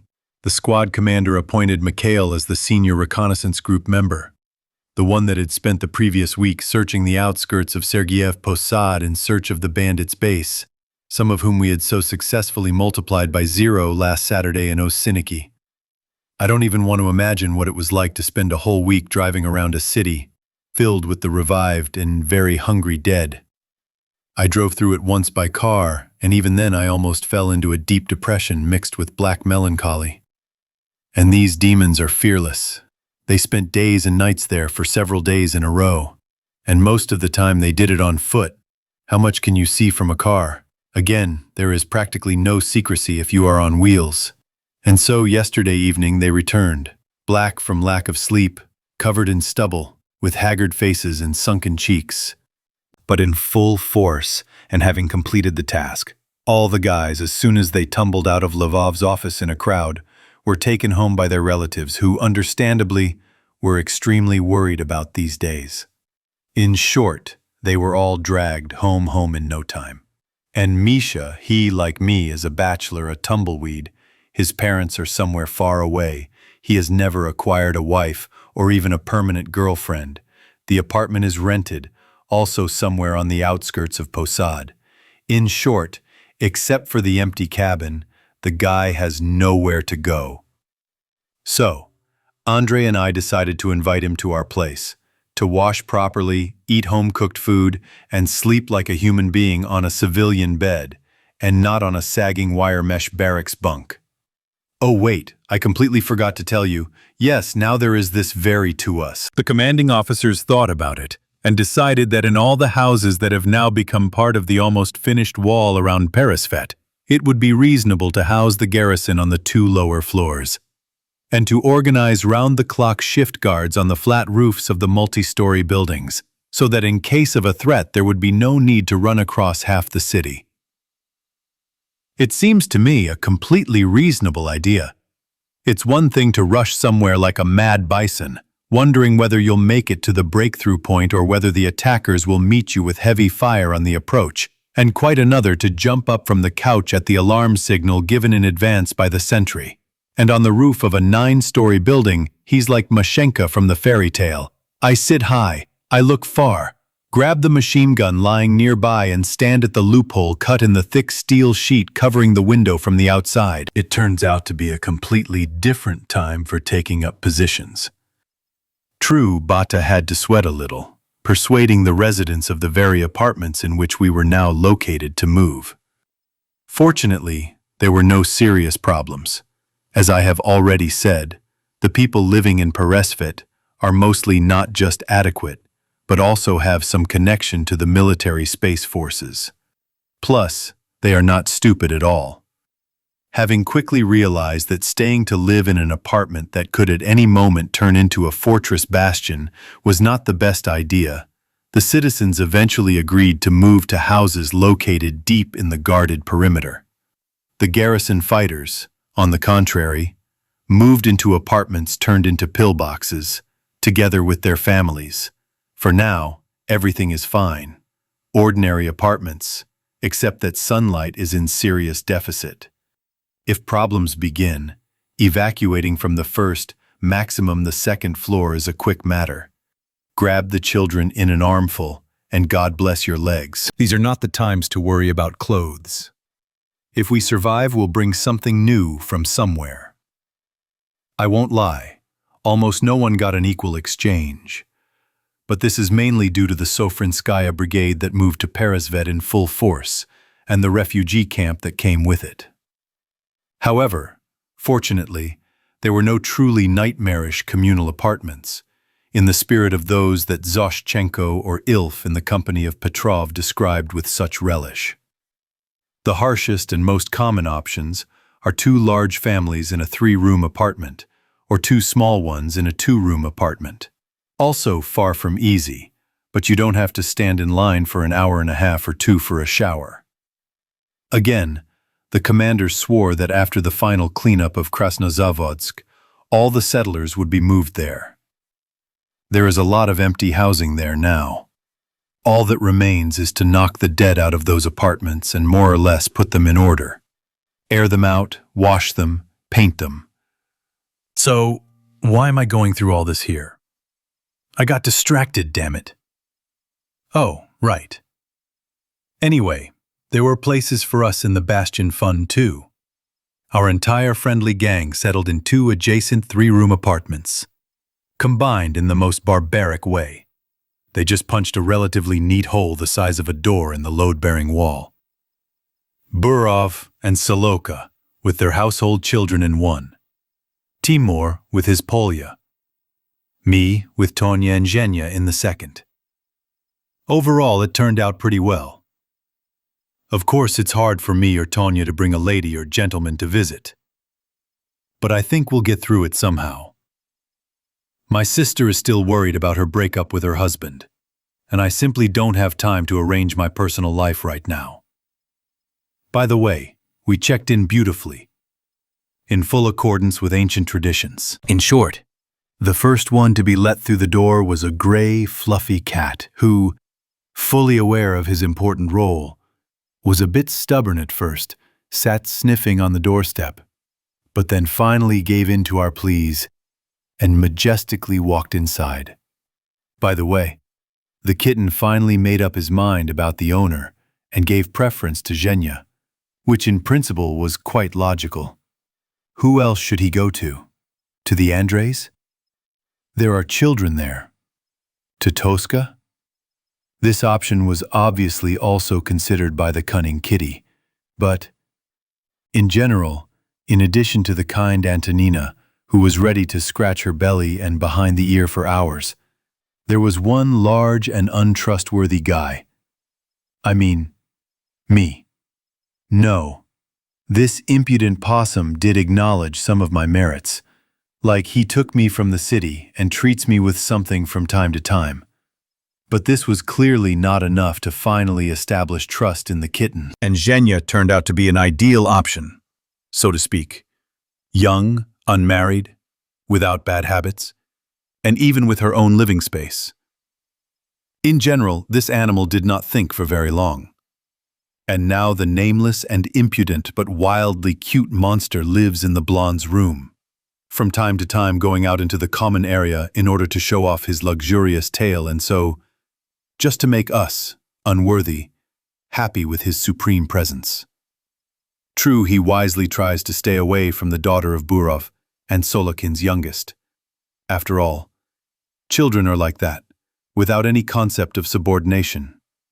And with too close contact, they can slightly pluck a fluffy tail. These young bandits will never rust. And so yesterday evening, we invited our fellow soldier who had returned from a raid to this warm company. We assigned him to spend the night in the room I occupied, temporarily evicting Tanya to Zhenya's. Fortunately, in addition to a small sofa, she also has a folding chair bed. One night can be tolerated, but we will raise the good man's spirits. He accepted the offer with joy. While our ladies were jointly preparing dinner, Mishanya first lay down in the bathroom, and so tightly that the sarcastic Soloka even inquired through the door whether the guest had by any chance grown gills and a tail and was going to leave through the drain into the sewer. Misha did not even deign to answer our wit. He only hooted something inarticulate, but with a very bright emotional coloring. Like, "Get lost, pathetic mortals. I'm already in heaven, and I don't have time for you at all." Then the pink and steamed guest was dressed in my old but clean camouflage suit.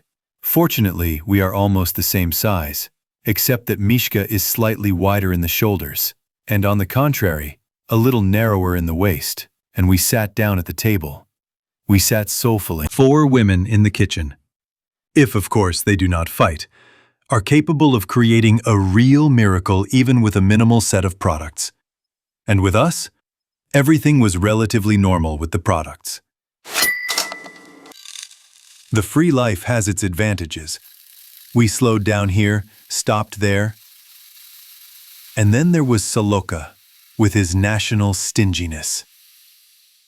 In general, we grew fat a little. What can you do? So the table turned out to be a sight to behold. Actually, it looks like it was at the table that he and Jenya's possum had a fight about something. At least, it seemed so to me. Because before, such liberties were not observed from the kitten. And here, such an embarrassment. Stop, you animal. I'll catch you, and it will be worse. Yeah, right, one of those caught up. I looked out into the corridor. It was interesting. As expected, a sleepy, and therefore even prettier Zhenya came out of her room to the noise, under whose protection the mischievous gray dandelion rushed with all his might. Seeing that the vile enemy did not want to come out for an honest fight, but on the contrary hid behind a skirt, or rather the hem of a terry dressing gown, Misha stopped and turned down the volume.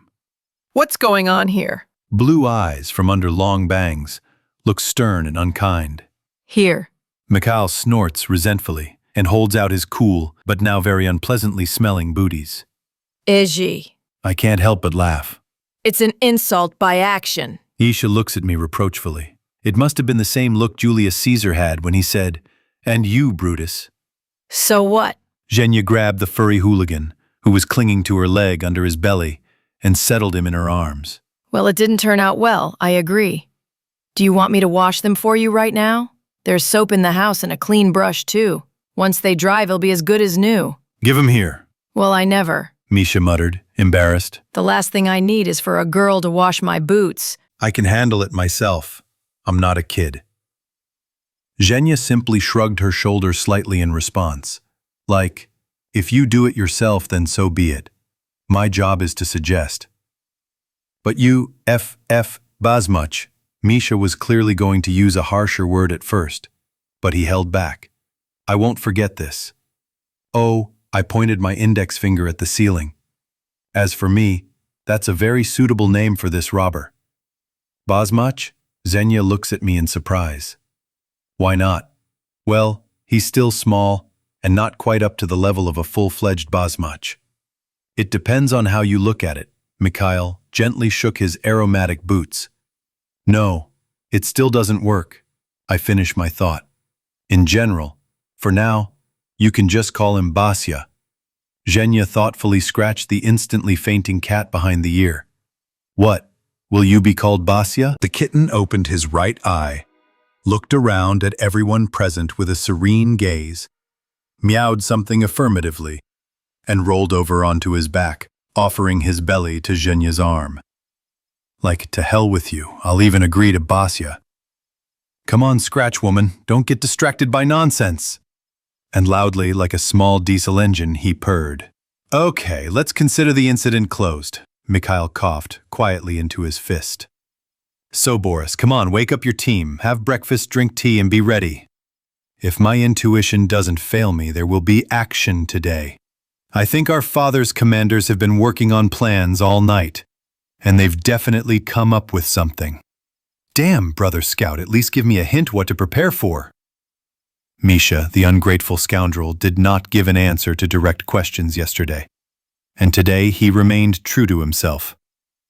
Prepare for battle, Borya. For battle. Everything as usual. Load the magazines, clean the karamiltuk and revolvert. You're a seasoned man yourself. Why should I teach you about life? Where is the fight? In urban development conditions, damn it. Groshev, stop it.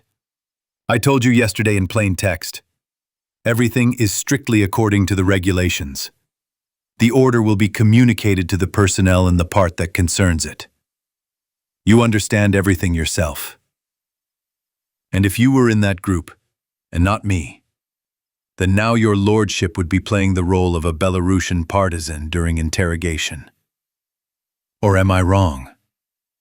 Yes, he's right. I back down. Then why are you playing the fool? I can't stand the unknown, I admit honestly. I understand, I'm the same. But army order is either followed from start to finish, or it's not army order anymore. It's the devil knows what, and a pink bow on the side. Be patient. The commander will call a general meeting and explain the situation.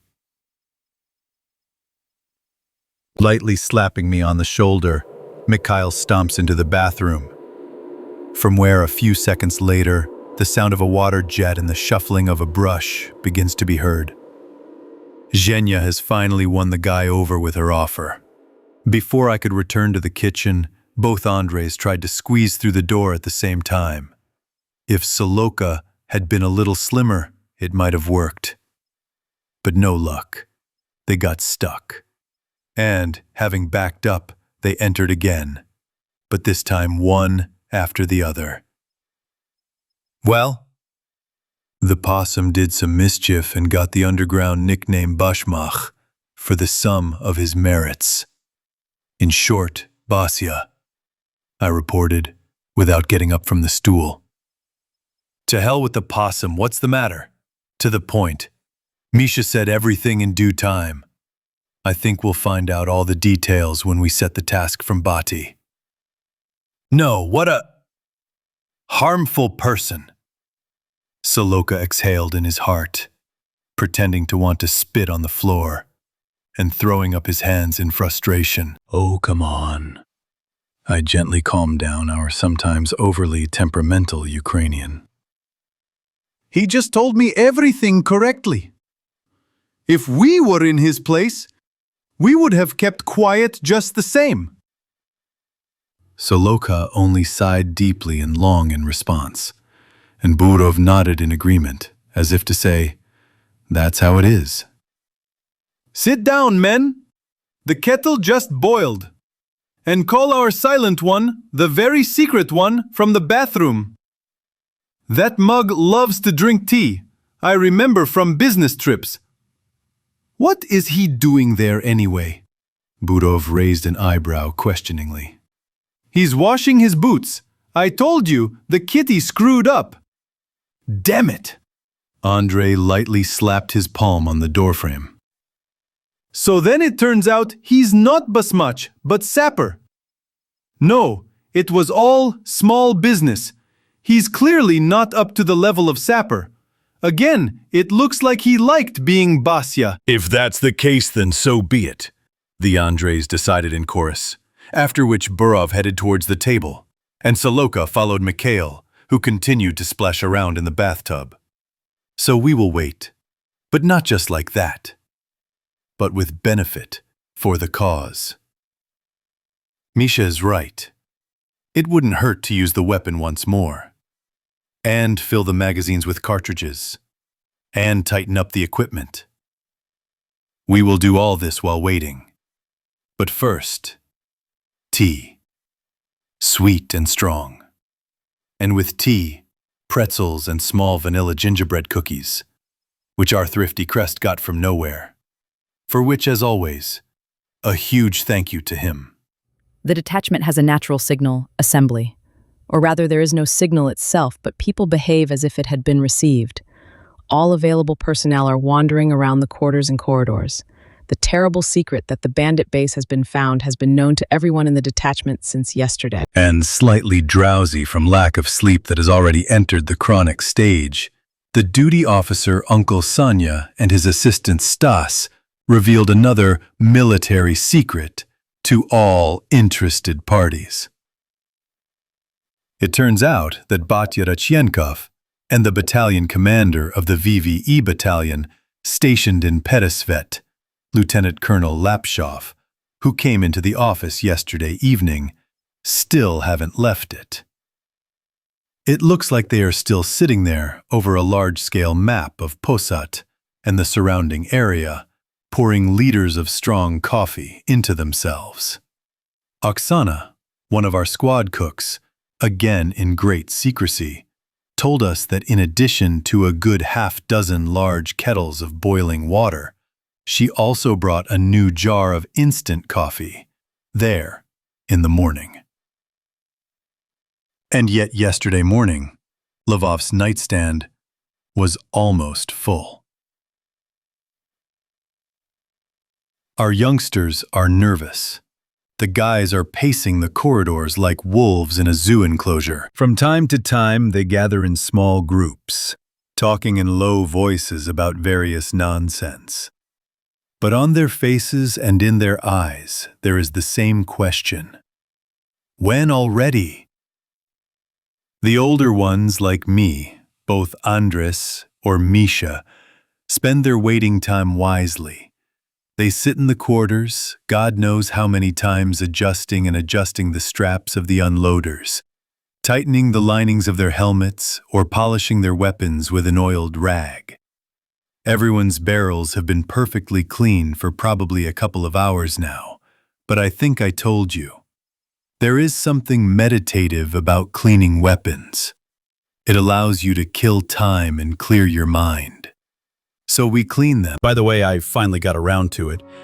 I completely disassembled the valve generously presented to me by Salika, laid it out on a stool covered with old rags, and comfortably settled on my bed that heroically survived the invasion of children and their mothers. I am now trying to turn the machine gun into a brand new samovar. In the sense that every detail would shine and sparkle. No. Misha, sitting on a similar bunk covered with a dark blue wool army blanket across the aisle from me, put the bolt of his APS back in place with a loud click of metal. It looks like there's no point in sitting around here now, even if they finish right now. He looked meaningfully at his old Komandirsky, stood up with the armor mesh of the bed creaking pitifully under his weight, and with a familiar movement slid the Stechkin into a massive thigh holster. Then, nothing will happen today anyway. They won't trust company commanders to conduct operations of this level. And all our top command staff, if they want anything after the meeting, will only want to go to bed. They're not made of iron.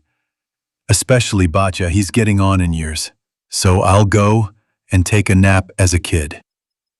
Anyway, they won't start without us. They'll wake us up right away if they need us. Listen, Borya, don't take it as impudence, but can I base myself at your apartment again? It's too noisy here.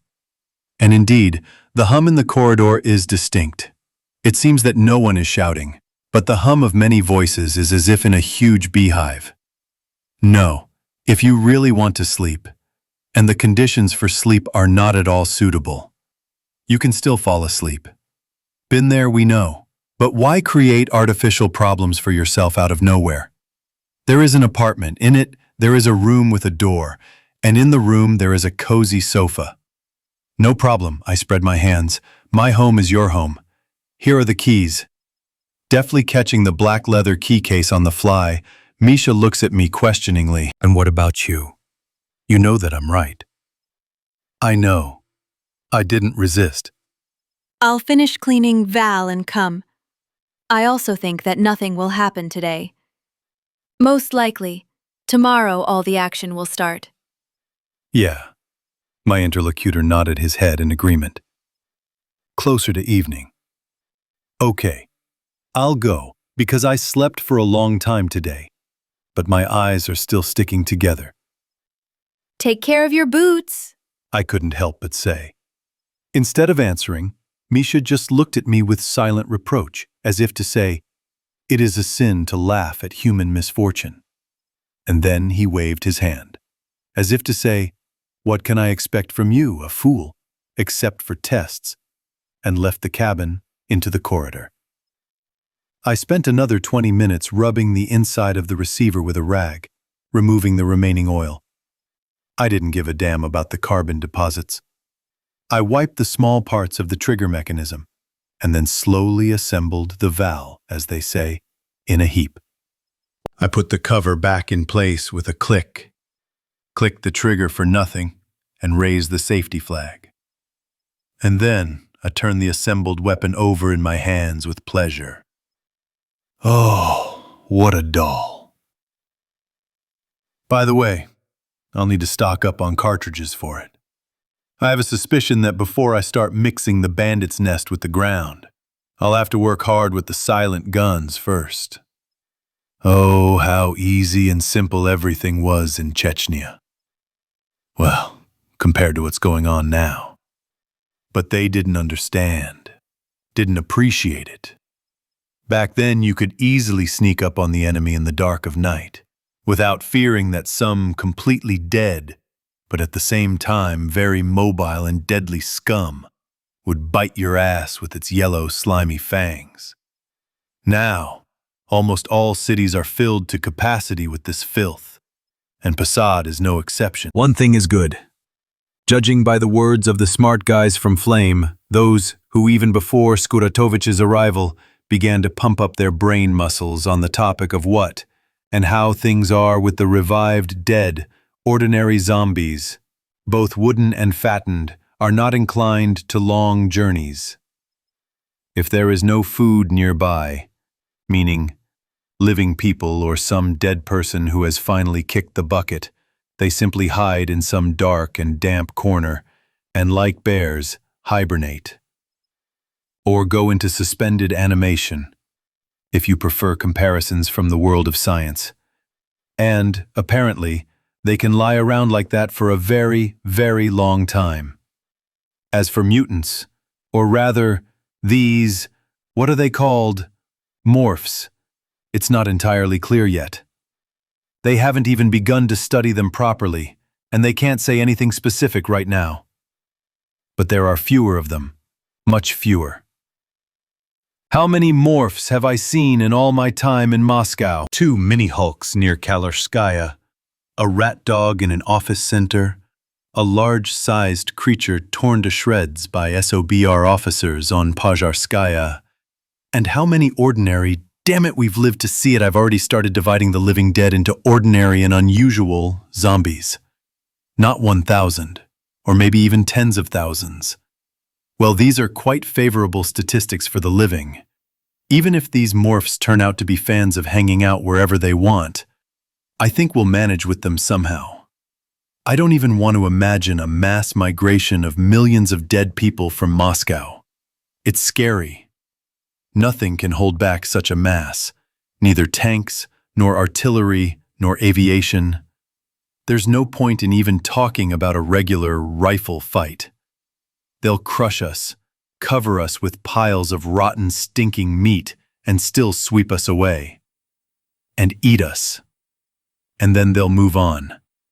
The only thing we'd have to do is sanitize them with nuclear weapons. But how and where are we supposed to live after such sanitization? In short, our enemy is no gift at all. But it could be worse. And if we keep our distance from large cities, we can live quite well. The trouble is that we will have to go into a large city. What did you expect?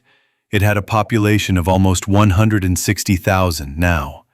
This means that before we get to the bandits, we will first have to break through the streets of Sergiev Posad, filled with the dead. The undead, as I saw just a few days ago, have already hidden, and it seems have fallen into their lethargy. But if we make at least a little noise, we will have fun. What can I say? In one fell swoop, we will wake up the hungry undead and put the bandits on their ears. And then we can safely forget about any plans. What kind of storming the enemy base? In such a situation, we ourselves would escape with our legs. Well, actually, so we've reached where we started. Before we pounce on the bandits, we'll have to use only silent guns. And that means what? Aha, just like in Tarantino. We should have taken shotguns. That means we need to get some ammo, the more the better. And find magazines for them. The Val has shorter magazines than the Kalash, only for 24 Oilers. And there will clearly be no time to reload in the upcoming battle. Yeah, I'll have to bow to the rear guards. Our gunsmith's warehouse is a real sellout. The very spacious and almost always empty reserve warehouse is now packed to the brim. Stacks of boxes are right up to the ceiling, and by the way, it is almost twice my height. No, not all of them. I won't lie. Some boxes are standing alone. Some are stacked 2 or 3 on top of each other. But most of them are stacked so that I can't even reach the lid of the top one unless I jump up a little. The passage between these stacks looks like a narrow canyon between mighty rocks. Be healthy, Alexei! Ah, Borisyanich! Hello! The gunsmith Leshka Chistyakov smiles at me with difficulty, looking up from an impressive stack of paper. What are you doing here?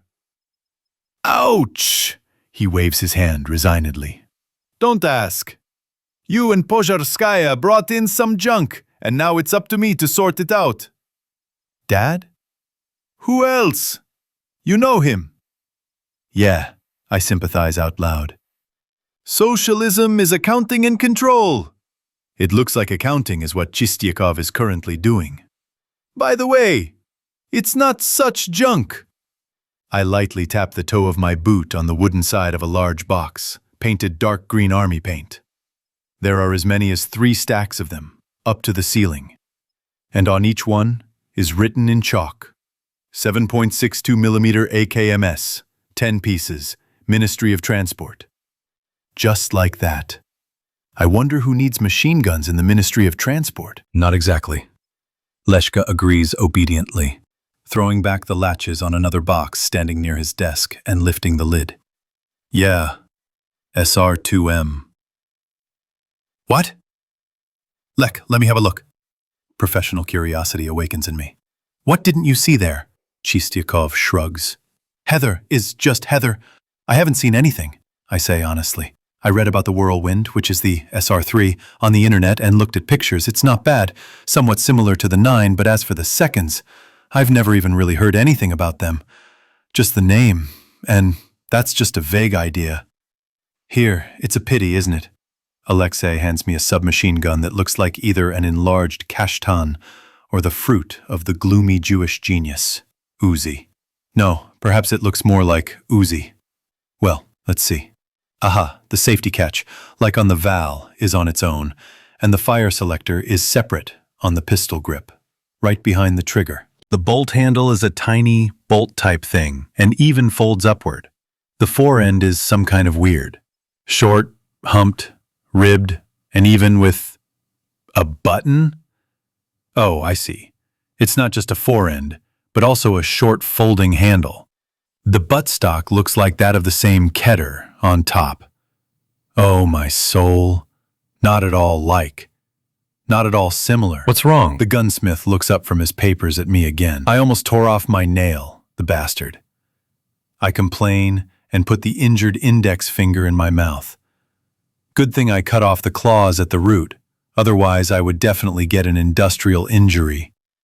No, what kind of moron came up with such a method of fixing the butt? I wish your refrigerator at home would open like that, my dear man. Oh my, you can't even really put your hand to it, it's so clumsy. It's much more convenient to make with the same bison. What about the bison? Kalash. It's still a Kalash, even if it's chambered for a pistol cartridge. But even Keter is more grippy. And here the butt is inconvenient. And the overall layout is some kind of... In short, it's complete crap.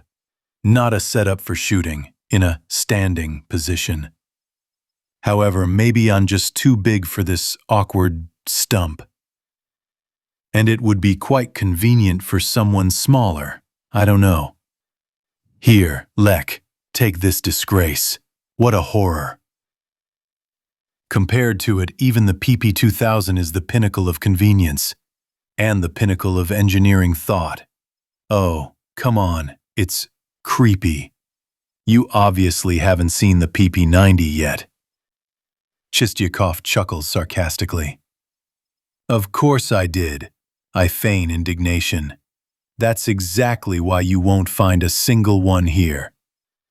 Although there were about 8 boxes in the warehouses, I saw them with my own eyes. Crammed boxes. But, God forbid such happiness.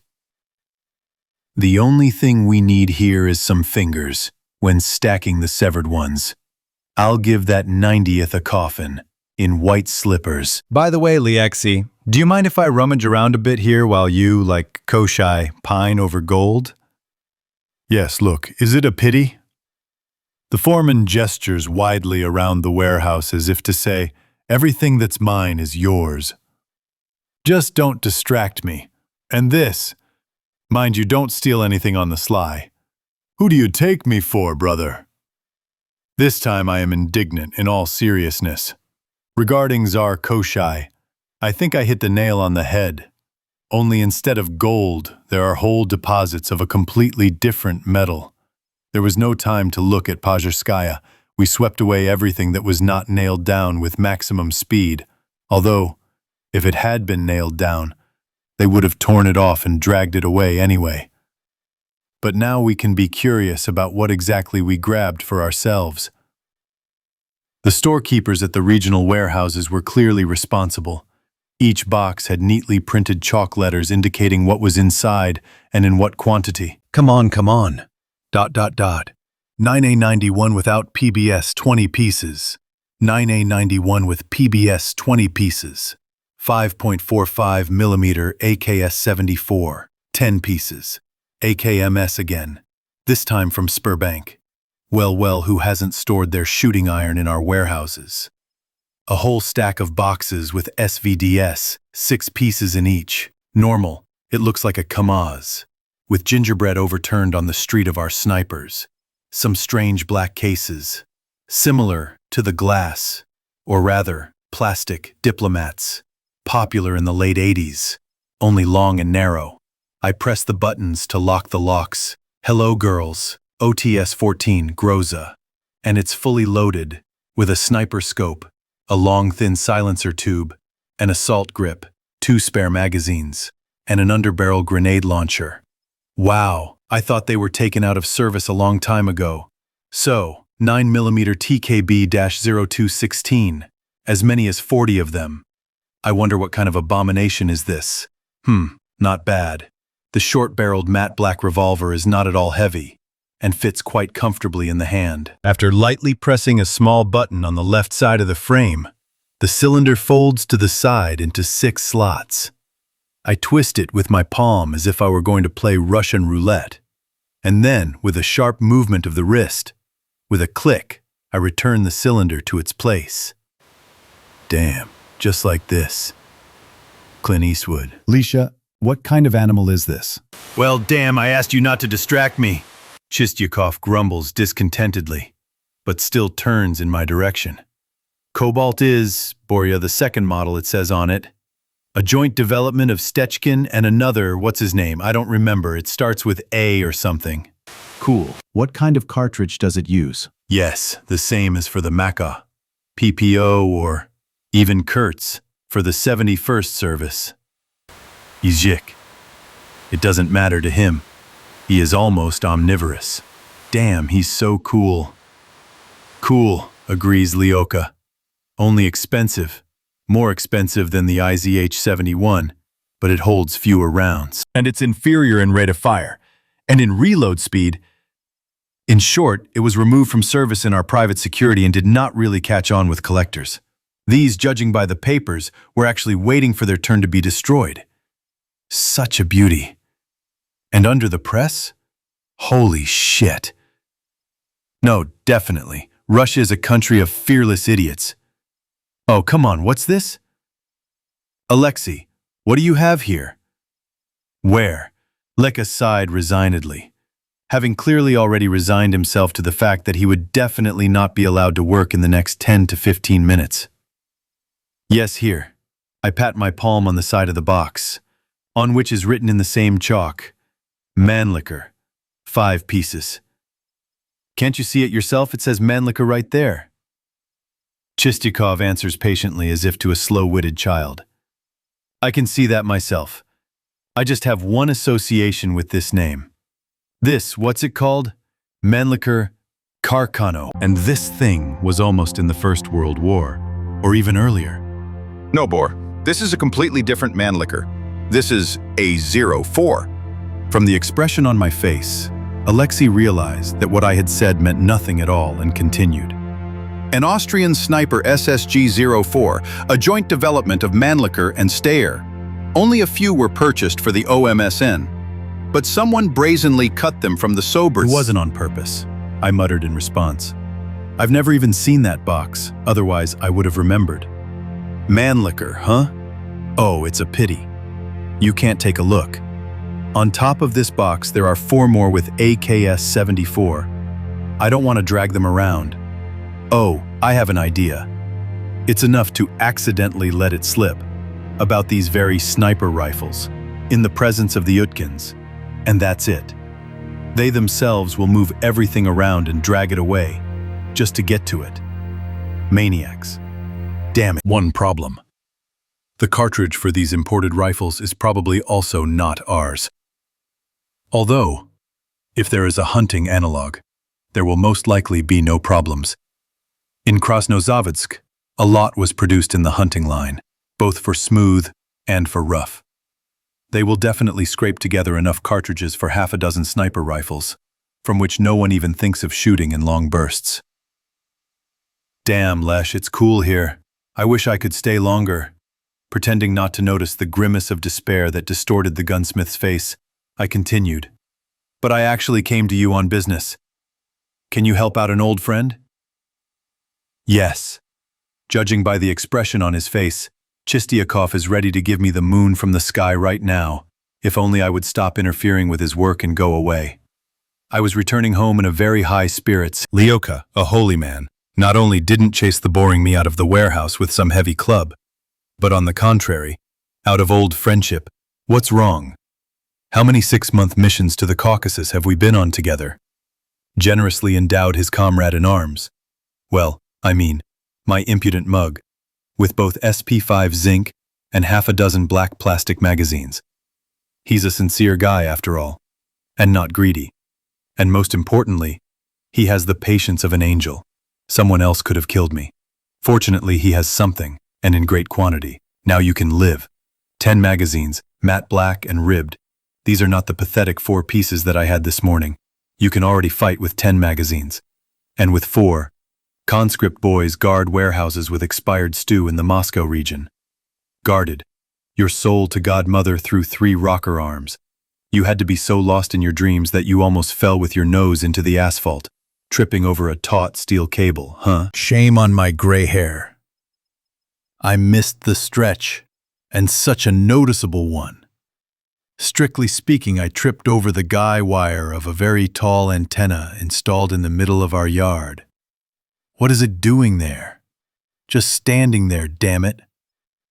And next to it is an elderly and faded, khaki-colored Army ZIL-131 with a Kung, a mobile communications center. The people from Sofrino brought it to us and helped us set it up 4 days ago. I remember such units. I remember them from my service in the brigade. How many times at the ZTB I dragged our company, Severox, into this, or exactly the same, battery Kung. I don't know what kind of radio station is installed in this shabby booth. I've never looked into this issue. But with exactly the same antenna, our signalman from the Tursky Ridge in Chechnya called to the Moscow region without any difficulties. Solid equipment. Serious, albeit slightly outdated. In our conditions, a treasure trove. They say that in recent days, with the help of this very venerable age Shaitan machine, they have already managed to contact the Tula Airborne Troops Base and even St. Petersburg, or rather Kronstadt. Which is very encouraging, and gives serious hope for the future. So far, so good. You go outside, poke the buttons of the satellite iridium, and calmly contact the same Playman or, for example, Odon. Everything is easy and simple. However, provided that you know the number. And when will the satellites die? As far as I know, they are constantly being corrected from the ground. On Earth, no one has time for that. They will fly for a while, then they will start losing orbits. At first the connection will get worse, and then it will disappear altogether. And then what? Pull the wires of the field telephone? Or, like in the 19th century, send messengers back and forth? Yeah, horsemen, damn it. That's what I mean. There was one circumstance that spoiled everything. Right away, one might say. At a glance, I really didn't like the service personnel that had taken up residence in the Zill's body. The conscripts who had served with this vehicle had gone home at the very beginning of the Arctic Fox. We don't have many communications officers, so they dug up this non-combatant dummy somewhere. Or rather, it seemed to have dug itself up. The dummy had never served in the army. It was interested in communications on its own, and apparently understood it quite well. But I just don't like this guy, even if you kill me. You know, there is such a strange and personally completely incomprehensible category of citizens. How can I explain? In short, imagine a kind of starved, dried-up pod, about 1.60 meters in a jump, in glasses -28, with knees as thick as my wrist and arms like twigs, and also with a long, greasy tail of hair that God knows when it was last washed, but proudly wearing his native British DPM with a Union Jack on his shoulder, huge boots that look completely clownish on his thin legs, and not even army ones, but some kind of grinders or Dr. Martens, and a green beret with a cockade of the French Foreign Legion. Can you imagine? In short, a classic freak, a city madman. I have met people like him in the Moscow metro or on the streets of the First Throne before, from time to time, and they caused nothing but pitiful bewilderment. Strange, by God. They are clearly convinced that by putting all this on, they will instantly become cool guys. They would be better off walking to the nearest ophthalmologist for contact lenses and going to some kind of fitness club or gym. It would be much more useful. In a word, the non-combatant who moved into the communications center was just like that, a classic. And in principle, I would have treated him completely indifferently. I haven't seen enough weirdos in my time, but as it turned out, this guy was not just a weirdo, but an unusually arrogant and haughty weirdo, and also a bit boorish. Also in some ways a classic, and at the same time a clinic. A typical unrecognized genius, a sort of navel of the universe surrounded by gray mediocrities. In short, I am D'Artagnan on a white horse and the rest are shit under its hooves.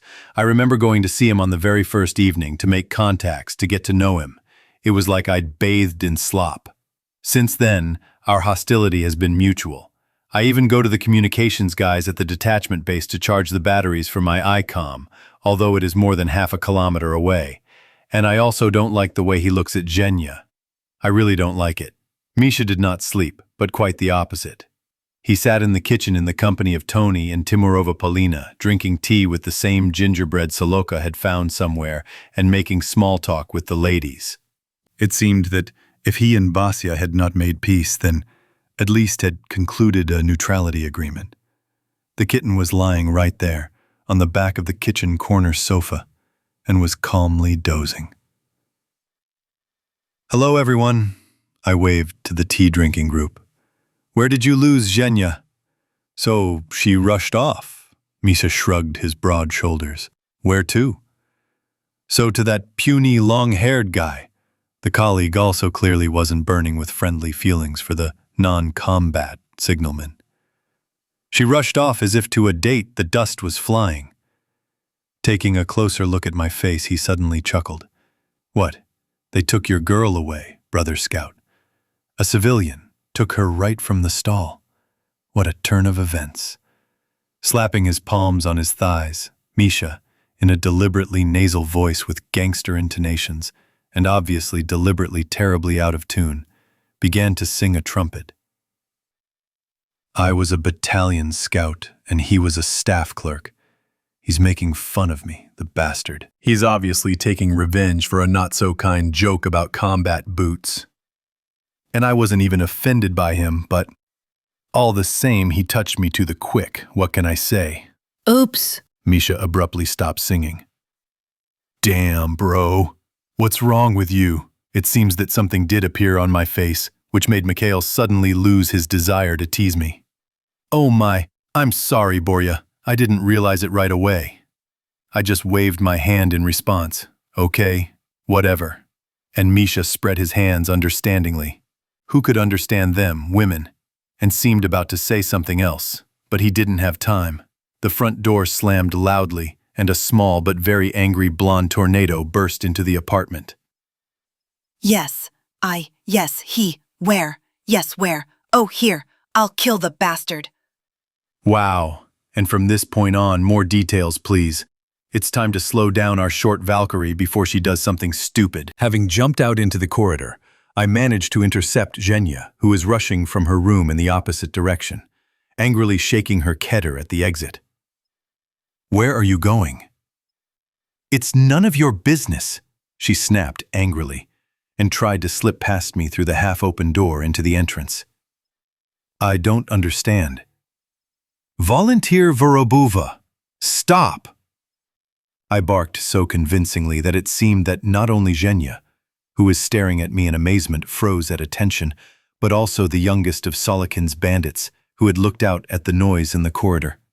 Even Basya, who had just been sprawled on a wide and soft leatherette cushion, jumped onto the windowsill and froze there, like a fluffy statue of the Egyptian goddess Bast, with his tail wrapped around his paws gathered in a pile. Misha's surprised snort was heard from the kitchen. Yeah, I was stunned myself. And what an old-fashioned word I dug out of my memory. Volunteer. Incidentally, it suits her current status quite well. She's not a civilian lady, but she doesn't have shoulder straps yet. What? Zhenya squeaked with a completely different intonation, more frightened than angry. I don't get it. What does a serviceman say when someone senior in age and rank addresses him by his last name? So, now the main thing is not to overdo it, otherwise he'll freak out, flare up, calm her down later. However, I think she remembers very well the conditions under which the girl was accepted into our small but friendly team. Strict discipline and subordination. No quirks. If you have quirks, the exit is over there. Settle in among the other refugees, as you can and want. Zhenya thought for a moment, and, as it seems to me, remembering Grushin's lessons, and where else could she have gotten such knowledge from, she straightened up a little and reported clearly,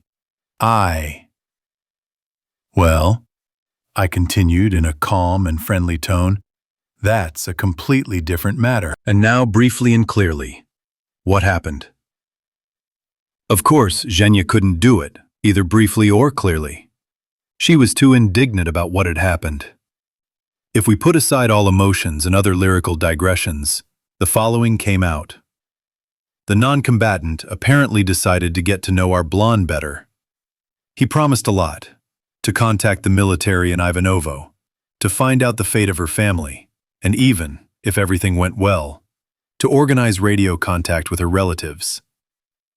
Today, he invited her for a light lunch. Well, yes, she is the victim. For leaving the location without a weapon, I growled again. What the hell? Did you come to a resort? To the southern coast of Crimea? Did you find time to stroll around unarmed? Well, 50 meters from home, there and back. And as a result, I ran into a ghoul. A dead one. And it's good that he was alive. This is just for now, the girl muttered sullenly. Forget it. Under my heavy gaze, the already short blonde sank to the floor. He may be a piece of trash, but he is a valuable and very much in demand specialist. And for you, apart from us and the recovering Nikolai Nikolaevich, no one will say a word. Is that clear? Zhenya shakes her bangs in agreement. Well done. Now, go work on your assignments. What should we do then? Contact Sveta Burova. She will find you a job. Don't even doubt it. And don't let her show her face without a gun and a nose again. Already in the entrance, on the bottom steps of the stairs, Mikhail grabbed me by the shoulder with his strong paw and turned me to face him. How far did you sharpen your skis? As if you didn't understand it yourself, I shrugged, shaking off his hand. Now I'm telling you, forget it. You, damn it, are a person interested in the matter. And now you're emotional. If you screw up, don't go to the granny. I'm not going to forgive this clown either. Well, no one is offering. Why would you even think that? Misha makes a surprised face. But don't interfere. You're already a hot-blooded guy, and now you've touched a nerve. And the long-haired one is a real character. He'll blurt out something wrong. You'll get upset, wave your fist, and he'll go and bite his boots from your great disappointment. There's no need for that. And what to do? Find a mediator, Misha sighs patiently, as if explaining truisms to a child. I'll go and explain everything to the citizen myself. I won't do it myself. In 10, 15 minutes at most, he'll realize with all his heart how deeply wrong he was. I don't even rule out that in the process, out of deep remorse, he'll throw a piss in his fancy German pants. And, mind you, Misha pointed his index finger at the ceiling instructively. All this without any savagery like punching someone in the face or other assault followed by serious bodily. Yes, Mishanya can do that. Both he and Tisov and Tosha are self-taught psychologists. I don't know where they got it from, although, perhaps, they are just such skilled people in life. But sometimes they would make people detained purely at the bazaars with just words, even without shouting or any particular threats, either tremble or cry. I can't do that. I won't lie. No, putting on a working face, stupid, cruel, and aggressive, the very one that citizens, out of ignorance, take for the real face of a riot policeman, that's easy. There's no other way. Especially if you are not communicating with ordinary civilians. With them, there are no special problems and you can calmly talk like a human being, with various good afternoon and excuse me please. But when you stand in a compact group of less than 100 heads against a crowd of 2,000 or 3,000 tipsy and unfriendly football fans, or accept some non-Caucasian organized crime group with a machine gun in their hands, here, without a working face, nowhere. If such types see an ordinary person in you, in the best case, they will begin to resist, and in the worst, the crowd will crush and trample you to hell. This is exactly why a riot policeman in a combat situation should not look like a person, but a crazy and bloodthirsty machine. Like the Americans say, no doubt, no mercy. This is the kind of riot policeman everyone is afraid of. No one objects to him, no one argues with him, and when they see him, everyone, just in case, lies down on the floor or lines up along the walls with their hands behind their heads. Anyone who has served in the riot police for at least a year can make such a face. Without it, serving is not just hard, it's practically impossible.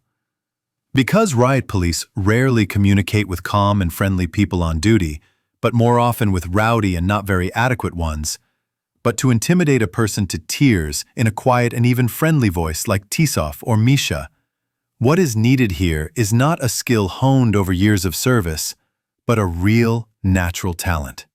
And Mikhail has this talent in abundance, and in all other respects, he seems to be right. But damn, it's still my problem. And why did you decide that you can do it, but I can't? Because Borya, for me, she is just a girl I know, even if she is pretty. Because I am not in love with her like a schoolboy. What makes you think that? Come on, Borya. Don't push my buttons. Everyone in your house, including your cat, the pest, has long since understood and seen everything. You're the only one who's being slow. But he's right again. And Zhenya, although... No way. No although. She's mine. I won't give her to anyone. Let the non-combatant roll his lips back. Or else, you never know. He'll step on her with his dirty and heavy boot. But if she's mine, then it's up to me to sort it out. Calm down. Misha lightly pushes me in the chest with his fist. I have to go anyway. Not only will I be able to control myself, but initially I feel almost no emotions about this whole situation. So, the blood will not rush to my head. I will definitely not lose control. And you, I repeat once again, are an interested party. Get even a little carried away, and we will have to look for a new signalman. Dad, of course, will not send you to court. He should not, at least. But I would not check. So let's not create problems out of thin air. You will go home to Zhenya, otherwise she will get upset and offended. And I to the long-haired one. And everything will be fine with everyone, even with this moron, although he will most likely not understand it. That's it, Brother Scout. Do not argue. Just believe. It will be better this way. I didn't argue. I just shook his hand firmly and walked up the stairs. Zhenya wasn't in the kitchens. In ours, in the company of Basya, who was once again lazily dozing on the back of the sofa. Tanya and Polya were finishing up their tea party. In the neighboring kitchen, Andrei Burov's wife Svetlana was in charge, and when she saw me, she only shook her head slightly reproachfully. Like, why did you yell at the girl like that? She shook her head and nodded slightly in the direction of her room. Well, yes, a hint. It couldn't be more transparent. Oh my. Did she really get offended? This is going to suck. I didn't have time to knock on Zhenya's door. She opened it herself, a little earlier. She probably heard my steps. Bor, help me here, please. Helping is always my thing. The main thing is not to apologize or justify yourself. And even worse, you don't need to hold back your tears. Entering the room, I look around, trying to guess the upcoming work front. The furniture seems to be in good condition, and there are no large and terribly scary spiders in the dim light of the sconces. How can I help? The door clicks softly behind me. I turn around and realize that Zhenya is standing right behind me, almost right next to me, and he is looking straight up into my eyes. We stand like that for a few seconds. What are you looking at, you three-door wardrobe? Her voice breaks the silence hanging in the room. Kiss me already, finally. Lord, why are all men such idiots? Realizing that I really am the biggest idiot in this world, I effortlessly pick up the almost weightless girl and kiss her tender, slightly parted lips. And then, well, actually, why do you even care what happened next? Peresvet. Residential building on Parkovaya Street, April 8, Sunday day, evening. Damn, what is it that is curled up so awkwardly under my back? The devil knows. Either it's a sheet or an empty duvet cover, which Zhenya used instead of a blanket in the unusually warm weather for mid-spring. There doesn't seem to be anything else. Her clothes are all over the floor. But I won't fidget and straighten them. I'll be patient. My joy has settled in so comfortably. Her head on my right shoulder, her arm across her chest, her leg bent at the knee on my belly. I don't want to disturb her.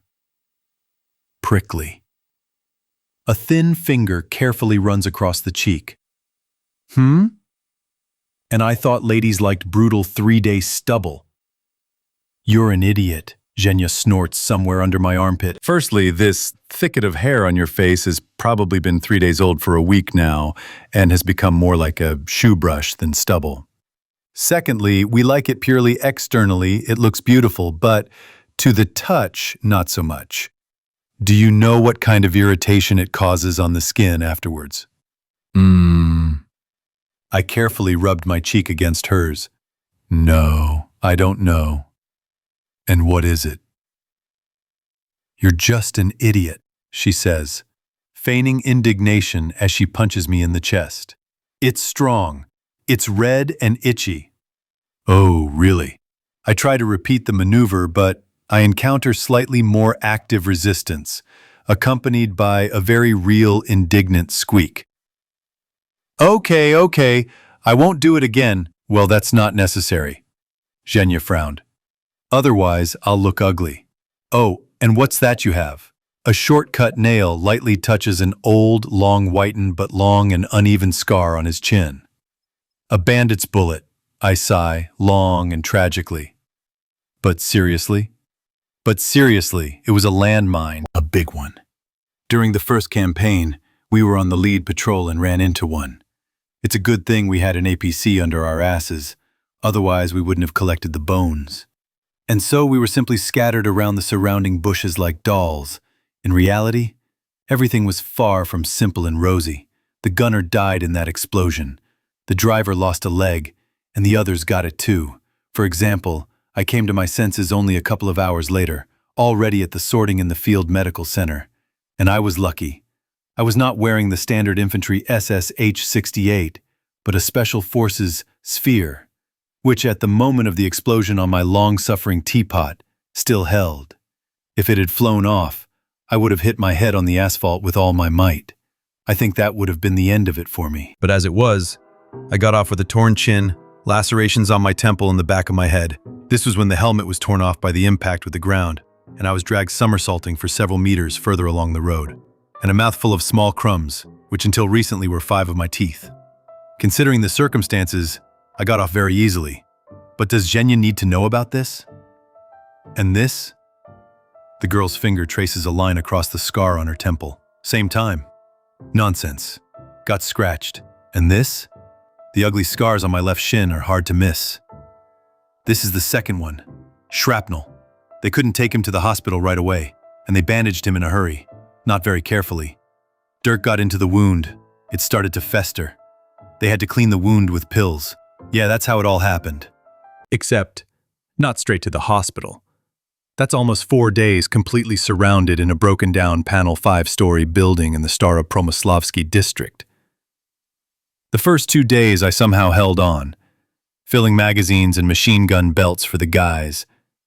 Then blood poisoning set in, and I came to consciousness only sporadically, and again I recovered at the first aid station.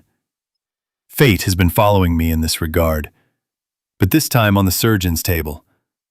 I remember that my leg looked terrible, black and maroon, swollen like a log, sticky like wet clay. I swear, I'm not lying. With my own eyes I saw how a nurse pressed on the skin and my toe sunk into my leg almost 2 phalanges. Really like in plasticine. The wound also looked appetizing, inflamed with bandage threads sticking out of the swollen flesh. I remember the surgeon sympathized with me then. He said, "It was a shame you woke up, Guy. We would have cut off your leg in 2 counts while you were unconscious." And now what? Inflammation. The leg is rotting. The anesthesia won't work properly. It will hurt. Very much. But I, he said, will try to do everything as quickly as possible. I grabbed his hand and said, "Don't you dare cut off your leg. I'll still need it." He insisted that the wound was too dirty and heavily infected. "You won't be able to endure it for so long, soldier, while I clean it, and besides, it's infected. You won't pull through anyway," he said. "You need to amputate it. Then there's a chance." Well, I told him that I was ready to be patient and take a risk, but if he chopped off my leg, I would hang myself on the first crossbar I came across as soon as I more or less recovered. I don't know how exactly I got through to him and convinced him, but he took it on. During the operation, I chewed up the leather officer's belt that the medic had stuck between my teeth instead of a mouthguard. almost to the point of being a gauze bandage. But I still had my leg. But I probably won't tell Zhenya about that either. And here, Zhenya slightly moved her leg thrown over me and touched my stomach. This was done with a knife by some activist. A sharp one. Right down to the intestines. Yes, I made a dramatic, theatrical pause. I was 12 years old. They removed my appendix, evidently expecting another story about Chechnya and bandit bullets. Zhenya just blinked her eyes in surprise, and then quietly giggled. And again she ran her hand over my cheek. Prickly. No need to repeat. I got the hint the first time. I'll go, shave, later. No, well, should I run to the bathroom right now? Right now. There are more interesting things to do here. Yeah, that's how we spent the whole evening yesterday. The whole night. And almost until lunch today, doing interesting things. And no one even tried to disturb us. Only Basya tried to break into the room 3 times, meowing and scratching at the door. But he wasn't lucky. Already closer to 1 o'clock, Shenka hinted that it would be possible to have a snack. I listened to my feelings and agreed. Indeed, it is possible. And even, perhaps, necessary.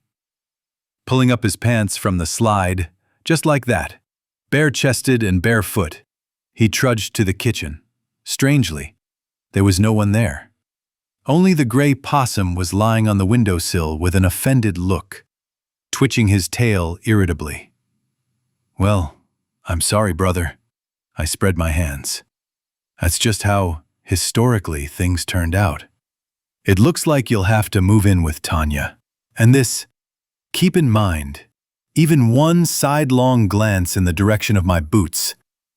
I'll take you back to Passad and pretend we never met. Got it? Basmak just narrowed his green eyes, with huge round pupils in the semi-darkness of the kitchen, contemptuously, and turned away. As if to say, I needed your boots, you bastard. What are you doing, individual educational work with him? Soloka snickers sarcastically behind my back. Good morning, little giant of the big... Well, yes, when someone puts a fist of impressive size to your face, you usually don't feel like continuing any dirty jokes. You, Petrosian, tell me a big secret. Is there anything to eat in this house? Only more substantial than these gingerbread cookies. I nodded my head towards the wicker vase standing on the dining table. That's right, Soloka proudly put his hands on his hips. Would you like some stew? Good, Belarusian. Hee hee, okay, a joke. Everything is in the fridge on the top shelf. And the kettle is still hot. We ourselves had lunch half an hour ago, and we put a new one on for you, as we felt. In the fridge, good. There is a roomy bag with already sliced sausage, about half a loaf of imported white bread for toast, which manages not to go stale or moldy for months, triangular slices of processed cheese and foil. In general, beauty. There, in the bag. I throw an open pack of tea pyramids. Yeah, only our tea has such a delightful cellulose paper taste. And put 2 clean mugs. With my free hand, I take the still warm teapot from the stand. Sugar? Damn, I generally drink tea without sugar. But Zhenya, I don't even know. But there is still no refined sugar. And I don't want to drag the sugar bowl with granulated sugar. My hands are already busy. I can't really grab it. What if I spill it? Oh, no big deal. If anything happens, I'll make a second go. Thank you, Andriuk. I thank you with all my heart. Why me? He shrugs. Thank your sister. She was worried about you, so she took care of you. She says, it's not like they're going to bring a pot of soup there. I imagined a scene of a romantic breakfast in bed involving a soup pot. Yeah. Art house, mother of it. Happy lovers, rattling spoons on enamel walls, racing to scoop up borscht. Cool. But I don't think it's a very suitable option. Don't drag it out too much. Andre coughs into his fist with an embarrassed look. At 17 zeros, the General Assembly of the squad, setting tasks, materializing spirits, and distributing elephants. Well, you get the idea. What's not clear? I shrug. The commanders planned everything. Now it's time for us to work. Having kicked aside the impudent Basia who tried to crawl into the room after me, I close the door and show Zhenya my catch. Here I am. I got a couple of mammoths. I just forgot the sugar. How sweet do you like it? Raising herself up on her elbows, Zhenya, who had clearly seen my fight with the kitten on the threshold, graciously waved her hand. It's fine without sugar, but you better make me a bigger sandwich. With sausage or with cheese, I ask, purely out of mischief. Zhenya doesn't take the bait and proudly shows me the tip of his pink tongue. Both. And you can do without bread, I finish understandingly.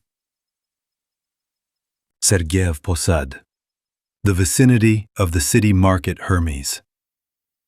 April 9, Monday, early morning. Hello, Edinikovia. How are you?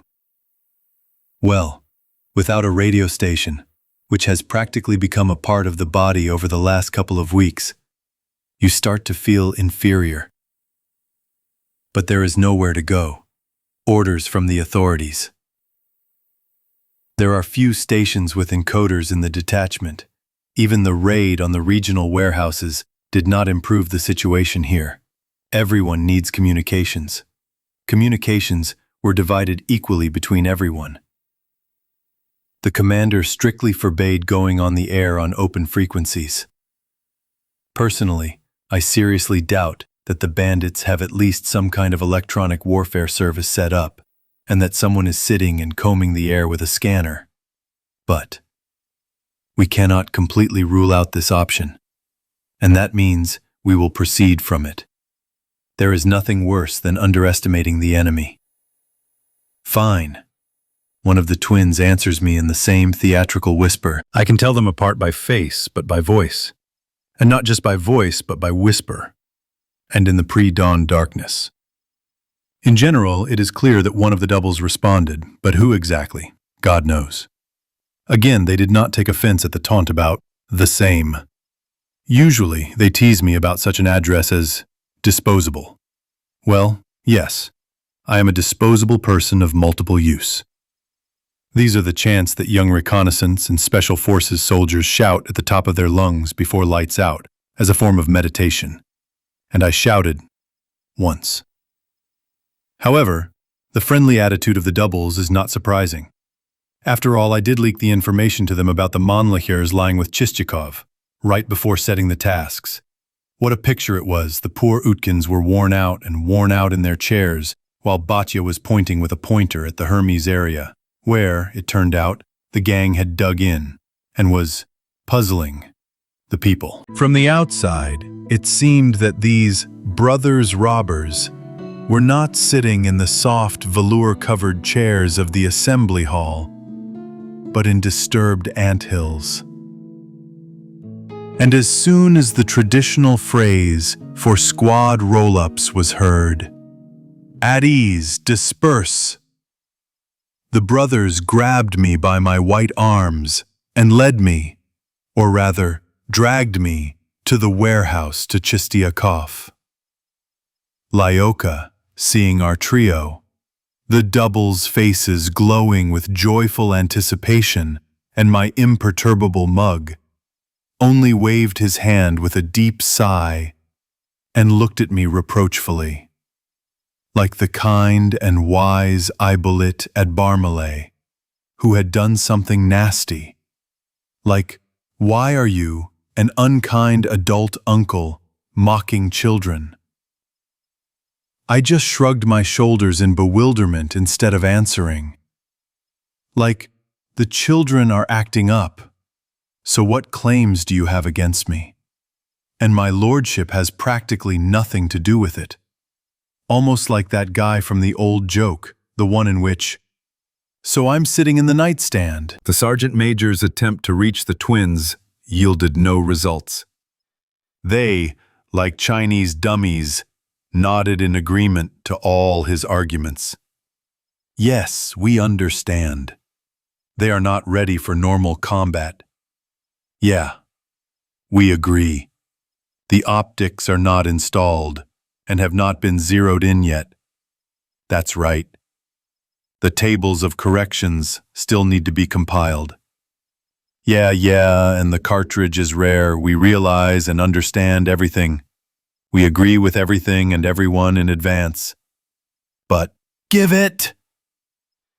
In short, Leka spat in his heart, looking at this disgrace. With my help, he pulled out the treasured wooden box, extracted from it a beautiful matte black plastic case with a brand nameplate, and solemnly handed it to the eldest of the Utkins, Oleg. Like, take possession of it, you bastards. The bastards sincerely promised Chistyakov literally mountains of gold in the very near future as a bride money, and almost skipped off to the platoon quarters to master the treasure they had obtained, not forgetting with childish spontaneity to completely unnoticed grab from the shelves a pack of those very rare 300 Winchester Magnums. Well, why? The storekeeper looked at me reproachfully again. They are preparing for an operation now, and instead of this, what do you think they will do? They will be charged with positive emotions, Alexei. I couldn't help but smile, and a positive attitude before a serious matter is an important thing. Again, even if they behave like boys, you can't deny their professionalism. They will take your 04 for special training only when they have studied it down to the last screw and adjusted it perfectly. But for now, let them rejoice. For the cartridges, Yulo, as you say, boss. I playfully saluted with 2 fingers. Any whim within reason. What would you like? I'll think about it, Chistyakov answered hintingly. I see. It seems that my old friend will fleece me if the opportunity arises. I need to prepare myself and the Odnikovs in advance. Otherwise, it turns out that they are the ones stealing the bullets, and I am the one taking the rap. No, that won't do. The premonitions were not deceived. 2 hours later, the doubles came out to form up with their already slightly worn-out SV-98. The new, beautiful and flashy toy Mannlicher is, of course, great, but it is better to go into battle not with something that seems more sophisticated and cool, but with something that you know better and have better command of. My role in the upcoming assault was, at first glance, quite simple. I and the Lovebirds were supposed to cover the sniper pair of doubles, while they, together with the rest of the squad's snipers, would pick off the bandits' sentries from the roofs of the hangars.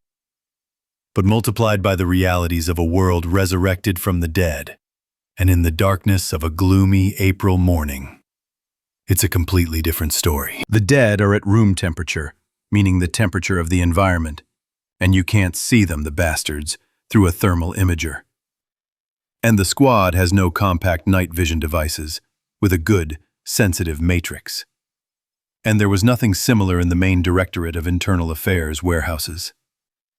Several NSPU night sights and 1 PN50 night vision devices that were found don't count. These fools weigh over 1.5 kilos each, and in use, how can I put it mildly? Not particularly convenient, to put it briefly and without swearing. One thing is good. Batya had obviously thought about this too. That's why our guys moved out from the city to her mise, which was comfortably spread out on a fairly large vacant lot on the very outskirts of the city, right next to the highway leading to Uglik and Kalyazin. Under armor. The drivers of the armored personnel carriers drove in a combat manner, that is, with the hatches closed and without turning on the headlights, illuminating their way exclusively with Dragon infrared searchlights, the beams of which are not visible to the naked eye, and we still managed to scrape together some night vision optics for the drivers. We weren't afraid of the bandits in this matter. According to the reconnaissance conducted by Mikhail and his thugs, they preferred to illuminate the area around the market with searchlights at night. Fortunately, They obviously had fuel in reserve, and the Zagorsk pumped storage power plant, guarded by FSB and VVR agents, was functioning quite properly, supplying all the remaining consumers with electricity. It is clear that in its previous life, its capacity would not have been enough for everyone even within the district. But now there are far fewer people who want to watch TV or boil a kettle than those who just want to gobble up someone. Behind and to the left, from behind the gas station booth, there was a couple of quiet pops, as if someone had carefully, without any fuss or a fountain of foam, opened a bottle of champagne. -1. Burov whispered hoarsely, sticking his head out from around the corner. He hobbled in from somewhere on the field. Keep an eye on him. Damn, he's right. Even though this side of the market is a wasteland, with nothing but wind-blown trash and last year's weeds, there's no time to relax. It's easier for the backups. They're on the roof, covering the gas pumps, sprawled out in all the comforts. A camping mat, a thermos of coffee. The only thing missing is cigars, and we're down here. Already a little chilled and starting to go wild from anticipation and uncertainty. How we're missing a connection, and how much longer can we wait? It's almost 5, the very definition of dog watch, when even the most disciplined sentry wants to crawl under a warm blanket, curl up into a ball and faint for 2 or 3 hours, or at least wrap himself tightly in his jacket, close his eyes, and doze off standing up. Another hour at most, and it'll start to get light. And the dawns in the spring are swift. Borisyan, a whisper is heard from above. 1 minute readiness. The order was given to sort out the targets. 1 minute readiness, guys. I repeat the command for the lovebirds, covering my rear and flanks, and turn on the radio. After the first shot from a sniper without a silencer, all the games of radio silence will be of no use to anyone. Target is single, range is 235, mutters spotter Sasha Utkin from above, giving target designation to his brother, the gunner. From reference point 2 to the right is 10, fire on command. 3, 2. I put the safety on and throw the no longer needed Val over my back and hang it on Tigra's chest. The game is no longer for a gentle and neat, low-noise toy. Now we will press to the ground and crush with the density of fire. So why mock the delicate equipment and waste rare ammunition? Tigra will cope better here anyway. After a little bit of disorganized but frequent clapping, knocking down the bandit sentries, and smashing the delicate glass of the searchlights, the rifles of the squad snipers, I press the push-to-talk button. Circularly, to everyone who works with Altai 11, fire. The dark wasteland literally explodes. No wonder. Every third bullet is a tracer. The market wall is covered as if by streams of some fantastic sparkling green rain. The bursts are short, 3 or 4 bullets, but frequent and from almost 3 dozen barrels. I don't know how much real harm we are causing the bandits now, but we are guaranteed to distract the attention of the main forces of the squad, who are about to strike at the armor from the city side. True, the enemy we got, it seems, is quite toothy. The dark ones did not remain confused for long. And now, despite our heavy fire and the efforts of snipers, who are steadily hitting everything that moves, lead greetings from the opponents began to whistle over our heads. And the further we go, the more intelligent life is discovered in the loopholes on the market walls. Damn. Just a little more and they will go on the counter-attack. Our guys should hurry up a bit. No matter how you look at it, the element of surprise is already lost, and there's only a platoon of us here. In the middle of a wasteland, where you can count the number of good shelters on the fingers of 2 hands. In Altai 11, Grad 6. So, this is already the 2nd radio station, tuned to the command wave, so that the commander's orders are not lost in the general chatter. And now, the deputy commander of the Ambush Regiment, Lieutenant Colonel Skvortsov, who is in charge of the ambush regiment, is calling me. I let go of the machine gun, which is hanging on my chest with the barrel down, and reach out to the radio sticking out of the sleeve pocket of the Gorka. Bam! Oh, my mother! What was that? I try to get my bearings in time and space. It doesn't work out very well. What do we have? I'm sitting on my butt. I'm not lying down, apparently, only because I crashed into a gas pump with my back and flowed down it. There's impenetrable darkness in my eyes, but at the same time, sparks are dancing, black ones. I can't breathe in. It feels like someone has very accurately poked me right in the solar plexus with something hard. My lungs are burning like fire, but my diaphragm has collapsed and won't open back up, and my chin feels unwell. The radio continues to drone on with Skvortsov's voice. Altai 11, Altai 11, do you copy? Over. Wait a minute, Colonel. Don't bother me. I'm busy. Very busy. I'm trying to figure out whether I'm going to die right now or whether I'll smoke up the sky a little longer. My chest is heaving convulsively, albeit at the cost of incredible effort and acute pain, but I still manage to squeeze some air into myself.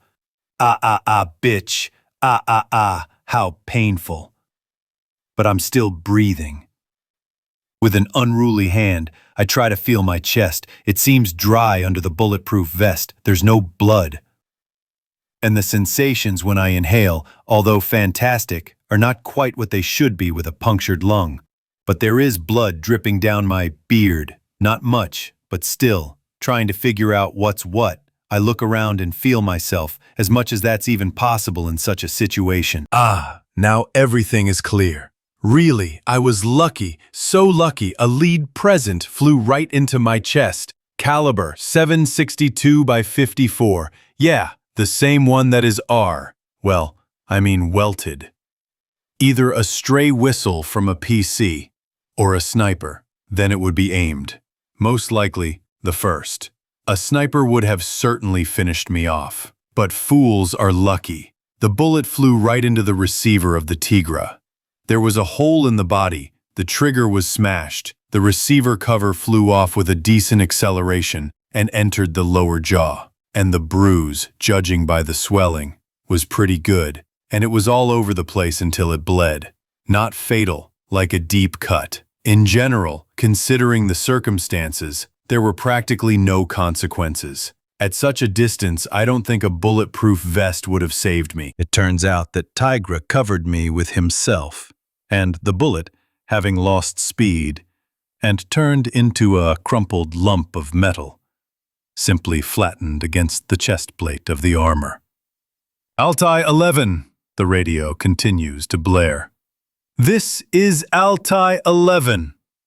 I literally squeeze the air and words out of my chest. Why didn't you answer? Over. Skvortsov's tone is displeased. I had some business. I break into a hoarse wheeze, turning into a painful cough. I got shot. Alive?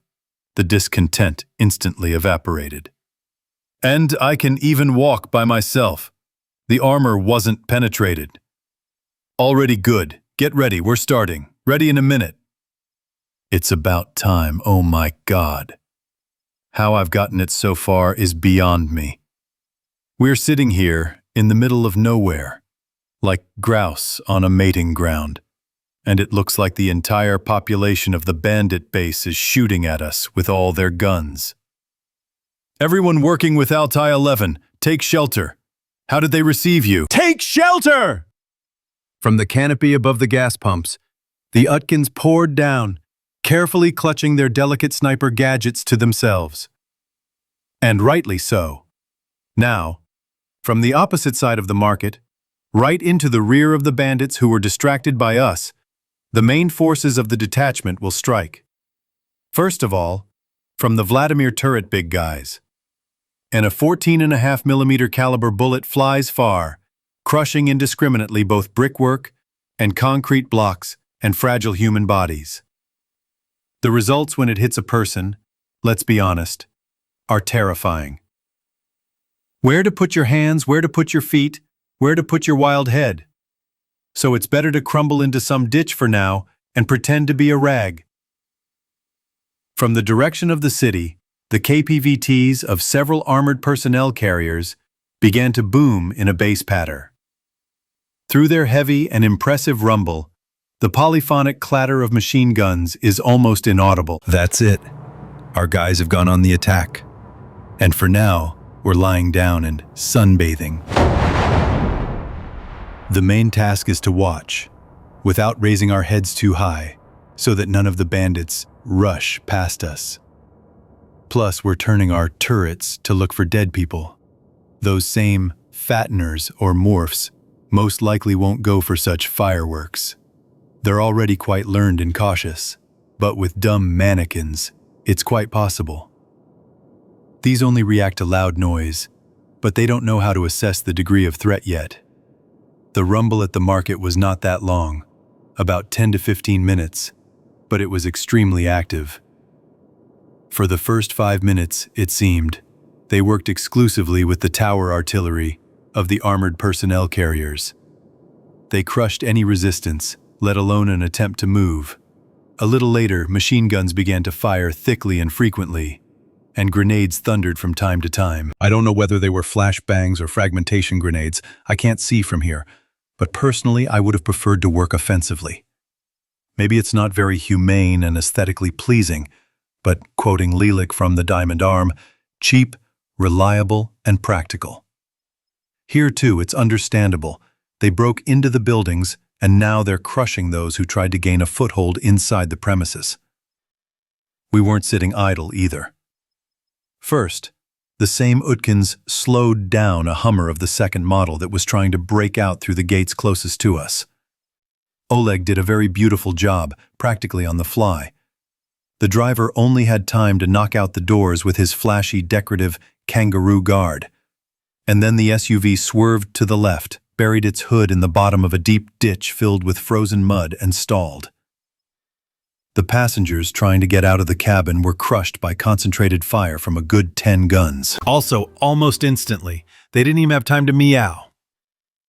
Then, we had to shoot a little at the wooden zombies approaching from different sides. As I expected, the dead who had not had time to get fat and gain at least some intelligence stomped to the roar of gunfire with a tenacity worthy of a better application. At the same time, we calmed down the passengers of the Hummer who had rebelled by that time for the second time. But our few observers with night optics did not even get to see their smarter colleagues and mutated morphs. And again, it was as if a splinter had started to ache in my brain. To what level will these bastards be able to become smarter? What kind of dirty tricks and meanness can we expect from them in at least a month? At the briefing, they were conveying information received from their neighbors from Krasnozavitsk. They have already learned to throw stones and wave pieces of reinforcement bars. What next? Will they learn to shoot? Yeah, in Macedonian with both paws at once. Oh, God forbid! Meanwhile, the shooting inside the perimeter of the market gradually changed its tone. The KPVT and PKT of the armored personnel carriers had already stopped pounding, and grenades were no longer heard. Now it was mostly single shots for finishing off, and only occasionally fierce but short firefights. The last hiding ones were being cleaned up. Altai 11 to Grad 6. Lieutenant Colonel Skvortsov approaches me again on the line. That's it. Get your people up and come to us. You'll help clean up here. Help. That's what we always do. I call all the Arkarovites subordinate to me for the duration of the operation again and give the order to move out. Again, thanks to the idiot in the Hummer and Oleg Utkin's skill, there's no need to be clever with the method of entry either. The gates leading to the market are still wide open. We mustn't forget to check this chrome coffin on wheels on the way. We did calm the passengers down, but the driver never got out of the SUV. It's one of two things. Either our Olejek shot him in the head, or the dead man, like his Moscow brother at the motorcycle shop on Sadovaya, couldn't get out from under the seatbelt. I have all the respect and reverence for the doubles, of course. but I think the second option is more likely. So what? Are the fighters going? Let's go. That means it's time for me to keep up. Whether our guys are done inside or not is a separate question, but we move toward the gates in a deployed chain and rolling, covering each other in pairs. While one fighter makes a short run, 5 or 6 meters, no more, the second one backs him up and, if something happens, covers him with fire. Then, vice versa. Having flown through the gates into the market area, I realized that I could relax a little. The breaches in the wall opposite us were reliably blocked by the sides of armored personnel carriers, and snipers and machine gunners with collimator sights had already taken up positions on the wall itself. The yard was also taken under tight control. Practically, there was a machine gunner on every corner. Some were simply monitoring the situation, while others were herding captured bandits into a common pile in the middle of the yard. Inside the former retail outlets, converted by the new owners into living quarters and hangars, shots were still ringing out from time to time, but exclusively from pistols. Final control. With a wave of my hand, I beckoned Burov over and handed him the radio station tuned to the commander's frequency. That's it, Andre. Take command. Report to Grom 6. Is everything that bad? Well, I don't seem to be coughing up blood, but I breathe every other time. Damn, every exhale is like coughing up a brick. I need to catch my breath. Yeah, Soloka giggles, appearing from behind his partner's shoulder. Or even better, on vacation. To the healing waters, to Forge. Go ahead, I wave my inseparables away. You're always trying to be petrified of your sick bosses. How else? The sarcastic crest throws at me as he leaves. While the bosses are in power, mocking them is fraught with danger. So they waited for the moment. I decided to rest not in proud solitude, but in the company of 3 shield guys who were smoking nearby. The guys had clearly finished their hard work in every sense of the word. They were unfastened from their heavy gavrilas, and now they were puffing on tobacco smoke with visible pleasure, leaning on their armored instruments of production. How are you, men? I nod at several obviously fresh dents on the shields. I wouldn't say it's fabulous. Igor Vinokurov, the shield of our company's 2nd platoon, shakes his head. But it looks like you're doing worse. Yes, the mangled tigra still hanging on my chest inspires respect. What did it come from? Sashka Urzutsev, an old friend of mine from the Chechen missions, serving in the 2nd company, carefully touches the torn-up receiver of the machine gun with his finger, covered in leather gloves. Who will tell the truth now? I shrug. Either a machine gun or a sniper rifle. I think the first. Or you were really lucky, and someone just in time killed that sniper, who didn't have time to finish you off, suggests Pashka Belusov, the third of those taking a smoke break. Or like this, I agree. In any case, I was lucky. The shield trio unanimously expresses their agreement. Of all people, they know what it's like to be hit by a bullet. Boryan Soloka, who has peeked out from behind a huge hangar, where Turkish jeans and Chinese tracksuits were recently sold, waves his arms at me with all his might, attracting my attention. Damn it, Andre! Why are you yelling? Why do you need a connection anyway? I reproach him. In my condition, all I have to do is trot after you. I can't think of a call sign for myself. Soloka throws up his hands. Well, I'm not really supposed to be called Kokol, am I? Even if you're a Kokloma. I force to laugh. It'll suit you. Stop smiling. Andre suddenly becomes exaggeratedly serious. I don't have very good news. MYEES. The picture is certainly disgusting. Andre led me straight to a pen, an aviary. The devil knows what to call this huge cage, and it doesn't matter. What's important is what's inside. And inside are zombies. Lots of them. At least 30 of them. And restless, too. Quite active, bitches. Their slimy black and blue mouths, smeared with dried blood, grinning, trying to stick their bluish pale dirty hands through the frequent bars, wheezing, as usual quietly, but creepily. I don't know exactly why the Abrex needed them, but I have a guess. Most likely, a means of intimidation and a place of execution at the same time. At least there are plenty of bones under the feet of these dead people.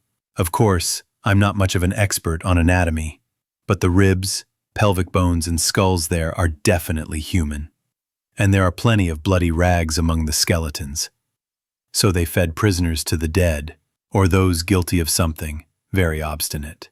Again, knowing some of the peculiarities of the mentality, they almost certainly also made a show out of it. Ugh, how disgusting. Why did you drag me here, Andriuk? Take a closer look. Soloka points her index finger at the far corner of the cage. It's dark there, and the sun hasn't really risen yet. I take a closer look. Even take a few steps closer to the cage. Holy shit! What should I say to Antonina now? Should I offer condolences? Or just the opposite? Praise her for her intelligence and quick wits. In the blood-soaked corpse, dressed in army camouflage, pierced by a bullet right in the middle of the chest, albeit with some difficulty due to the crust of coagulated blood on his pale and somewhat sagging face, it is still possible to recognize Tanya's husband, Roman. Well, yes, you, relative, did not live long by your own mind. I wonder where the rest of your survivalists are. Although what is there to lie about? The fate of grown-up idiots who suddenly and not entirely clear on what basis imagine themselves to be cool walkers does not interest me much. Again, here it is, this very fate, standing in the corner of the cage and baring bloody teeth.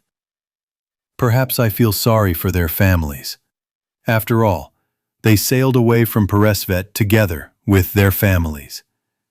And something tells me that nothing good could have happened to the young women and small children who met the inhabitants of Hermes. And the revived corpse of my sister's husband is a very clear confirmation of this. The owners of the market were inhospitable, and what are we going to tell Tanya now? Soloka sighs bitterly. During our time living together, he seems to have almost included my sister in the family, and he treats her accordingly, as an adult daughter. From time to time, this looks quite funny from the outside, because in reality the difference between daughter and daddy is a little less than 10 years. But Andre is clearly sincerely worried about Tosca. We won't say anything, brother. I stubbornly chop the air with my palm. We can't hide it completely, of course. We're not the only ones with eyes, and the squad buses, they're over there on the platform. I can see them, even from here. And I think there will be survivors, but this, you and I, didn't see this. While Andre was thoughtfully wrinkling the bridge of his nose, I pulled the old man out of his hip holster. Maybe Roma wasn't the best husband for my sister. Maybe, having made the most terrible mistake that became the last in his life, he almost put her in harm's way. But he still doesn't deserve such a disgusting afterlife. The distance here is small. The dead men stand in the cage, drilling us with their inhuman gaze, as if spellbound and practically don't move. In general, almost like a cardboard target at a shooting range, the pistol's bolt clanks quietly, driving a 9mm lead death in a copper shell into the chamber. The front sight aligns with the rear sight. The finger habitually selects the free travel of the trigger. You died, Roma, stupidly and terribly. But rest in peace. The dead man with a bullet in his head fell like a log flat on the floor of the cage, under the feet of the others. The squad did not notice the loss of a fighter, meaning that the other zombies did not react to what happened at all. They were not scientists yet, not scared, and the body of my unlucky former relative would pass into the category of food for them in about 5 minutes, not earlier. The shield trinity jumped out from around the corner at the shot, pistols at the ready. It seemed that they had just come out of the shopping pavilions and stood at the entrance. And they hadn't seen this zoo. But when they saw it, they were impressed. True, only Borisov spoke out loud. It's understandable, the youngest and the hottest. The others were more experienced and reserved. Vinokurov grimaced and spat at his feet. Urzhutsev narrowed his eyes in a unkind way. I wouldn't want to end up in the shoes of the bandit who would be the first one on Sashka's path. And the fifth one, too. Such a look didn't bode well for them. What do you think? Igor looks at us as the oldest and most experienced. What is there to think about? Sighs Saloka. The sixth city has already set the task to clean. So we will clean. Okay, I lightly pat my partner on the shoulder. You guys, take care of it. And I'll go and catch my breath a little. My chest is aching. There's no saving me. Andre, taking his PM off safety, only nodded his head in agreement. Get going, wounded one. We'll manage without you. Accompanied by frequent pistol shots, I move away from the pen, stinking of acetone and rot, onto an asphalted area densely packed with cars. In summer, temporary assembly stands of vegetable and fruit rows stand on this rather large patch. But March was a bit off-season for such outlets before, and now it is even more so. And now most of the area is occupied by cars, and a smaller part is occupied by a crowd of prisoners, herded into a dense mass and seated on all fours. The parking lot, by the way, is impressive. All expensive foreign SUVs. Rovers, Cruisers, Tuaregs, X-Trails, and other Infiniti FX and QX. Almost new, sparkling, with chrome discs, radiator grills, bull bars, and paint that has not yet faded. A sort of automobile Vanity Fair, adjusted for the Asian and Caucasian mentality. But for some reason, I am tormented by vague doubts about the fact that the real owners of these beauties are now hanging around a couple of dozen meters from me, with dejected faces and palms folded on the back of their heads. No, some of them could well have had similar cars, persimmons, pomegranates, and peaches in the Moscow region, which is not spoiled by southern fruits, have been a more than profitable commodity since Soviet times. But not for everyone. There, in the very first row, he sits, looking at me with the eyes of a sick dog. A snotty, 18-year-old, scrofulous kid, skinny as a pole. His hands are covered in goosebumps that haven't completely gone away from constantly floundering in the water. He must have worked at a car wash, like his neighbor, the same snotty kid with a four-hair goatee. Where could they get that same Hummer or Wrangler? Their ceiling is a moderately rusty 8 with a completely killed engine of an old age, tinted with roofing felt, and somehow restored at the garage service of some distant relative. 1 for 2.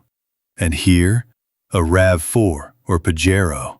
Well, yes, I already believe it. Again, the fact that some cars have no windshield, or the driver's door has been replaced with another one, not even repainted to match the rest of the body, or the door is still original, but all in characteristic spots of auto putty, as if, although what the hell as if that's true, someone had covered up the bullet holes, also supports my suspicions. In general, I don't want to imagine how many people died because of these cars. The people who survived, who escaped from the clutches and teeth of the living dead. And all because this scrofulous guy, who got a machine gun in his gnarled paws, really wanted a car. One that he would not have had the money for a month or two ago. Her rods, bitches! Greedy and ruthless creatures. Oops, I know this black, raised Land Cruiser on Dunlop off-road tires very well. I know these numbers and the stickers the owner got on various outdoor rides. And this shovel with a bright orange handle attached to the right side of the trunk. I borrowed it from my neighbor a couple of times and dug my Ford out from under snowdrifts with it until I got myself one. So my neighbor didn't get away after all. You bastards! Where is the owner of this car? I approach the prisoners and point to the Toyota. They exchange glances, but remain silent. I'm counting to 3, and 2, it was all ready. Commander, my car. One of the prisoners stands up slightly, clearly not yet realizing why I'm even interested. That's not what I asked. Something very unkind starts to bubble inside me. I asked, where is her owner? Now it seems that it has reached the point of being tanned. His face has turned pale, and his eyes have started to dart around. Where? Dang. The frightened Caucasian didn't have time to answer. He fell backwards, splashing the contents of his skull on 2 neighbors at once. An empty space instantly formed around the body. Why are you pestering him, Groshev? Lieutenant Colonel Skvortsov, who had quietly approached us from behind, puts his APS back into his hip holster. Haven't heard such lies and incoherent babble in a long time? I'm probably ready to be painted as an allegorical image of astonishment, except that my lower jaw didn't hit the toes of my boots with a click. Ah, Georgy Palich. What? Georgy Palich? The deputy commander of the detachment squints unkindly, just like Sashka Udhoitsev just a few minutes ago. Did you get here from the wasteland? Dumbfounded. Still under the impression of what happened, I nod instead of answering. And my group? Through the orphanage. The gloomy Skvortsov waves his hand vaguely behind his back. About there. Just a couple of 100 meters from the market is, or rather was, almost the only boarding school for deaf-blind children in all of Russia. It's as if a switch clicks in my head and everything falls into place. Skvortsov's unkind, dull look, and his completely unexpected act. An orphanage, full of completely defenseless and practically helpless children. What could some frostbitten and at the same time drunk or high bastard do there? Almost anything. Whatever his sick imagination can come up with. And many of them have a rich imagination. I saw some things myself, some on trophy videotapes or in a heavily cropped form on TV. What did Skvortsov have to look at there today, if even this sometimes excessively, downright exaggeratedly correct man was so touched? I don't even want to imagine. Dr. Regiment. You, Boris, go, go. The fighters who were in the same group as Palich come out from behind the trade hangar. We'll manage on our own here. We have plenty of volunteers here. In the crowd of prisoners who clearly heard our short dialogue, a quiet but still mortally melancholy howl arose. Comrade Colonel, I finally decide to ask, there are not only men here, but also their women and even children. What about them? What's wrong with them? Skvortsov asks, even kindly. Nothing wrong with them. We're not animals. The gates are over there. Let them roll on all fours. True, we don't have any extra cars, so on foot, on foot. Cool. I wonder, when all the freed captives and all the more or less valuable property are taken out of here, how many seconds will the families of these bandits hold out against the zombies who are still afraid to approach the market? Why seconds? Because it definitely won't be a matter of minutes. I'm sure of it. On the other hand, tribute for 12 years in Osineki, an enclosure with the dead and the bones of those who were fed to them, alive here at the market, the boarding school, which, thank God, I have not seen, but which, judging by their faces, the guys from the Skvortsov group have looked at enough. Let everyone be rewarded according to his deeds. The phrase was not invented by us, and not today, but it has not lost its relevance since then. No, I think I'll get out of here. I think they'll really sort it out here. Everyone's in about the same mood as I was in Sadovi, when I was hanging werewolves in uniform. But I don't have that mood now. Which means they'll manage without me. I approach the SHIELD trio again, who, having returned to their inventory, continued their smoke break, and gently shake Urzhuitsev, who is standing with his back to me. Sasha, do you have a folding knife by any chance? At your age, Boryamba, it's time to have your own. He teases me good-naturedly and hands me a small Swiss multifunctional folding knife with a dark red plastic handle. What do you need it for? I have to, I answer briefly, and sit down on the concrete steps of the shopping pavilion, already warmed up by the hot spring sun. Then, as if saying goodbye, I look at the mutilated Tigra. It's a pity, but they will definitely not restore it. No workshop will save it with such damage. Then I pull the strap of the Val hanging on my back over my head and put the light, almost toy-weight, neat machine gun on my knees. I snap out the blade of the Victorinox and, taking aim, begin to cut out neat, even letters on the short, rough plastic forend of the Val. T-I-G-R. Traditions must be observed. Interlude 6. Yura Pakpak felt literally in his skin that the time allotted to him by fate was rapidly slipping away. The skin of a survivor of the lawlessness of the 90s and the endless, albeit small, but bloody and cruel gangster wars for the redistribution of the Moscow region. The Moscow region was an extremely fat and tasty morsel. Too many tried to snatch a small share of it for themselves. Some even succeeded. Some even managed to survive after that.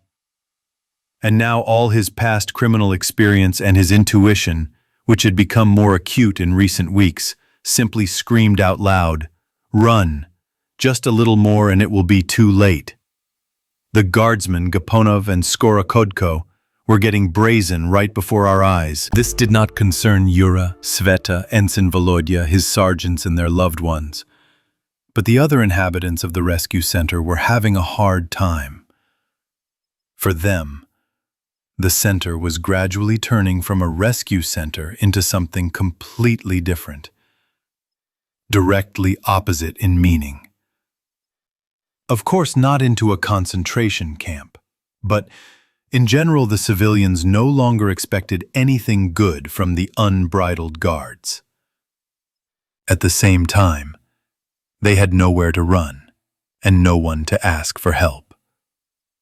Gaponov clearly drew conclusions from what happened in his office.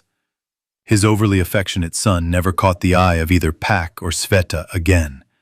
But there were almost always a couple of former fighters from Skorohodko's brigade or former police officers from the Ivanteyevsky UVD hanging around, whom Gaponov had gathered under himself, having long ago pushed their former boss out of the department. And that's true. And who is he anyway? Well, a colonel. What now? That was when everything was in order for the state. He was the power. And subordinates practically ran to carry out orders, and everyone around was afraid. Because the entire state system stood behind the colonel. And now? And now he is just an elderly and heavy-set uncle in a not very comfortable uniform. And with alcohol problems too. Who will listen to such a person now, and for what reason? Now they listen to the one who feeds them. And he, Gaponov, feeds all these armed Arkarovites. He gives the order. They will tear their former boss to shreds. Fortunately, he gave his subordinates plenty of reasons to treat him less than best in his time. It's just that this quiet alcoholic doesn't bother Gaponov for now.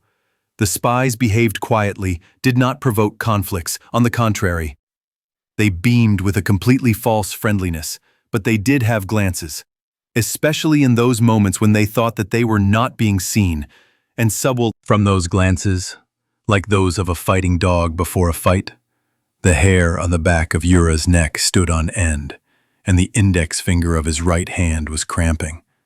But it was too early to twitch. On the other hand, God forbid you miss the moment. If you hesitate, nothing will save you. Not even the machine gun hidden in Yura's minibus. Pak, Chugayev and his sergeants had already skimmed off all the possible cream of the crop. The old caches of the Shmikov brigade had been opened, the weapons had been cleaned out, loaded, and carefully hidden in hiding places. Some were outside the rescue center, and some, like the same PK, were right in the hastily equipped hiding places in Yura's loaf. All that was left was to choose the right moment to quietly, without attracting attention, grab Sveta, Volodya's family, and Danila's friend in an armful, and then, God willing, legs. The whole gang could easily fit in the UAZ. It would be a bit cramped, of course, but bearable. No one was going to take any things with them anyway. Only the most necessary things, documents and weapons. Everything else that no one needs is now lying around in impressive quantities. Just come and take it. All that remains is to survive. Well, yes, almost nothing. The question of where to run has also been considered long ago. At the very first discussion, Volodya immediately suggested the only option, in his opinion, to Posad, to the riot police at the base. Yura, who had long felt some personal hostility towards the guys in blue-gray-black, urban camouflage and masked caps, allowed himself to doubt. Like, won't the same vileness that was happening around them now be at the riot police base? Is there any point in swapping one all for another? But the ensign dug in his heels. Understand, Yura, he argued hotly with Pak. Oman is something completely different. Of course, they are also cops, but there is practically no rot among them, unlike our usual managements. It's not that kind of structure. They don't come out of the Caucasus, and in a war, no one will tolerate someone rotten and corrupt. There, everyone fights together, and if something happens, they will die together. Again, I ran into them on the very first day. Together, we cleaned out the Vietnamese workshop at the fine woolen factory. Here Pak pricked up his ears. Stop, Vova. From here. More details, please. What more details? Someone got infected, died, turned to the police, and they were all in one workshop. And the workshop was locked from the outside. As a result, several hundred dead. Only then, no one knew about all this. First, the senior shift manager of the private security company disappeared, having managed to shoot a little. The rest of the private security company guys shit their pants and called us. And one of our idiots, without waiting for the special forces, sent us there. 3 GNR crews. I was the senior. Apparently, the bastard wanted to hang a medal for successful leadership on himself. And that's it.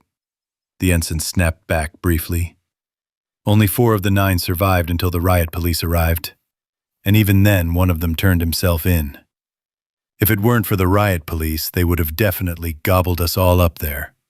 And not just those who got into the shop with me, but also those who were standing outside. We didn't lock the front door. No one outside knew what was going on yet. What and how. The first day, damn it. And then everyone who wasn't gnawed to the bone would have gone through the city. Of course, it turned out that way. Not a piece of cake, but I think we saved many lives when we burned down that whole den. There were kindergartens, schools, and a hospital nearby. Maybe it was just a few hours, but we gave people a gift. But if a pack of almost 500 people had broken out of there at once, then things would have been completely unpleasant. Volodya told some other stories about how the cops collected empty bottles from the factory yard and mixed a homemade Molotov cocktail in them. About how the prosecutor's chief prosecutor was turned into a doctor and almost devoured by his dead subordinate. About how the miraculously saved prosecutor peed his pants out of fear. But Yura listened to him with half an ear. only chuckling and nodding along from time to time, pretending to be interested. Before his eyes stood the translator Vanya Dong, the nameless bitten Vietnamese with a bloody cheek, and other hairs from his work team. He and Sveta had learned that a person could get infected through an animal bite, back when they were holed up in his house in Polyanka and watching everything on TV without turning it off. And the Vietnamese was bitten by a garbage rat. Hardly a coincidence. Apart from the hairs, no one working at the factory left the shop for several weeks. The thought that almost 500 innocent Asian workers had died, and died horribly because of him, shook Pak for several days.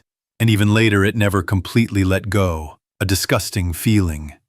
Perhaps because of the tormenting feeling of guilt, or perhaps simply according to the eternal law of meanness, Pak, who was preparing for trouble, managed to sleep through the attack itself. Well, not literally, of course. In short, at the moment when the flimsy panel of the entrance door to their and Sveta's cabin with a pitiful crunch in farewell broke in half from top to bottom, they were sitting at the table and having breakfast.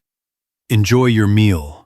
The already not very attractive face of Gapanov, Jr., who had burst into the room, was completely disfigured by a mocking grin. Sit down! The Korean, who tried to get up from the stool, had no choice but to carry out the command. Against the police, Ukorot, that Gapanov was casually holding, looking straight into the bridge of his nose, he had no chance at all, not even the slightest. Yeah.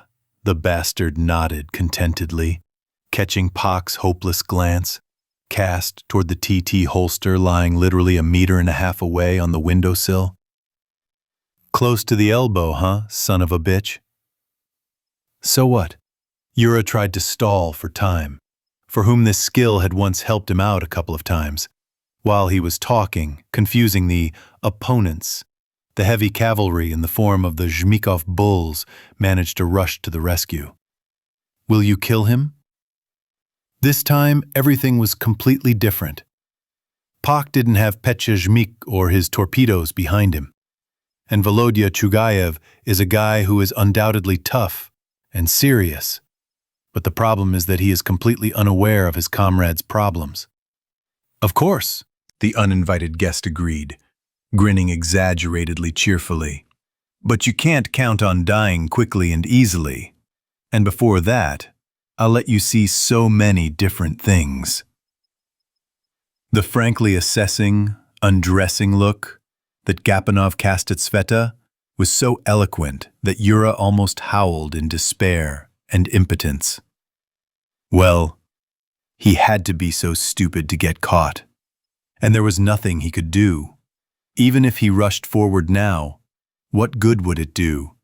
There were 3.5 meters between him and this bastard. And the table. No, only Jackie Chan could handle this. And even he, after 5 or 6 failed takes. And he simply had no chance for a second try. It seemed closer to the pistol. But there he still had to take it out of the holster and load a cartridge into the chamber. No options. Either way, it's all over. He simply wouldn't have time. And Sveta would definitely not feel any better from his death. What to do? What? The younger Gapanov wanted to say something else. But behind him, someone quietly but distinctly grunted. Something clearly crunched, as if a dry branch had been broken. The carcass, with its eyes rolled up, so smug and arrogant just now, carelessly fell over on its side and slid down the wall to the floor. Behind Gapanov, behind the smashed door, stood a short guy of about 30, dark-haired, with a small, early bald spot. It seemed that Pak had even bumped into him several times in the corridor. That's right, a neighbor, lives 5 or 6 rooms away from them. They even greeted each other several times. In his hands, the guy was clutching a pretty worn-out double-barreled hunting shotgun, with a darkened and repeatedly scratched stock and butt. With the heavy metal butt plate of the butt, he caressed his son on the scruff of the neck. What a difference in mentality. The first thing Pak did was rush to the holster with the gun, and Sveta to the victim's body, to feel the pulse on the neck. Medic. That seemed to be a diagnosis. The guy who saved them was still standing in the doorway, not taking his wary gaze off the Korean. He was obviously waiting for something. Thank you, having armed himself. Yura felt much more confident. If it weren't for you, we would have definitely been screwed. The savior, still silent, nodded and continued to look expectantly at the Korean. But why did you get involved? Yura had already recovered from the shock of the first seconds and began to work out the situation in his head. Now you have nothing but problems, and no profit. We need to get out of here, the guy replied, shrugging his shoulders. What's already started here won't end well, and I have a wife and 2 daughters. And I've never had a car. And this junk with 3 dozen shotgun shells is for the safety guarantee. The double-barreled shotgun, which he shook slightly, as if to confirm his words, really did not look the best. Clearly not from a warehouse or a store counter, but rather from under the sofa or from the mezzanine of some former alcoholic hunting enthusiast. And you have a minibus and a normal weapon, the guy continued. And a team of sorts. I helped you. Now you help me. Yura thought for a second. His Ulyanovsk-made Bolivar might not be able to handle 4 more passengers. The interior is not made of rubber. But he also couldn't abandon this man who had risked everything, even if not entirely selflessly, for him and Sveta. The lives saved oblige one to do something. So, Pak commanded, pulling a small walking talking device out of the breast pocket of his working camouflage jacket hanging on a hanger. Go get your people. As for things, only essential items, documents, medicines, weapons. Food? Yura liked the guy more and more. No fuss, no unnecessary rushing. No need. It'll take us an hour at most, if we're lucky. But if we're not, we'll be interested in something completely different in terms of food. That's it. Go. There's not much time. The guy turned around with the obvious intention of running to his room when Puck called after him. What is your name, Savior? My name is Roma. Matviv Roman. That's it. Roman, run. There's really no time left. Yura pressed the rubber button of the portable with his index finger. Chugapaku! Chugapaku! Get in touch! On the line, Chugayev responded, literally a few seconds later. Their radios are weak, of course, but the distances here are so great that, if you want, you can yell to the called subscriber without using technology. Chuga, gate, 3 crosses. How did you accept it? It is unlikely that anyone at the center was specifically scanning the airwaves, but it was impossible to completely rule out such a possibility, as well as the mere presence of an outside, unwanted listener nearby. Therefore, code phrases for the most acute situations, like the one that has arisen right now, when, grab your bags, the station is leaving, have been agreed upon for a long time. Acknowledged. The ensign's voice seemed slightly hoarse from excitement. Or was it the station wheezing? How soon? An hour ago. Pak almost spat on the floor in anger, looking towards the lifeless body by the wall, near which Sveta was squatting, checking her pulse. Or, better yet, yesterday evening. 5 minutes, no more. Your mother. The radio cursed dully in Volodya's voice. Received, wait. In response to Yura's silent question, Sveta, who had moved away from Gapanov and had tidied up his machine gun, said briefly, Alive, for now.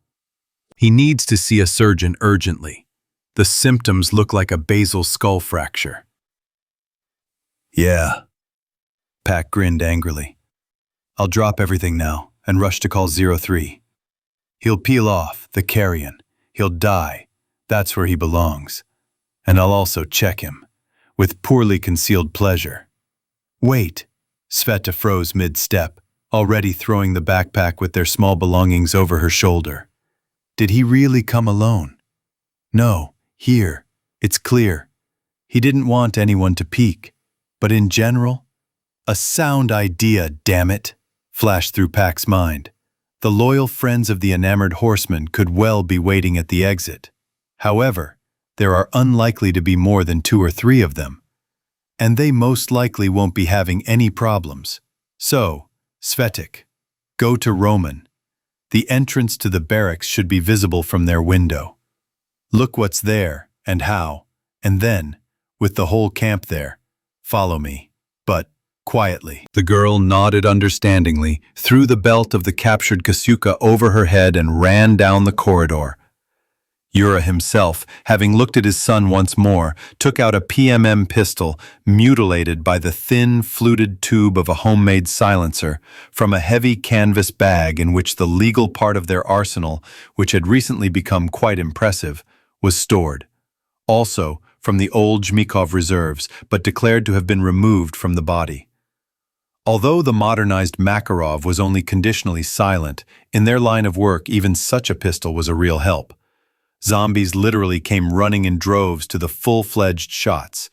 Even the dumbest undead had already gotten used to the fact that where there is shooting, there will definitely soon be something to eat. In any case, there will be. Pak checked the magazine. All 12 rounds were in place. The tight safety catch clicked down with a quiet click. The bolt clanked with steel. Yes, for now this jerk was alive, but for how long? What if he hits the blockhead a couple of minutes after they leave? There are only civilians around here, and no one has a weapon. Gaponov Sr. will definitely not forgive you for this, the Korean managed to think before his index finger selected the free travel of the trigger. A quiet shot, hardly louder than a clap of hands. The smell of burnt gunpowder, which had become familiar over the last couple of weeks, for some reason giving off a garlicky seasoning. That's it. Now there is nowhere to retreat. For his beloved son and heir. What was his name anyway? That's the problem. I never cared, but now I suddenly became interested. The current unofficial owner of the center will put him through a meat grinder alive. And that's if everything goes well. Literally a minute later, Sveta returned. 2, she reported, both with machine guns, but relaxed. Standing, smoking, chatting about something. Where is Roma? They're getting ready. He promised that they'd get everything done in 5 minutes. 5 minutes, 5 minutes. Is that a lot or a little? An old song popped into Pak's head on its own. Yes, it doesn't seem like much at all, but a lot can happen in 5 minutes. The recently deceased Gaponov Jr. is a very clear and convincing example of this. Just 5 minutes ago, he felt like he was the master of the situation and was enjoying life. And now, he is just almost 100 weight of cooling carrion. So Svetik, you stay here and wait for Roman and his family. When they arrive, go down to the first floor and wait. I'll start the car and honk the horn. 2 short ones. Then you run out and tumble into the UAZ. And then, God bless you. That's it, I'm off. Without waiting for an answer, Pak picked up the gun bag and quietly, but quickly, fell down the steps. Stopping in front of the front door, he adjusted the heavy canvas bag again, which he put on his shoulders with straps, like a backpack. It seemed to fit well, did not slip, and did not particularly interfere with movement. It would do. He fished 2 more 9mm pistol cartridges out of his pocket and reloaded the magazine. 12 pieces, and 1 already in the barrel. Normal. Pressing his ear to the door and praying to all known gods that no one needed to enter their entrance from the street right now, he listened. Exactly. Relaxed.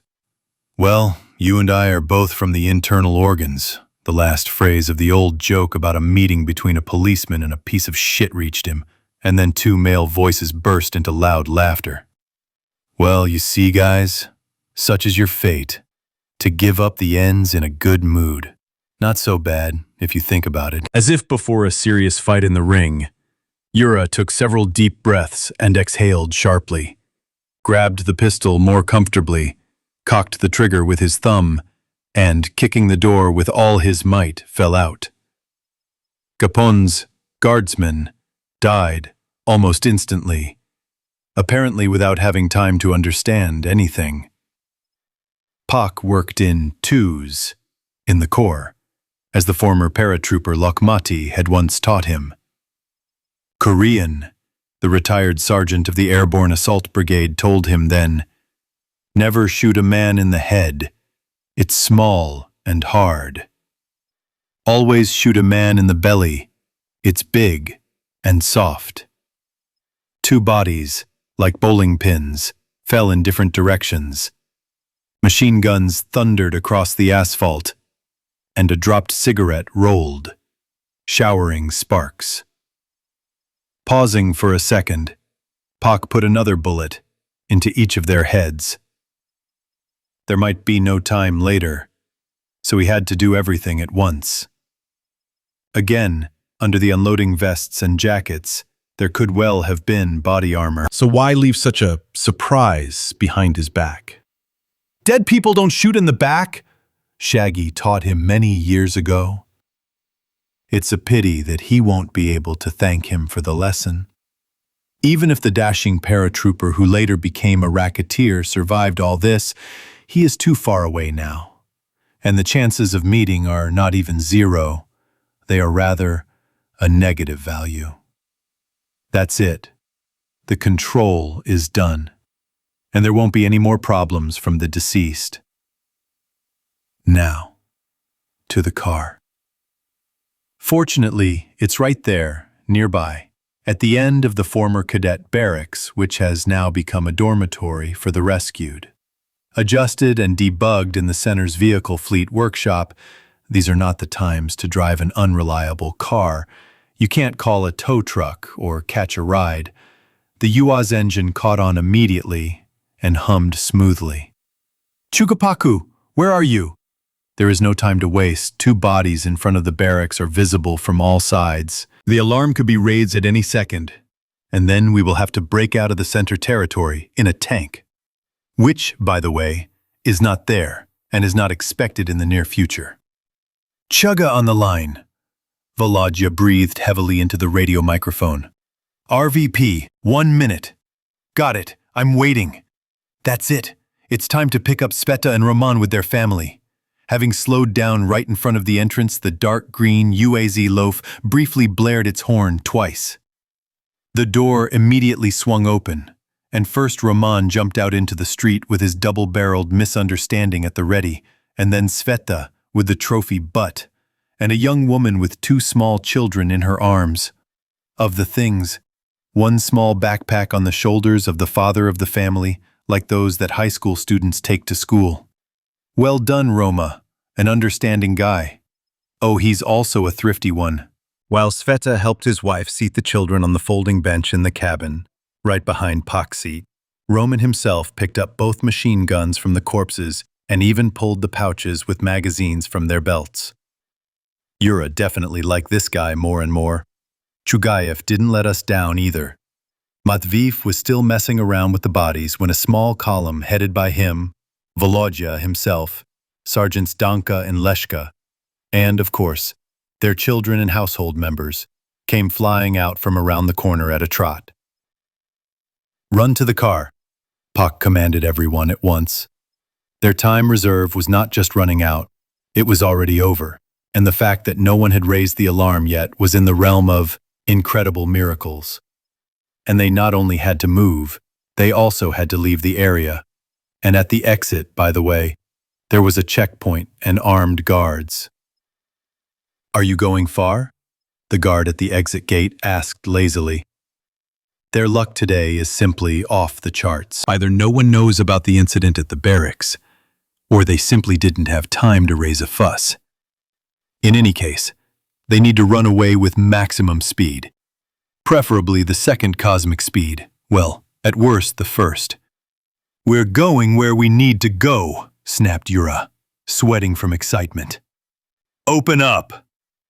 Why are you so nervous today? The guard's gaze became wary. And in a hurry? Stand still. I'll check right now. Chugayev did not allow the vigilant guard to move away from the car. The angular folded bipod of the machine gun pressed rather painfully on Pak's shoulder, and the cartridge box rested against his left shoulder blade. The guard, whose nose was stared straight at by the flare of the PK, naturally dropped his jaw. "I'll shoot you right in the face, you bastard," Chugayev growled quietly, but very promisingly. "And your stupid brains will spill all over the fence. Put your machine gun on the ground and open the gates." "If he really does fire now," Paku thought distantly, "then I'll spend the rest of my life deaf in my left ear, and with a burn on half my face." Fortunately, the sentry did not risk checking the warrant officer's readiness to fire. Dropping the old AK-74 with its plywood fittings and non-folding paddle butt at his feet, he, without taking his hypnotized gaze off the muzzle of the machine gun barrel accompanying his every movement, retreated sideways to the guard booth. Still without turning away, he felt the gray tin box on the wall that covered the switch, opened the door and pressed the button.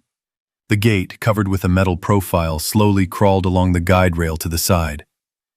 "Well done," Chugayev praised the sentry almost affectionately. "And now take 4 more steps to the side, lean your forehead against the wall and put your paws on the back of your head. And don't move." The guard didn't want to play the hero. He meekly followed all the commands and froze by the wall. As soon as the gates opened wide enough for the minibus to squeeze through, Pak squeezed the clutch and rushed forward, as fast as he could, with wheel spin and black tire tracks on the asphalt. And, as if to remind you that even the most incredible luck can't last forever, at the very moment when the loaf slipped through the gates, a mournful and drawn-out howl of an alarm siren floated over the territory of the former Traffic Police Training Center. The head start given to them by fate was over. Now everything is in strict accordance with the not very decent but very accurately reflecting the situation, saying, "Legs, legs, save, fillet." The loaded car picked up speed very reluctantly, so Yura, without taking his eyes off the road, shouted back, "Volodya, there will be a chase. Don't go to your granny. We might not get away at speed, then we'll have to fight back. Organize it there." "No problem." Chugayev lightly patted him on the shoulder. "We'll figure it out now." With joint efforts, an ordinary mobile army loaf was transformed in recent weeks into a small parody of a gun truck. A solid ram bumper with a small electric winch covered with a protective casing made of a thin sheet of iron was welded to the front of the frame. Thanks to spacers between the suspension springs and the chassis support cups, the ground clearance increased by about 10 centimeters. In the walls of the body and the rear doors, in place of the previous blind rudiments that only designated windows, small firing ports with side-sliding flaps appeared. Of course, there were also disadvantages. How could we do without them? In order not to overload the already not very powerful engine, additional armor had to be abandoned. On the other hand, no one was going to fight people in this chariot of the apocalypse, and ordinary iron walls were quite enough against the dead. In a word, an armored personnel carrier did not come out of the loaf. Although, well, if they had welded some extra steel sheets onto their peplets, so what? Even now it would take them about 5 minutes to accelerate to 100. The UAZ is too heavy for acceleration. Then, of course, in 5 to 7 minutes they would confidently maintain 100 to 110 kilometers per hour on a good road. But if they had hung some extra iron, they would definitely not have gotten away. But this way there is a chance. Firstly, it is not far to go, only about 50 kilometers. And secondly, the machine gun that Volodya is now installing in the loophole of the rear door should greatly cool the ardor of the pursuers, who will undoubtedly appear any minute now. Despite all its outward unsightliness, their Tachanka from the south could well stand up for itself. Again, from Yaroslavka, you can always turn onto the same Krasnogorsk highway. And there, along the concrete and other secondary roads, or even along the backwoods dirt roads to meander like a hare, Gapanov Sr. will not have enough people or transport for a large-scale raid. The main thing is to manage to get away from the center as far as possible unnoticed, so that the pursuers will have a headache about which way the game has taken off. There are many sides, but it seems that the fugitives have already spent all their luck on the territory of the former training center.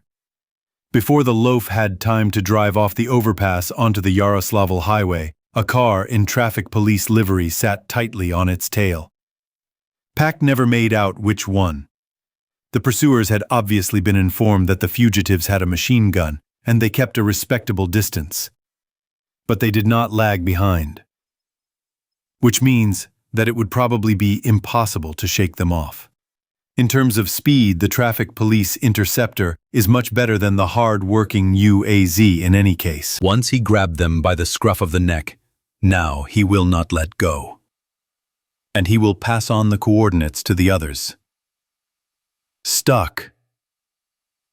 Come on, dog. At least another 100 meters closer. Chugayev, leaning over the machine gun, hisses angrily. That's unlikely, the Korean chuckled to himself. They're no dumber than a steam locomotive there, and they're not going to die. Volodya apparently was thinking the same thing, because a few seconds later he fired several short bursts of 3 or 4 rounds at the pursuer's car. It hit his ears hard. Gray clouds of smoke began to creep into the cabin, and the smell of burnt gunpowder began to fill the air. Far away. On the move. I definitely won't hit. We'll just waste our bullets.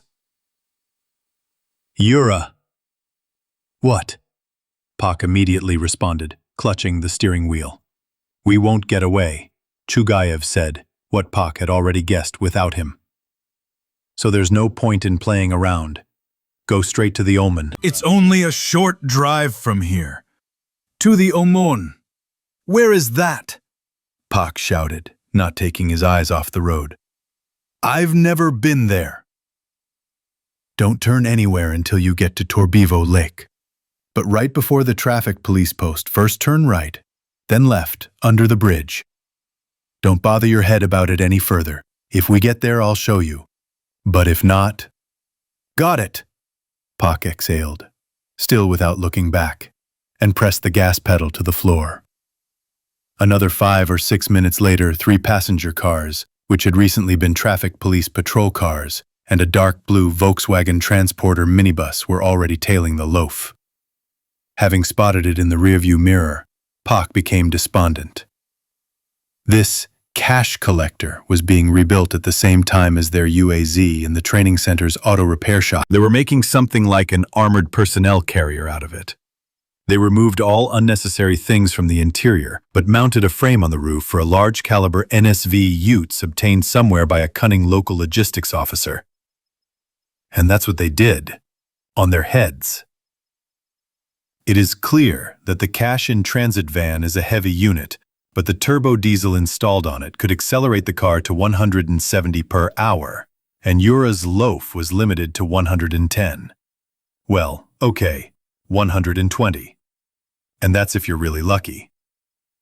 In addition, the Utes has a much greater aiming range than their PK. Yura did not know the exact performance characteristics of this big guy, but he had heard and read more than once that these same NSVs were installed on tank turrets as anti-aircraft guns. And he could well imagine the difference between a 12-7 anti-aircraft machine gun and a single 7.62-1. They would choose a straighter section of the route and dismantle it for spare parts, like in a shooting gallery. And they wouldn't even be able to properly snap back. Your soul! Volodya, did you spot the transporter? Of course, don't let him target us. Even if he's harassing us, pretend he can't walk in a straight line. Knock him off target. Go to hell, Chugayev snapped angrily. I don't know myself. So, everyone, cover the children with something and turn away. The cartridges are hot. Behind Pak, the PC roared deafeningly loudly again. The transporter also did not remain in debt. Muzzle flashes were clearly visible to Paku in the rearview mirror. The considerable distance and the fact that he drove the car in a natural anti-submarine zigzag, trying not to get stuck in the enemy's sight for too long, saved him. Who knows how long they would have continued playing this deadly tag if not far from Goligino, right after the huge stele, with the coat of arms of the Sergiev Posad district, which stands on a sharp bend in the road. Something that is usually called a short and simple word, miracle, had not happened. Ahead, on the opposite side of the highway, from behind a white-sided gas station shop, a long foxtail of muzzle flash suddenly flared brightly and began to dance. Even through the strained roar of the engine, squeezing out all it could, one could clearly hear the bright tracer lights, whistling over the roofs of the cars, buzzing loudly like huge and very angry wasps. In the forest surrounding the highway, branches cut off by bullets rained down, and the trunk of a fairly thick spruce broke with a crack about halfway down and noisily slid down. A voice, amplified many times by powerful speakers, rang out over the road. "Everyone stop! Tram, move to the right." Peresvets City, Krasnozavodsk City, April 9th, Monday afternoon. April 10, Tuesday morning. What the hell is going on? They were pounding on the door as if it were 1937, and I was the most terrible enemy of the people. And outside, accordingly, there were brave NKVD officers in blue breeches and caps with crimson bands. Barely opening his eyes, barefoot and in his underwear, he trudged to the hallway, almost trampling Basia, who had emerged from the kitchen at the wrong time, and trying not to pay attention to the cat's indignation, even though he had his claws on his bare ankle. The furry bastard. He opened the door to these, mother of them, stubborn and persistent visitors. "What happened to you there?" It turned out that the neighboring VEVRs from Krasnozavodsk distinguished themselves. Their bodies, damn, were relaxed. The sentry's morph was taken from them, the blockheads, right from the guard tower, just like a seasoned intelligence officer's saboteur. Boykish apparently dozed off right at his post, out of an old and not yet outlived habit. Unfortunately, this is not uncommon. Because of this, sometimes even in Chechnya they themselves died periodically and brought their combat comrades under fire. A conditioned reflex is a terrible thing, I remember from myself. As soon as I entered the Lenkomnata and sat down at my desk, my consciousness immediately faded. Many people who served in quiet places have the same reflex to a guard post, like this is the Moscow region. What could happen here? You climb up the tower and doze off. And then this creature, how it got there, no one knows. The soldier from the neighboring tower didn't notice it at first. He saw, and only out of the corner of his eye, how something jumped down from the tower, like a gorilla in the jungle. He raised the alarm, but what good did it do? Blood splashes on the tower, a machine gun under the fence. And that's it. There was a man, and then there was no man. And then it turned out that the Krasnozavodsk slackers not only had never encountered morphs, but also hadn't studied the information that Batia had fed them as part of an exchange of experience. Nor, of course, had he conveyed it to the soldiers. But the refugees had almost already gathered to settle in the houses cleared of the dead. And here's such a pleasant surprise. Luckily, this creature showed up before the resettlement began. Otherwise, the matter would not have ended with just one sentry. Realizing that the situation was not under control, the Krasnozavodsk authorities naturally panicked and went into hysterics. Well, our Lvov figured it out. Who is the main one on the plates in the squad, in the sense of the mutant expert? Who tormented the four? Well, if you count the alcoholic jumping one, in Moscow, who? From Flame. Brought a bunch of information about them. Well, that's how it all came together. And the initiative. in full accordance with ancient army covenants, once again vilely pestered the initiator with obscene intentions. We, who had barely had time to sleep off the night vigil in the vacant lot and the morning battle at the market, were raised to arms and sent to help our neighbors.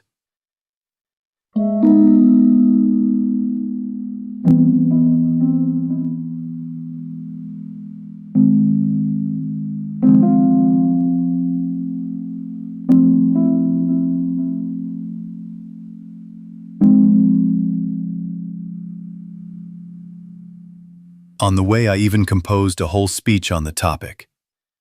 Who are the local leaders, and at what age should they have been beaten so that they themselves would not suffer, and their stupidity would not ruin the lives of normal people? And I seriously planned to give it to the local commander, regardless of rank and title. But looking at the confused faces and frightened eyes of the major and captain who met us, I just mentally waved my hand at everything. They were already in a bad mood. Why kick someone who had fallen? We caught the morph for about a day. What's surprising? We are not taiga hunters or trackers from Fenimore Cooper's book, who, having rubbed dried turd in their fingers, tried it on their tongue, would immediately tell us what kind of beast it was, and how long ago it passed, and what it ate for dinner yesterday, and its boot size, and its registered address, although the registration and boot size are a bit of a different story. In any case, it turns out that we are the best prepared in the squad in this area.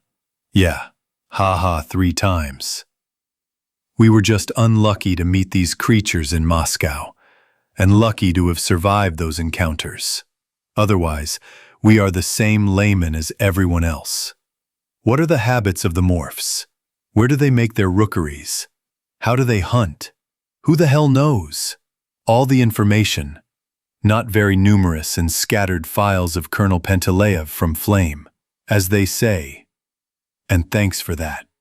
But there is nowhere to go. Had to maintain the reputation of stern and experienced.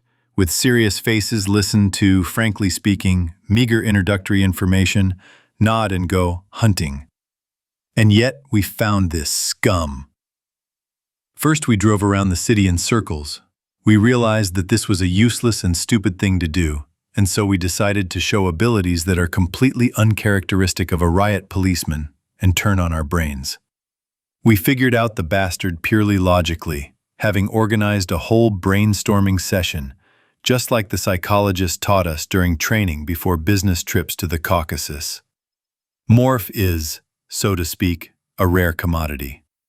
For it to appear, you need a lot of unconverted carrion and no competitors, because if there are a lot of dead people, they will, having brotherly divided the unconverted corpse between them all, at best, grow fangs and add a little strength and dexterity, like that former drunkard who almost tore our then completely worthless and green, like pea pods, Taman, and me for company, of course, to pieces in a cozy Moscow courtyard on Leninsky Prospect. They simply won't have enough building material for more, but for a healthy and truly cool creature to grow, like those that killed the FSIN checkpoint near Kaluga Square, conditions are needed. And where will they come from in small Krasnozavodsk? Morgue! Borov quietly but confidently summed up our discussion. There are simply no other such chocolate conditions for a mutant. Having collectively smoked this matter and scratched their heads to their heart's content, everyone agreed that Andrei was right. Morphs are not pack predators. The situations when they got together in groups of more than 3 individuals, according to the data from Flame and our own observations, can be counted on the fingers of one hand. And not human, but some ninja turtle named Leonardo. But otherwise, they are basically typical lone wolves, and they are not inclined to migrate. They do not go far from their lair. They clear their hunting grounds of any competitors, including ordinary risen dead. The facts of morphs hunting less advanced zombies in the files presented to us by Pantelyev were confirmed more than once. It turns out that if there are any other options, they somehow do not come to mind right away. Well, if the doctor said, to the morgue, then to the morgue, the former city hospital, an old, apparently pre-war building, with a complex layout, painted a dirty pink color, was not found right away. The new, well, relatively new, compared to the hospital, clinic, was found quickly. Only there was no morgue at the clinic, but there was an ambulance station. I think there is no need to explain how this ended at the very beginning. In short, the locals have not even tried to clean up this area yet. They just fenced it off with a wall, following our example. Having admired from the side the considerable crowd of dead people who were sitting, lying, or wandering aimlessly in the shadow of the 4-story clinic built of gray sand-lime brick, we decided that no self-respecting morph would live in such a hostel. But there were no dead people around the hospital on the northwestern outskirts of the city. None at all, which also gave rise to certain thoughts. And the morgue was found almost immediately. We didn't even have time to drive around the hospital building along the perimeter before we saw a dark blue sign on the wall with the corresponding inscription. And next to it were steps leading down and a broken door in the basement. No one wanted to climb into the basement of the building, around which hung a thick cadaverous stench, and a characteristic acetone, dead smell was also barely noticeable. It was dark and scary there, and no one was familiar. Again, purely logically, morgues with several entrances and exits, especially if it is the morgue of an old hospital in a town with a population of just over 13,000, usually do not exist. In the very sight of the broken door to the basement, the entire frame of which was covered in some kind of stinking abomination, very subtly hinted, this is where this creature walks. We returned to the Krasnosavos base, where the thrifty and stingy Saloka went all out, demanding dry rations, bottled mineral water, and even cartridges for Timurov's pecheneg from them. They tried to talk their way out of it, but stopping our Hochel, who went on the attack for these goodies, that was something out of science fiction. It's easier to slow down an attacking rhinoceros. Or a tank. Or a caterpillar bulldozer. In short, they didn't succeed. They weren't the caliber of people to compete with Andriy Saloka himself. Initially, we even thought about asking for reinforcements, but after thinking about it, we abandoned the idea. First you work for your reputation, then it works for you. While the local morphs are afraid, there is a chance to create an impression of yourself as incredibly cool guys who don't care about anything, and who, if necessary, will fearlessly climb into the devil's teeth. Why? Just like that. Without a specific goal, just a reserve for the future. You never know how life will turn out later. It is always better for everyone everywhere to know and respect you, or even be slightly afraid of you. The squad didn't ask for reinforcements either. If Badia had extra people, he would have sent them with us right away. But there is a shortage of people now. Everyone is busy. And if Lvov sent the 4 of us here, it means he was sure that the 4 of us could handle it. I don't want to let Batya down. Returning to the hospital, we stopped 50 meters from the basement, pressing the back of the UAZ against the slabs of the concrete hospital fence, so that the black hole of the door was in the firing sector of the pecheneg, inserted into the embrasure on the windshield. Of course, Saloka from KPVT on Kalushskaya made a powerful performance. But installing not only the Vladimir tank, but at least the same Utes or cord on our Hunter is far from easy. The car will have to be rebuilt quite thoroughly. Again, we don't have either the cord or the Utes yet, so we'll have to make do with the forces and means we have. I think that at 50 meters with a 100-round box, in the belt of which every other one is loaded with armor-piercing and tracer rounds, In a word, Timur will be able to saw an elephant in half with his machine gun, let alone some dead, overgrown baboon. Well, at least we all really hope so. Otherwise, some very vivid but not very pleasant images arise in the memory. A minibus, ripped open by the claws of morphs like a tin can, and a helmet almost torn in half, which, in theory, should withstand a 9mm PM or APS bullet. Our UAZ has a higher armor protection class, of course, but for some reason we don't want to test the maximum capabilities of morphs on our own skin.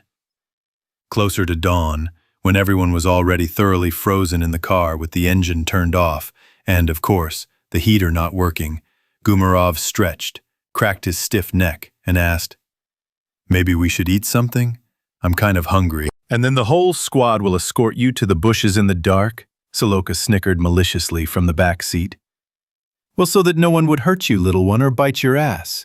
Or are you thinking of shitting right in the car?"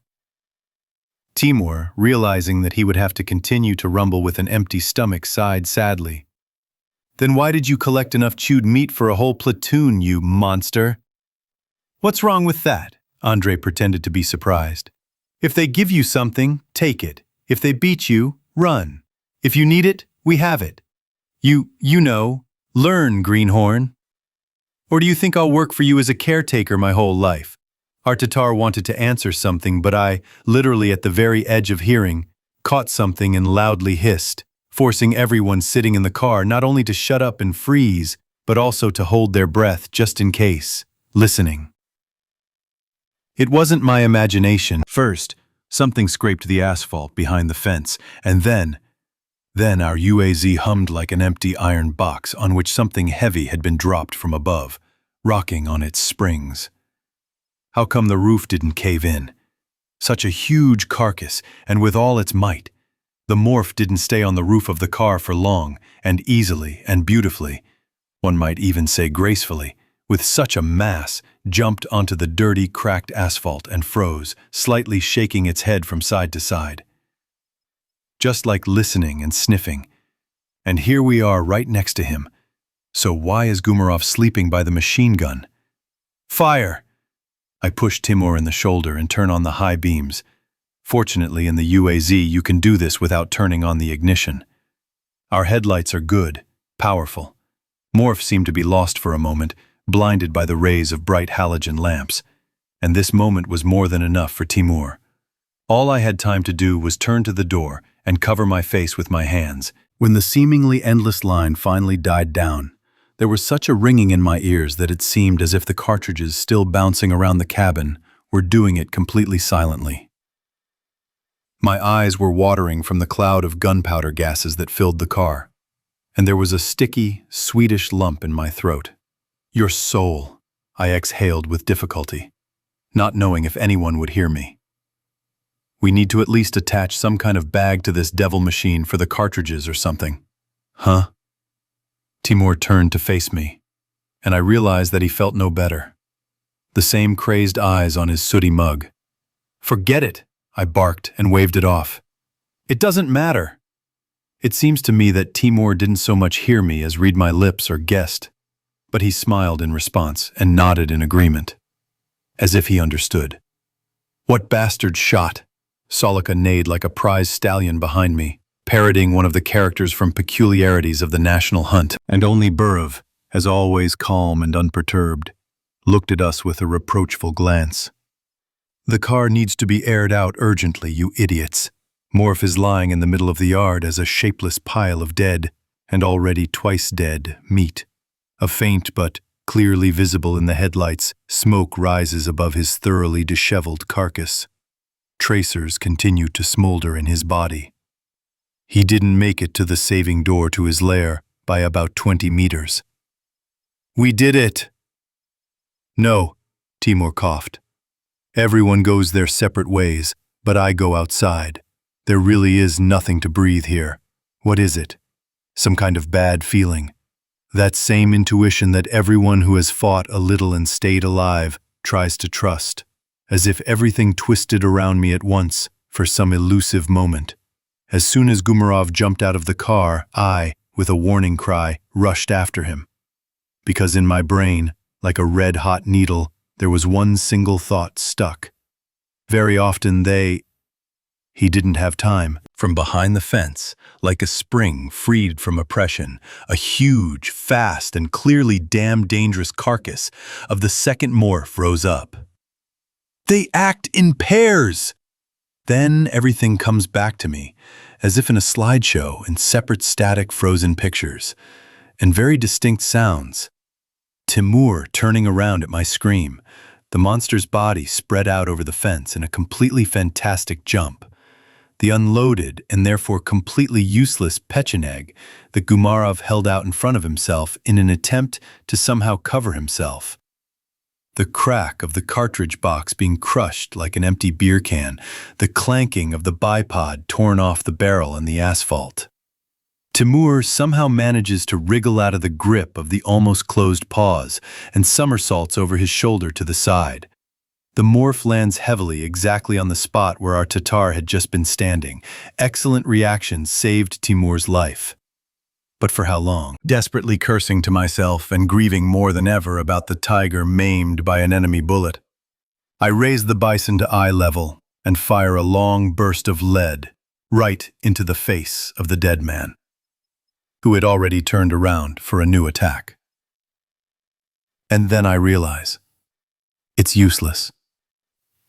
This creature, it seems, was the older one in the pair, a seasoned bastard. The morph has bent its head forward, practically pressing its impressive jaw to its chest.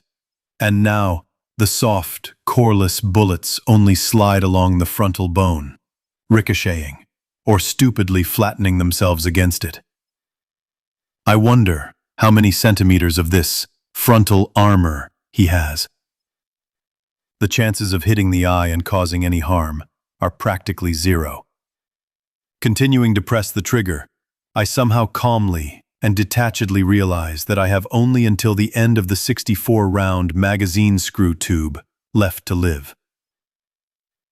As soon as my bison chokes, I will be torn to shreds. It's a shame. The monster's head suddenly began to convulse on its strong neck. From somewhere where a normal person's right temple would be, black drops and clumps of some kind of muck splashed out several times. The morph's front paws, I can't bring myself to call them hands, paws are paws at best, front limbs, limply moved apart. The carcass fell flat on the ground, only its rather large fangs clicked loudly when its muzzle, chin, sank into the asphalt. "Headshot, bitch!" Saloka barked, in a voice that wasn't his own behind my back. "You won't catch me off guard again!" Turning around, I see Andrei's distorted face and my Val in his hands. Yes, the Val cartridge is heavy and powerful, not a weak pistol PPO. And even in bursts, and practically point blank. Guys, Timur, who got up from the ground himself and picked up the mangled pecheneg, is pale as a sheet, but calm. Maybe we should take it to the bathhouse, this airing. Let's go home, huh? Yaroslavsko Chaussee, April 14, Saturday morning. Aren't you dozing off there, Lookout? Tisov's grumpy voice droned over the radio station's earpiece. We don't break the rules of radio communication, I snorted in response. I'm keeping both eyes and both ears open, don't worry. Well, stay vigilant, Anton muttered in response, and hung up. No, I really don't sleep. But the state, what can I say, is such. A little dazed. I've been worn out in the last few days. First the assault on the Hermes, during which I miraculously stayed alive and breathed almost every other time. Again, like after the hand-to-hand fight with the morph in Moscow, when we were rescuing Zhenya from captivity, and I seriously pulled my pectoral muscle. I was saved only by injections of diclofenac and Efgamon. An Efkamon is certainly an effective thing, but it stings the bastard to the point of impossibility. Any mustard plasters in comparison are just a spit and rub. In general, I seem to have started breathing normally again, and along the way I even almost got rid of a huge bruise on my chest. But you have to pay for everything. I had to pay with mercilessly itchy and sometimes even peeling skin and lack of sleep. At night, the damn ointment kept me from getting enough sleep, and during the day there was, to put it mildly, a little more than a lot of running around. What was that safari near the Krasnozavodsk hospital worth? After which we were shaking for almost a day from the excess of adrenaline. And we still haven't been able to spit out the taste of gunpowder smoke in our throats. Then we were tasked with supervising the workers who had almost finished building the perimeter wall. After that, we got involved in removing the seemingly bottomless underground warehouses of Tabletki. There, under the cover of the noise, I snatched a new AKS for myself instead of the heroically fallen Tigra. Also from the late 70s, but judging by the mirror of the barrel bore and the absence of stamps about the repairs carried out, it hadn't really fired. They fired it, sighted it in, filled it with gunpowder, put it in a box, and to the warehouse. The machine gun is already 30 years old, but in fact it hasn't sat on a fly. Again, instead of the required rest, I spent the whole evening at the squad shooting range, messing around with it. Burned 200 rounds, but at least I shot the newbie conscientiously. Now I can confidently go into battle again, and not prepare for a quick but very unpleasant death. Realizing that the PM bullet of the Bison simply won't take your enemy. We went to visit Grushin in the hospital. I won't lie, Zhenya talked us into it. I'm not a sentimental guy. Well, there's a man in the hospital. So what? He's getting better. Besides, his fellow soldiers are all here in Peresvet. Our guys evacuated all the people from the Sufranskaya Brigade base, and now they're hauling the rest of the warehouses. Column after column from morning till night, so it's unlikely that Nikolai Nikolaevich is suffering from a lack of communication there. But what can't you do when a girl asks? Grushin recognized me, greeted me warmly, but he was really glad to see Zhenya. That was immediately obvious. I won't lie, the senior warrant officer really surprised me. Watching him cooing with Zhenya, I could barely hold back my laughter. Look how he's disguised himself, the old wolf. He can now pretend to be Eugenia, whatever he wants. But I have seen the real Grushin in battle more than once or twice, and I know very well why not only his immediate subordinates, but the entire brigade are rightfully afraid of him. And even most of the staff are frankly wary. So, Nikolai Nikolaevich, I will not fall for your theatrics. I am not a naive girl. Apparently, having caught something on my face, Grushin, seizing the moment, glared at me with his real gaze and frowned disapprovingly. Damn, it seems like I have not been a 19-year-old boy for a long time, but it was as if an ice ball had rolled down my back, along my spine. No, you shouldn't offend him. You shouldn't. Taking advantage of the fact that Zhenya was sitting on a hospital stool next to the bed with her back to me, I conciliatorily put my open palms in front of me and with my facial expressions depicted the deepest remorse and complete understanding. Like, don't be angry, senior comrade. I'm the grave. You want to play Grandfather Frost, for God's sake. Grushin, apparently, understood everything correctly and only nodded favorably. Zhenka, fortunately, did not see our pantomime. She was too busy.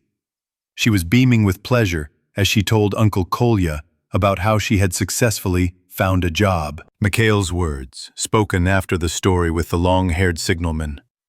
Like if something happens, no one but us will sign up for our Zenka, sank deep into my soul. And I decided to integrate her into the Omon team as much as possible. The squad will always support their own. They will always stand up for their own. There was only one small thing left: to make Evgenia Vorobyova one of our own in the squad. It was surprisingly easy to resolve. After the night massacre in the Sofrinskaya brigade, the brains of almost everyone fell into place almost instantly. No, a certain number of completely stubborn ideological pacifists, for whom faith in their Lord Govinda does not allow them to take up arms, still remained, but there were so few of them. In general, that same statistical error, the exception that only confirms the rule. The rest unanimously desired to arm themselves, purely from the point of view of the materiel base. The problem as such was absent. In the bottomless depths of the Tabletka, there were so many of the same PM and TT pistols and Simonov carbines that, if necessary, it would be enough for a couple of divisions. But it was not only about the hardware. Unfortunately, the concept of civilian with a weapon is not at all equal to the concept of combat unit. But our Lvov was not eager to issue untrained spooks with, albeit already decommissioned, but still quite serious guns. We had to organize additional training courses, but where to get instructors for them? And those who can mess around with initially stupid civilians, as if with small children, explain, show, answer, how to gently, not very smart questions. Oman fighters are skilled guys, but to be able to do it yourself and to be able to teach others are slightly different things. Not everyone has the talent to teach. And then there is our Zhenya. After the night battle for the Rav warehouse, only infants knew her face in the Sofrino tent camp, and she had acquired considerable authority among the refugees. So we got her a job as an instructor, to teach women. It is clear that she will not teach anyone any secret special forces methods. But this is not required of her. But she was quite capable of explaining the basics of handling weapons to absolute zero newbies. Again, as a girl, it would be much easier for her to find a common language with other young ladies than for a male instructor. Besides, there were no particularly noticeable men willing to teach the women's group. In a word, everything came together successfully. Zhenya was busy. The guys in the unit gradually stopped treating her as just a penny-wise friend, and sometimes perceived her almost as an equal. And the refugee women gradually learned to handle weapons.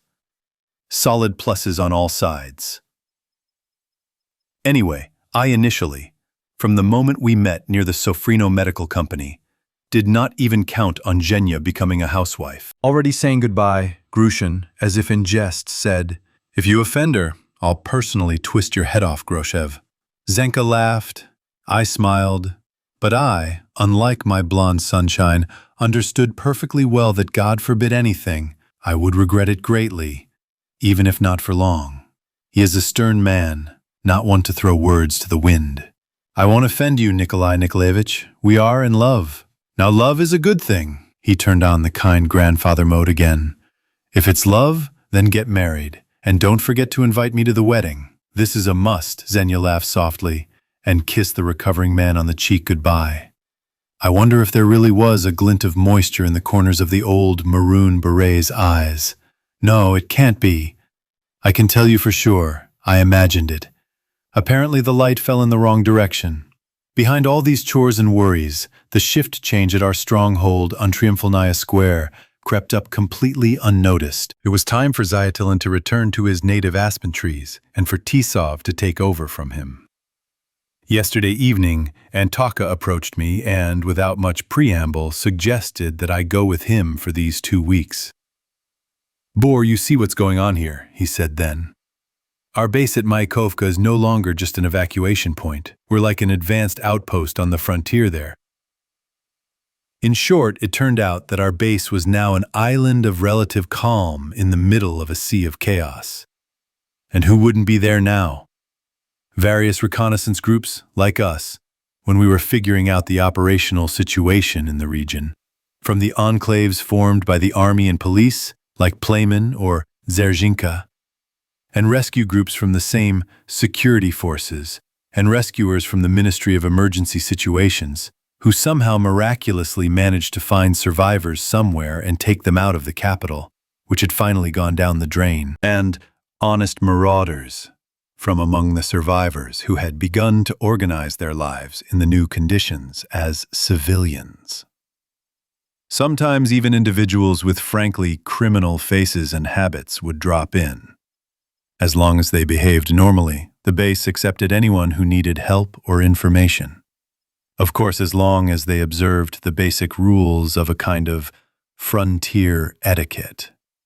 From the series, you don't aim at us, and we don't shoot at you.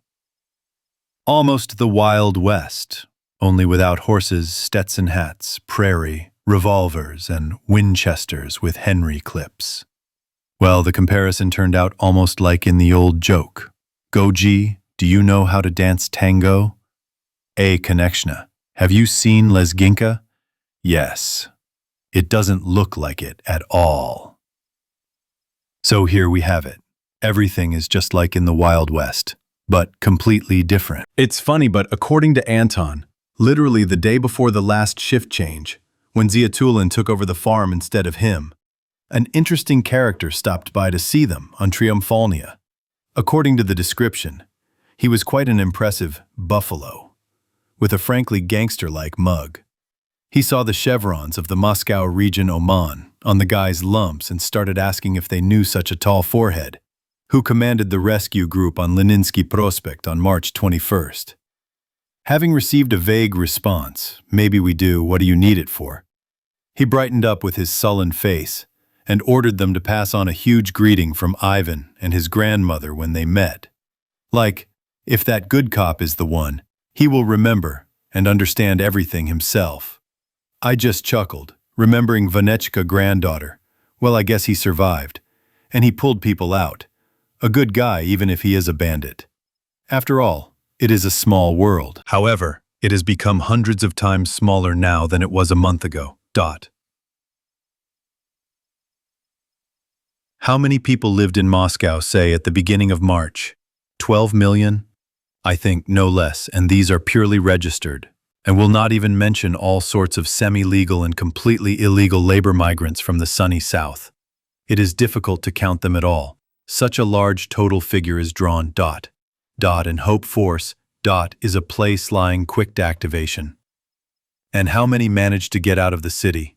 God willing, if 10%. And that is in the best case. So, I suppose, in 2 or 3 years we will know each other here. If not by name, then by face for sure. Or at least have mutual acquaintances. So what am I getting at?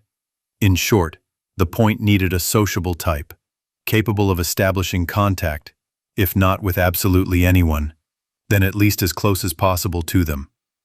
That is, I, a well-known chatterbox and spontaneous diplomat, self-taught. To be honest, I didn't really want to go at first. It seemed like my normal personal life had only just begun to improve, and even Basya, the smoky gray scoundrel, stopped sulking and began to get used to the idea that his move to Tonya's room was final. But he couldn't refuse a comrade in arms either. It's not that often that Tisov asks me for something. Soloka put the final point in my thoughts, and as usual he reduced all the mental anguish to banal logistical support. We have to go, he said, looking around at our small and close-knit crew.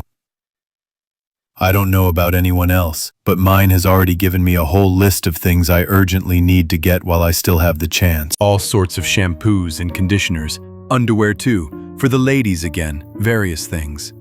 They won't make new ones anytime soon, and I'll have to run to the general warehouse for a pack of pads. The guys shook their manes in unison, expressing their full support for Andre, and then looked at me expectantly. And what about me? Me, nothing at all. By the way, my girlfriend generally shows off in army camouflage. No doubt, it suits Zhenya. She's such a girl, a beauty in anything. But is it worth abusing it?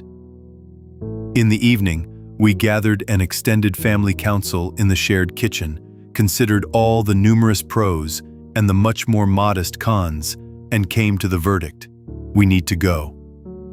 And now, I am sitting in my favorite seat from my army days, on the armor above the commander's hatch of the armored personnel carrier, with my left leg hanging out of that very hatch and my back leaning against the conical turret. I squint at the bright and surprisingly warm sun for mid-April and am trying hard to fight off the insidious drowsiness.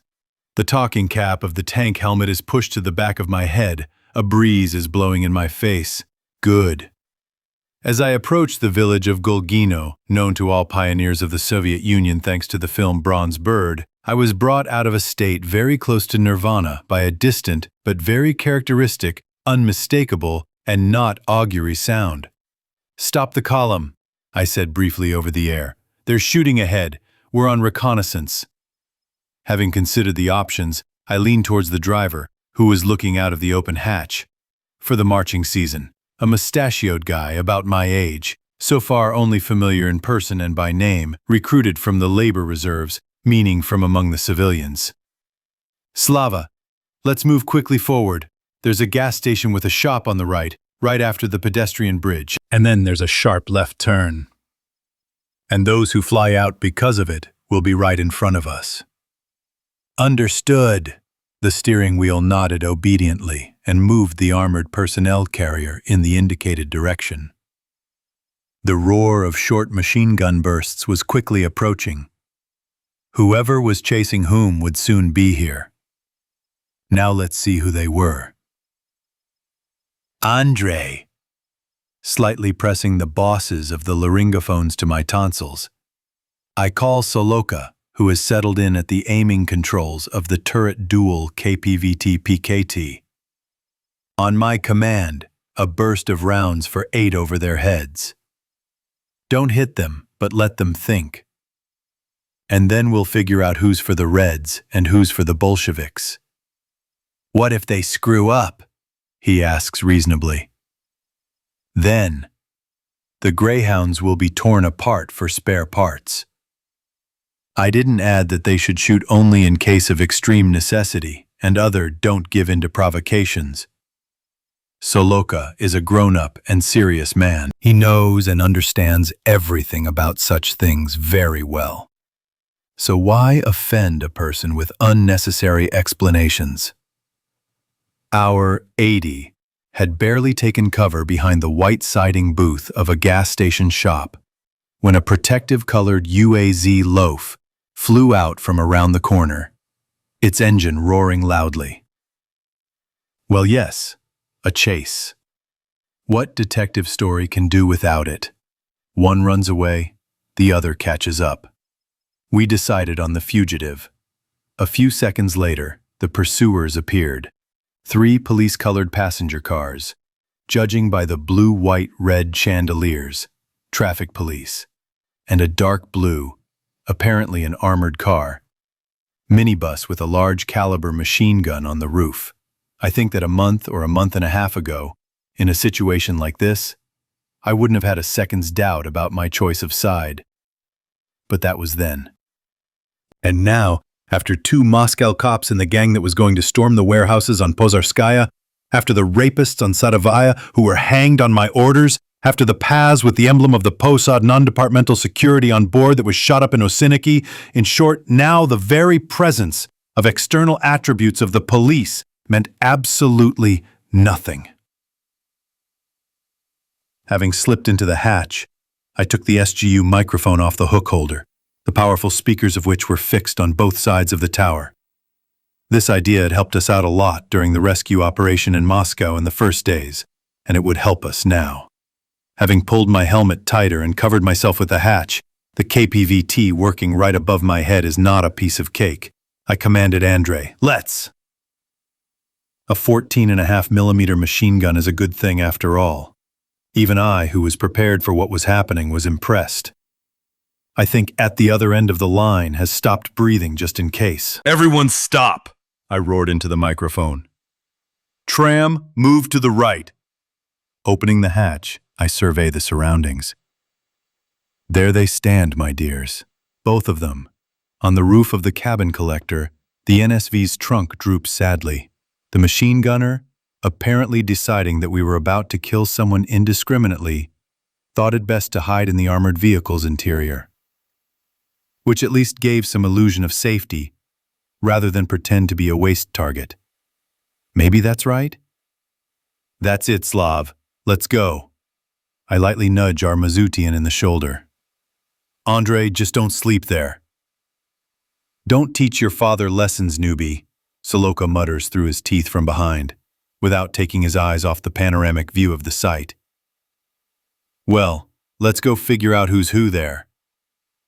The BTR slowly and smoothly drove out onto the highway and, having driven up to the loaf, stopped at the guardrail, quietly puffing with the exhaust at idle speed. Having exchanged the devil hat for a helmet, I throw back the hatch and, pulling myself up as if on bars, push myself out. I won't lie, it's scary. Who's in those cars? In the UAZ, in the interceptors, and the cabin collector?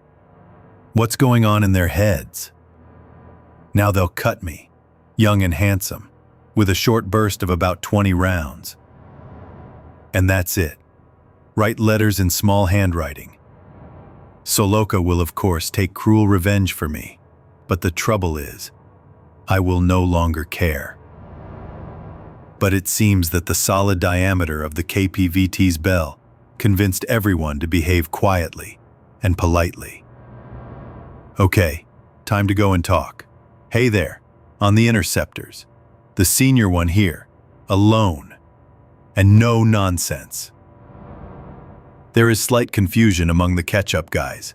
Either they are choosing the leader, or they are deciding whether it is time to take to their heels. No, common sense prevails. Even in a good police Subaru with a large caliber bullet, no one dared to race. They are driving. Straight from the armor, I step first onto the shabby white metal guardrail, and from there I jump onto the asphalt. The men behind the UAZ windshield are sitting quietly, holding their hands in plain sight, not twitching, and their faces show relief rather than fear. An interesting alarm bell. So what's inside? Oh, how interesting everything is here. And a surprisingly familiar face looms hugging a machine gun. Turning to the senior pursuer who arrived just in time, I immediately ask, and how should all this be understood? I was told to catch up and return, the gray-haired, short-haired man of about 45, sitting behind the wheel, answers sullenly. Who ordered it? Senior. What a sociable guy. Should I drag every word out of him with pliers? By the way, it's already interesting. Those who ran away, seeing us, were clearly happy. But the pursuers, even though they were riding in police vehicles, were definitely not very happy to see us. And who is the eldest? What business is it of yours anyway? The gray-haired man flared up and clasped his hands expressively. Yeah, there are 3 tattooed rings on his right hand. The question of the guy's affiliation is removed. Such tattoos are not among the cops, but among our accountable contingent. Oh, just like that! I click my teeth and spit under my feet. I don't like it when people shoot at me. You don't know who they are and what they've done. The gray-haired Erkan had clearly pulled himself together. I don't know what they did, I agreed easily. But there are 4 children and 5 young women in the car. Do we have to catch them with the cliff? Gray clearly has nothing to answer. And I also know one of them. I nod towards the loaf. By the way, Volodya, hi. I'm glad you're still alive. Likewise, Boris, the voice of my friend Vladimir Chugayev, whom we met in Ivantievka, comes from the UAZ. Together at the fine cloth factory we fought the dead, not yet having time to really understand what was what. But they, the gray-haired man tries to say something. What did they do? Shot Kennedy? Dropped a bomb on Hiroshima? You see, the thing is, I don't care. I cut him off. The main problem is that I believe him, but I don't believe you. As I said the last phrase, I demonstratively held my right palm forward and moved my spread fingers. Painted grimaced as if he had chewed a juicy lemon. Aha, my subtle hint was clearly understood. Okay, we had a great conversation, but it's time for you to go. I look gloomily at the gray-haired man. In vain. His gaze is no more cheerful. In vain you got involved in this. Let me decide somehow myself. We'll meet again, he said angrily, turning the car around. The earth is round. If I were you, I wouldn't look for our second meeting. I spit again. Today you're a parliamentarian, but next time you won't get away so easily. Now get lost. The cash-in-transit van and 2 cars had already gone full speed ahead before the gray Subaru reached them. Apparently, he contacted us on the radio. Well, now we've made new acquaintances. Exactly from the category that it's better not to turn your back on. I'd like to know where such beauties live. Well, if we do drop by for a visit, then only like we did to Hermes the other day. However, who they are and where they're from, we'll find out soon. That same Chagayev will tell you. Well, Volodya, I returned to the still wide-open door of the loaf. Tell me, where did you meet such wonderful people, and what did you fight about with them? Chugayev is just about to say something when music starts playing in the pocket of a young guy sitting next to the driver, wearing a gray police PP jacket with sergeant stripes on his shoulder straps. A clear child's voice loudly sings, "Far away, far away." A young horse galloped off into the field.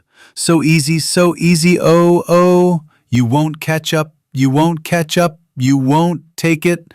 And it was so unexpected and so out of keeping with the situation that both Volodya and I, and even the man of Eastern appearance sitting behind the wheel of the UAZ, burst out laughing.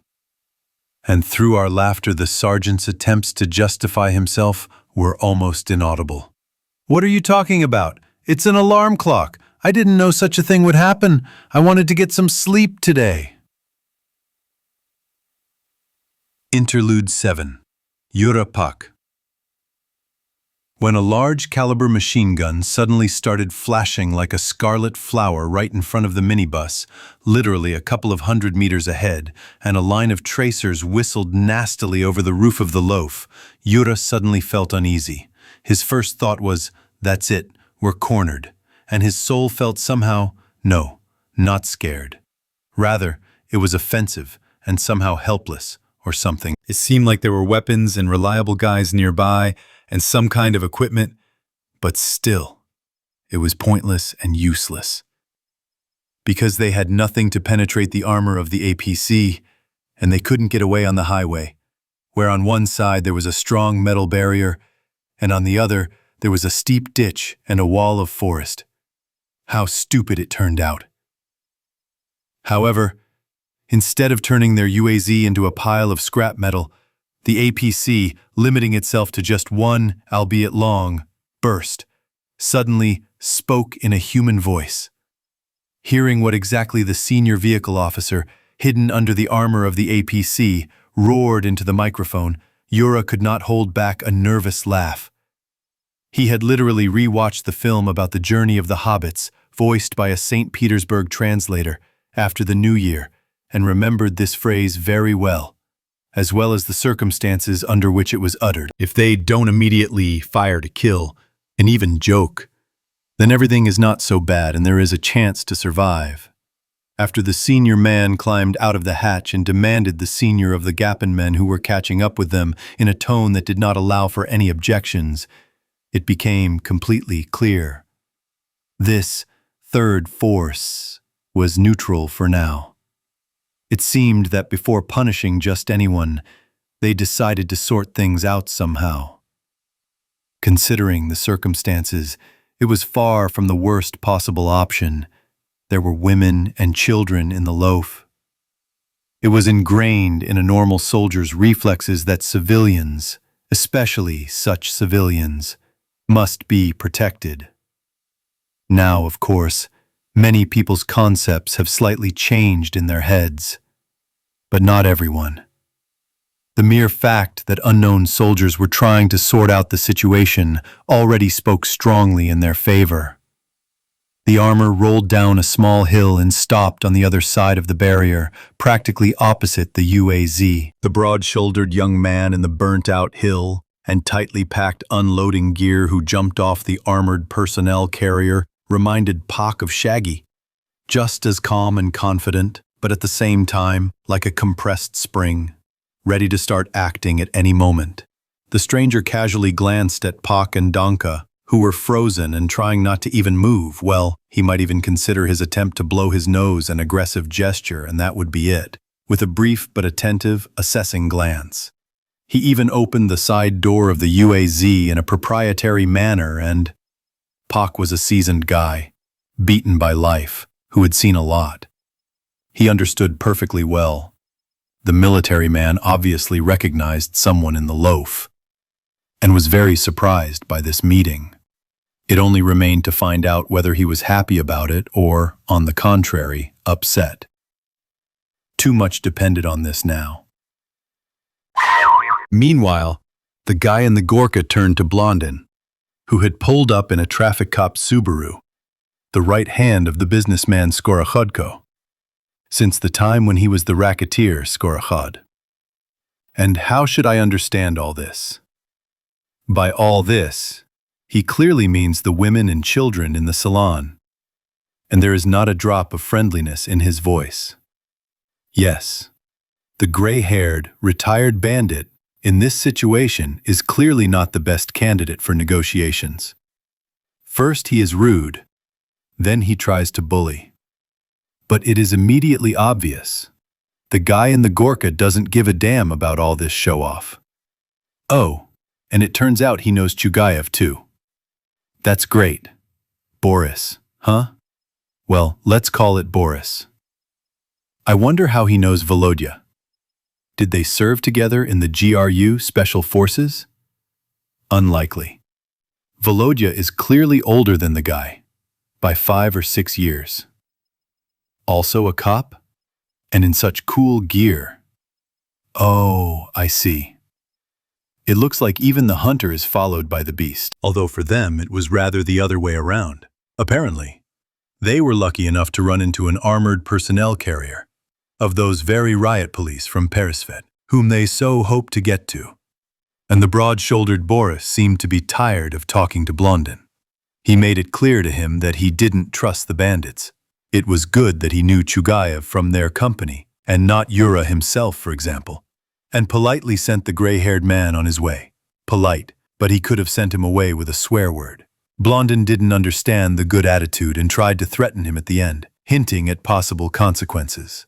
Naive as a girl from Chukotka, Omon fighters weren't afraid of the likes of Zhmik and Skorokhod, and there's nothing to say about their torpedoes in the old days. And now, in a word, Pak was seriously surprised when the Oman officer not only didn't punch Blondin in the face, but didn't even swear again. He just snapped back rather sharply. If I see you again, I'll shoot you to hell.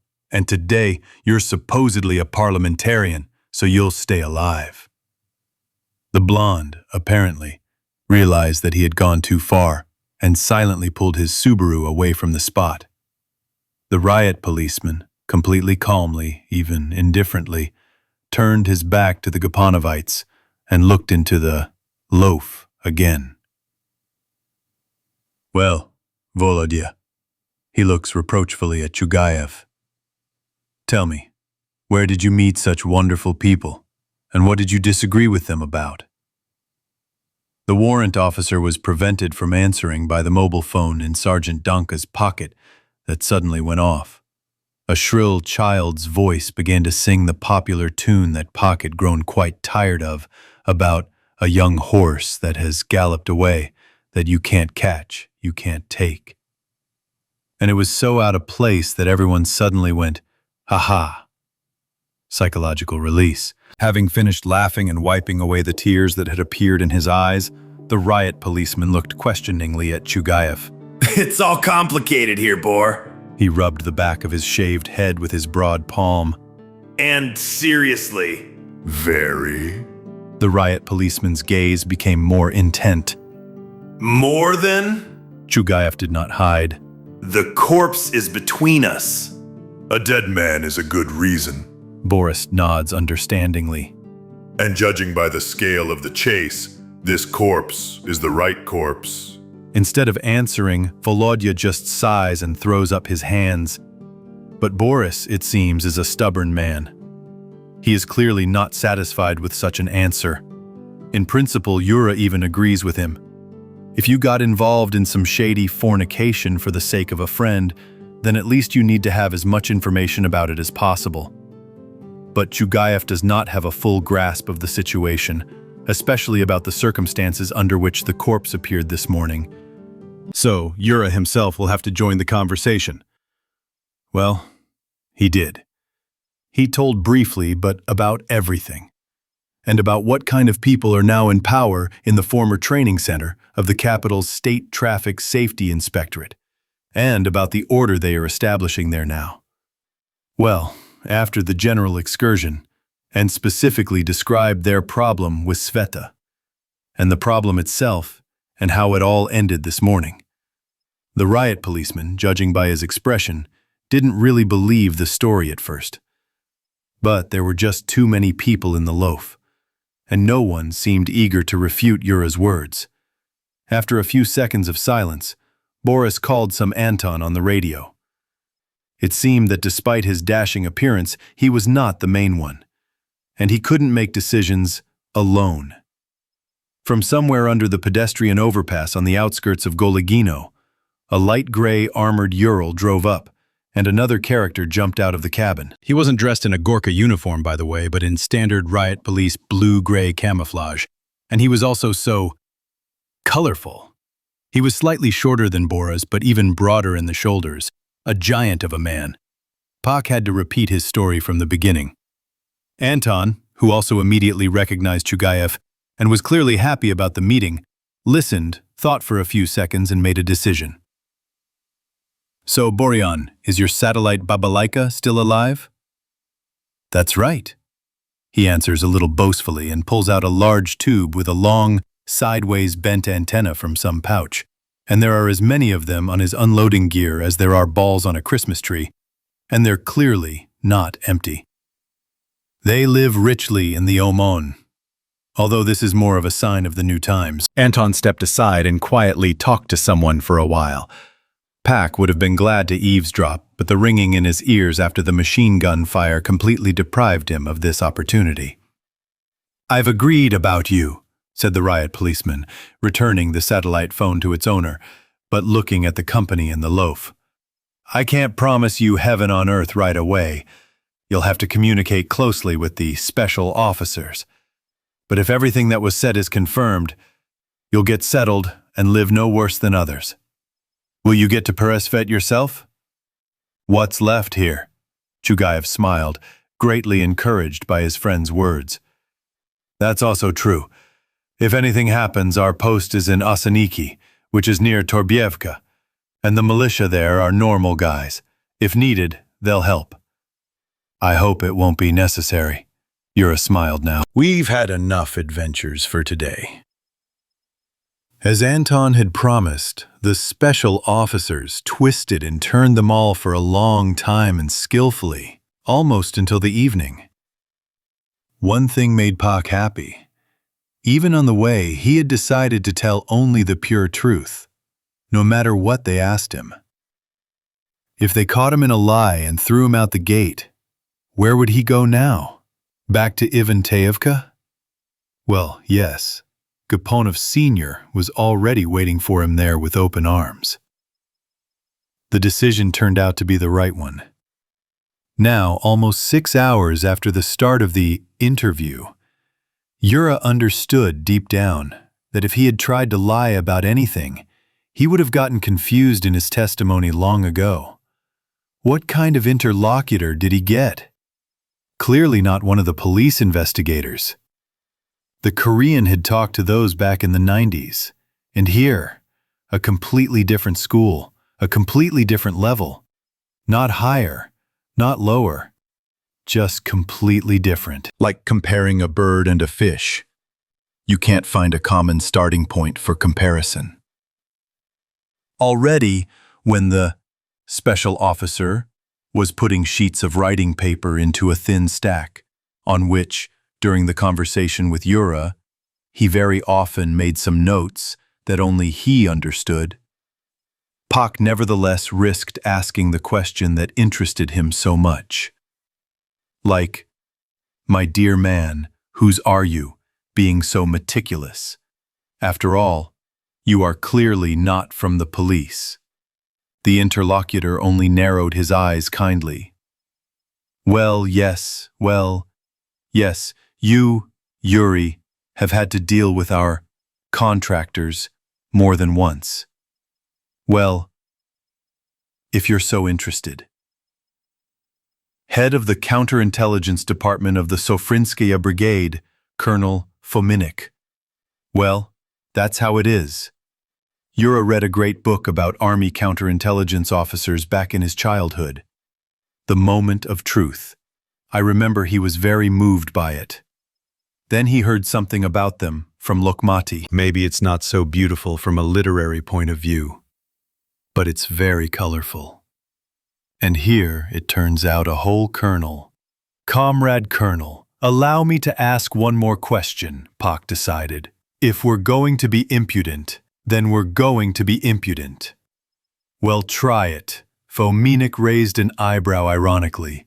What happens to us now? Understanding flashed in the eyes of the special officer.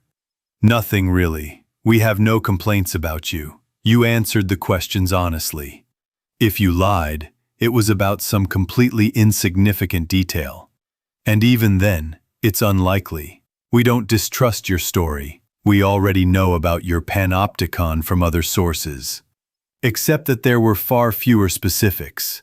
So, they'll give you housing. For now, probably, you shouldn't count on separate apartments. At first, you'll have to live with someone else. Get used to it. Your friend, with her specialty as a certified nurse from an emergency room, will be eagerly invited to our hospital, and will even be welcomed with bread and salt. We have few qualified doctors left. All of them are counted. I think Ensign Chugayev and his sergeants won't have to think long about determining their place in life either. It turns out that your Matviv is a teacher, also a very necessary profession in the new reality. Children are the future, and without hope for the future, all our floundering is a waste of time and energy. It's easier to just fold your paws and go to the bottom. And you, I think there's work for such a twisted and experienced person, provided that he doesn't get drawn to his old ways. No. Pak confidently chopped the air with his palm. The old life remained before. I'm starting from scratch. Judging by the testimony of your companions, the counterintelligence officer smiled. You're starting off well. The main thing is to continue in the same spirit. That's it. I won't detain you any longer. Your friends are already waiting in the corridor. It's you and I who have been sitting around for too long.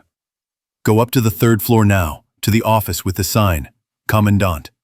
They'll arrange for you to spend the night somewhere there, and in the morning, you'll start to get used to it. Thank you, Yura sincerely thanked Colonel. He only nodded graciously instead of answering. Comrade Colonel, Pak decided to be cheeky once again. May I ask one more question? The very last one. Taking the interested look for permission, he continued. And what about these guys now? Well, with Gapanov, Skorodko. And their other handsome guys. Before answering, the counterintelligence officer thought for a few seconds, as if considering whether it was worth giving an answer at all. And with them, Yuri, we will decide. Not today, and I'm afraid, not even tomorrow. But we will. And very soon. Already leaving the office, Pak suddenly realized. He believed the colonel unconditionally. If such a person said that they would sort things out, then they would sort things out. And it seemed to him, those entrenched in the training center in Ivantiyevka would not like the results very much. But it was unlikely that anyone would be interested in their opinion. However, what does Pak care about them now? He has plenty of other worries now. He needs to grow into a new life, in a new place. Moscow. Triumfalnaya Square, April 24, Tuesday, morning. The 11th day of duty. The sharpness and novelty of impressions have long since faded. The service has become routine. Dangerous, tense, but in general, everything is as usual. In war. I have one friend in the northern capital, the hero city of St. Petersburg, and although he himself did not fight, he once said very correctly, in war, battles are at most 5% of the time. The rest is monotonous, albeit difficult, life. Although, no matter how you look at it, there is something to remember. We visited Garkusha and other FSB officers entrenched in the Special Academy. Together with the guys from Leader, we cleared out a very promising warehouse of various medical supplies from the dead and took it away. However, there is nothing to brag about here, except for the very, very rich hall. I am starting to like the remote outskirts of Moscow industrial zones. There are no residential buildings nearby. There were very few people on the territory, which means there were almost no dead people. True, they were dead dogs, damn them. But we managed. We divided the loot equally with the special forces of the Ministry of Emergency Situations. Good guys. I liked working with them. Their senior officer literally just left us. He stopped by to negotiate about further cooperation. They are short of personnel. They lost too many in the first couple of days. But there are a huge number of targets with various goodies in mind. With us, you could say, it's the exact opposite. There are people, but where to go? We are not strong in Moscow realities. So it turns out that we found each other. And with Tisov's permission, we also went to various retail outlets for the purpose of personal enrichment. At first, we wanted to ask for leave, just as our crew. But as soon as people found out about the purpose of the operation being prepared, it's not only the Andreevs who have wives, and there's nothing to say about girlfriends. And, as it turned out, they were all picking on their men a little. But the men in the Oman are stern and brutal, and admitting to friends that you need to buy pads and bras for your wife is scary. We're the only ones who don't give a damn, or maybe they just got on our nerves more than anyone else. Most of our guys only had to talk about this with their own wives, while we had a whole woman's council in the kitchen, a full-fledged infantry squad.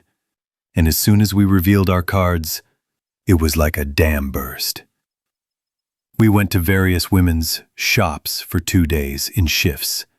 We filled 4 full trucks with oilcloth bags of the occupier's dream type, the kind that shuttle traders used to take to China in the 90s. Now there is hope that our young ladies will leave us alone for at least some time. Wow, Boris. Look at these handsome guys coming. Borov, who was on duty at the window on the 3rd floor, called out to me. I wonder what he saw there. I approached the observation post set up in the window. And indeed, not bad.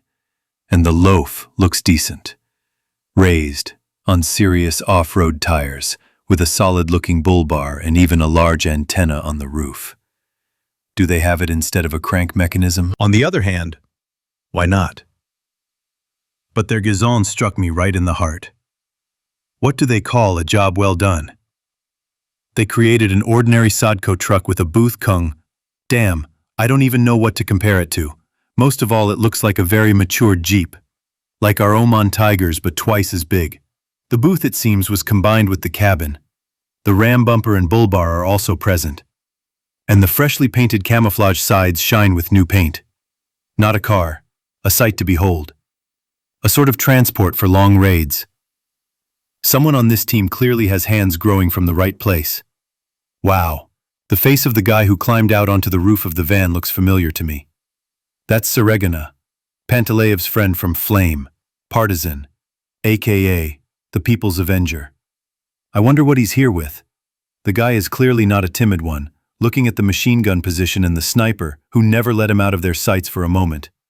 He just smiled broadly and waved his hand. "Hello," he said. "Peace be with you, good people," came from the street. "Same to you," Borov said cordially. "I have a question for you," the partisan continued. "On the recommendation of the men who used to live on Malaya Nikitskaya and then migrated from there. Do you know?" "Yeah," Andrei nodded. "We talked to people like that, even dropped in for a visit. What did you want?" We actually had quite close contact with the former oligarchs from Gastroy for some time. And then, when their morphs started to bother them, we helped them pack up and sent them off in a convoy towards Plamen. At first, however, we offered our services as ghost hunters, meaning morph hunters. Fortunately, we have more and more experience in this matter. Then, when the Gastroy guys, having thought it over, decided that they didn't want to stay in Moscow after all, they invited us, but their senior decided that Peresvet was too far away. Then again, he had some acquaintances in Plamen. We, in fact, didn't impose ourselves, freedom to the free. But the guys really were not bad. We have some humanitarian looting planned here, but in a scary place. Interesting. Humanitarian. Where is that? It seems that Andrei was also puzzled by this moment, and he asked directly, "Like, what do you mean?" It turned out to be computer hard drives with the database of the technical library on Kuznetsky Most. Why? Well done, guys, you figured it out correctly. Now, in many areas, technical knowledge will be sorely lacking. Those who knew died. Those who survived do not know. And this library, as I understand it, many thousands of volumes, descriptions of operating principles and drawings of everything, from the Cherepanov brothers' steam locomotive to a nuclear reactor. And this is purely in my layman's opinion. I think people smarter than me will find hundreds more profitable moments from visiting such an institution. Well, I'm thinking Andrei is figuring out what the partisans actually want from us. It turns out to enlist support, just in case. Like, we ourselves, of course, are smart, but you never know how life will turn out. Also understandable. The dead have more or less calmed down now.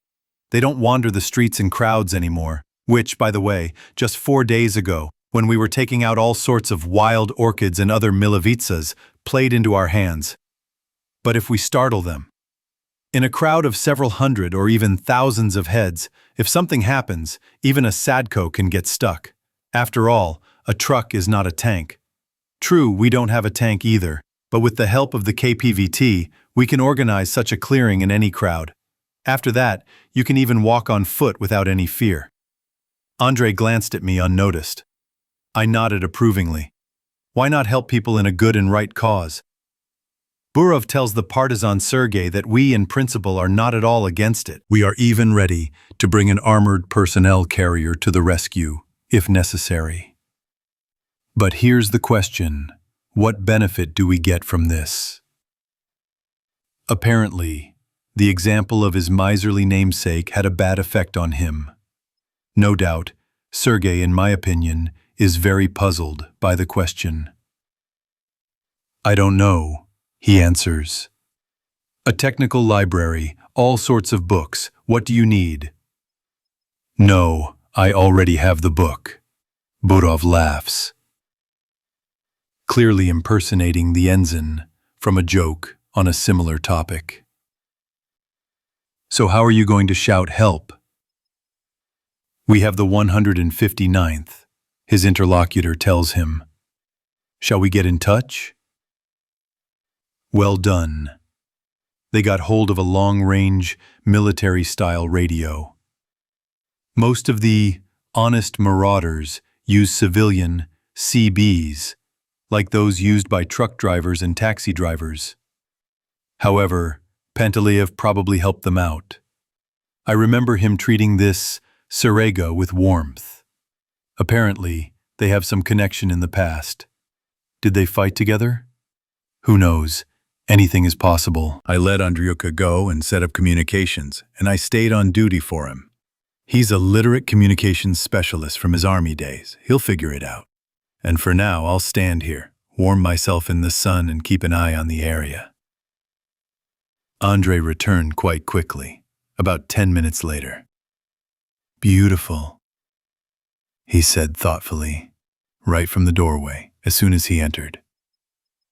What? I stared at him, dumbfounded. The girl, I say, is on the line, in their loaf. A beauty. She could be on a magazine cover right now.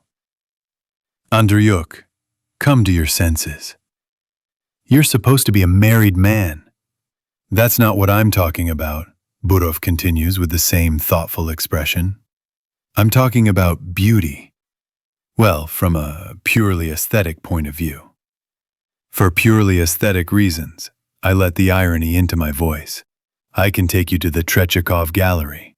You can pick up this Venus de Milo, or the Aphrodite of Tauride. They are both real ladies, and admire them as much as you like. Mind you, without any fear of getting hit on the head by your loving wife. Oh, come on, Groshev. Andre waves his hand. You're a down-to-earth person. You have no sense of beauty. I have everything. I disagree. It's just that, unlike some people, I try not to look too closely at other people's beautiful things. To avoid. Borov only sighs resignedly and shakes his head disapprovingly in response. Another, aesthete from the city of St. Petersburg. First, the Utkins with their mill dots teased me with the grayness of a horseless person. Now this, connoisseur of beauty. Well, screw you, my dears. I have Zhenya, and therefore other people's beauties are useless. Leaving Andre to take care of the legal shift, I head to the quarters. The former Interfax conference hall has changed a lot in the past weeks. The makeshift bunks, somehow put together from the backs and seats of broken chairs, are gone. Now on the gray pile carpet, there are regular army bunk beds covered with dark blue wool army blankets.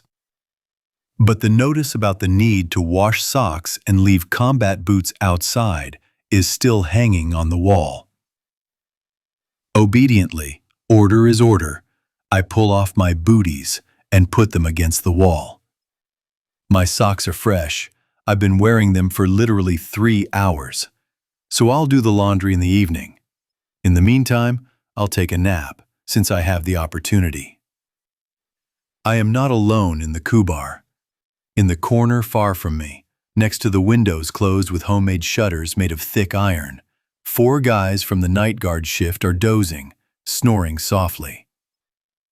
A little closer, across the row of bunks, Zhenya Valmont is meditating, half sitting, with a book almost falling out of his hands. Hearing my steps, he started, but I gestured, "Sleep, don't twitch."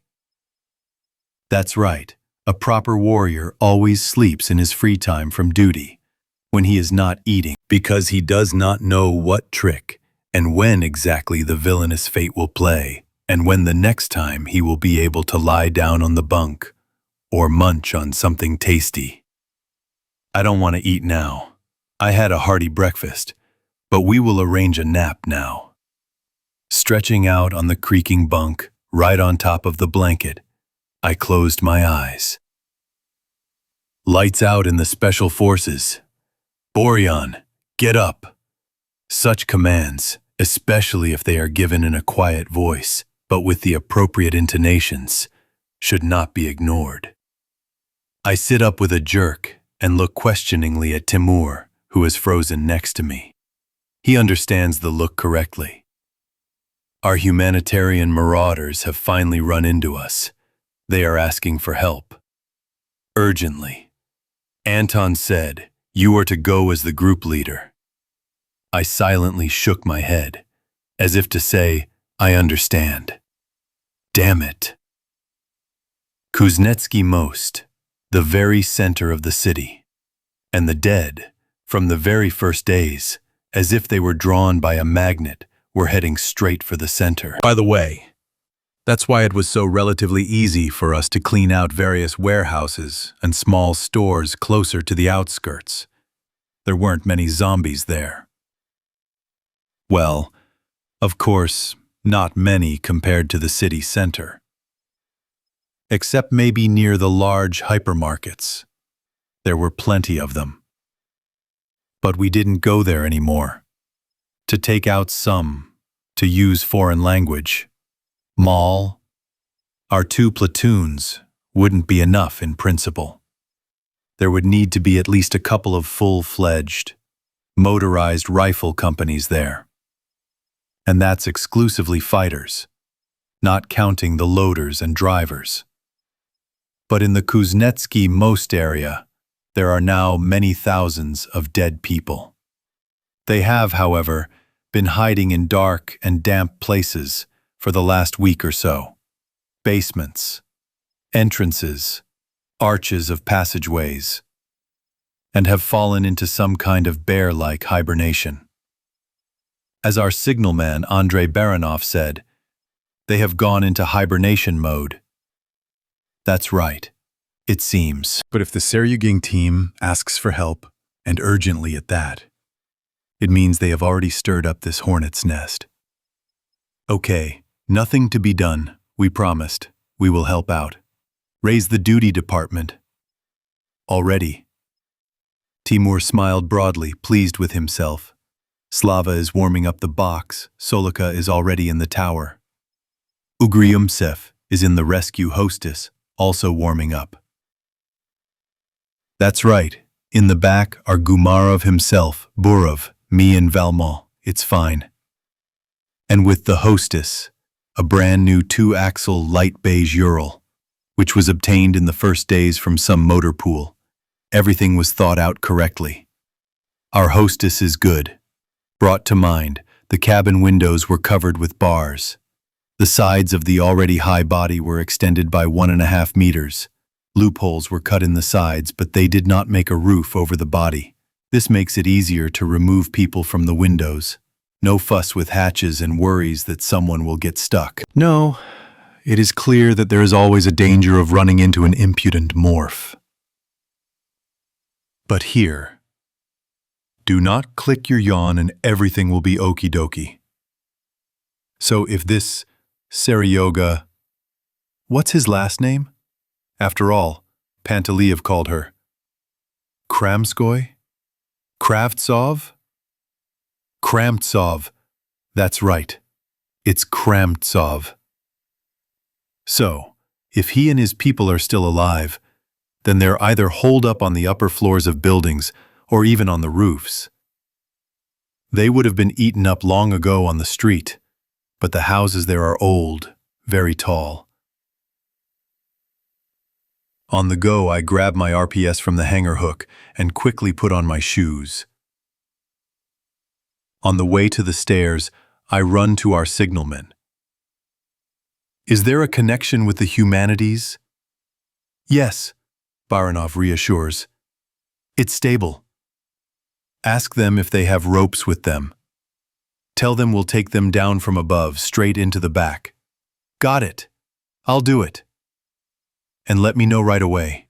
If they don't have ropes, we'll have to think of something else right away. Otherwise, they'll either be eaten or they'll be crushed to death.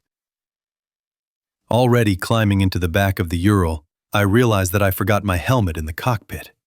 Holy shit, sclerotic.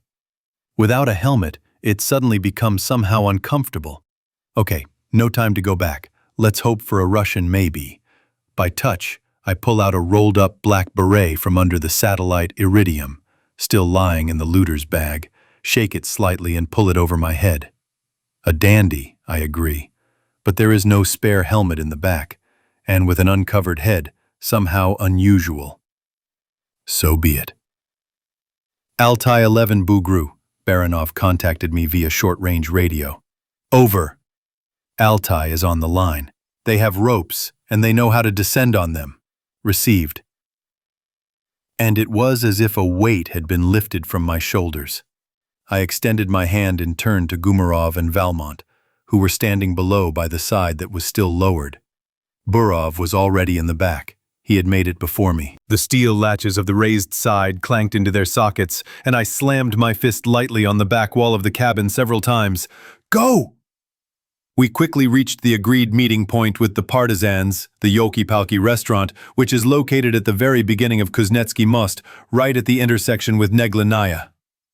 A couple of traffic jams of carcasses of cars shot by who knows when, and who knows why, that were blocking the way, were swept away by the armored personnel carrier going in front of us, almost without slowing down.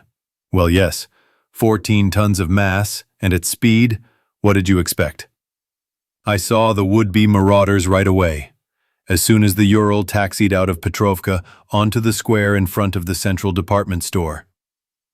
There they are, on the roof, right above the green restaurant sign. 4 of them. They have huge backpacks on their backs. They are busy unwinding and attaching cables to the pipes and boxes of the ventilation hood, along which they will fall into our tender embrace. And it seems like there is a girl among them. I hope not the one that caught Burov's eye. However, she should be on the line in the loaf. And although the partisans are not waving their hands in greeting with all their might, they are definitely glad to see us. It is clear, even from here. Well, they made quite a noise here. No, I wouldn't say that the crowd of the dead is a wall, but I wouldn't call it sparse either. It's clear that not everyone has woken up and crawled out of their holes. Stop! And what is this? Among the drunkenly staggering zombies right at the entrance to these very yoki, albeit vaguely, but still visible, is a hypertrophied and gnarled but still predatory, dangerous figure. Morph. Now that's not good at all.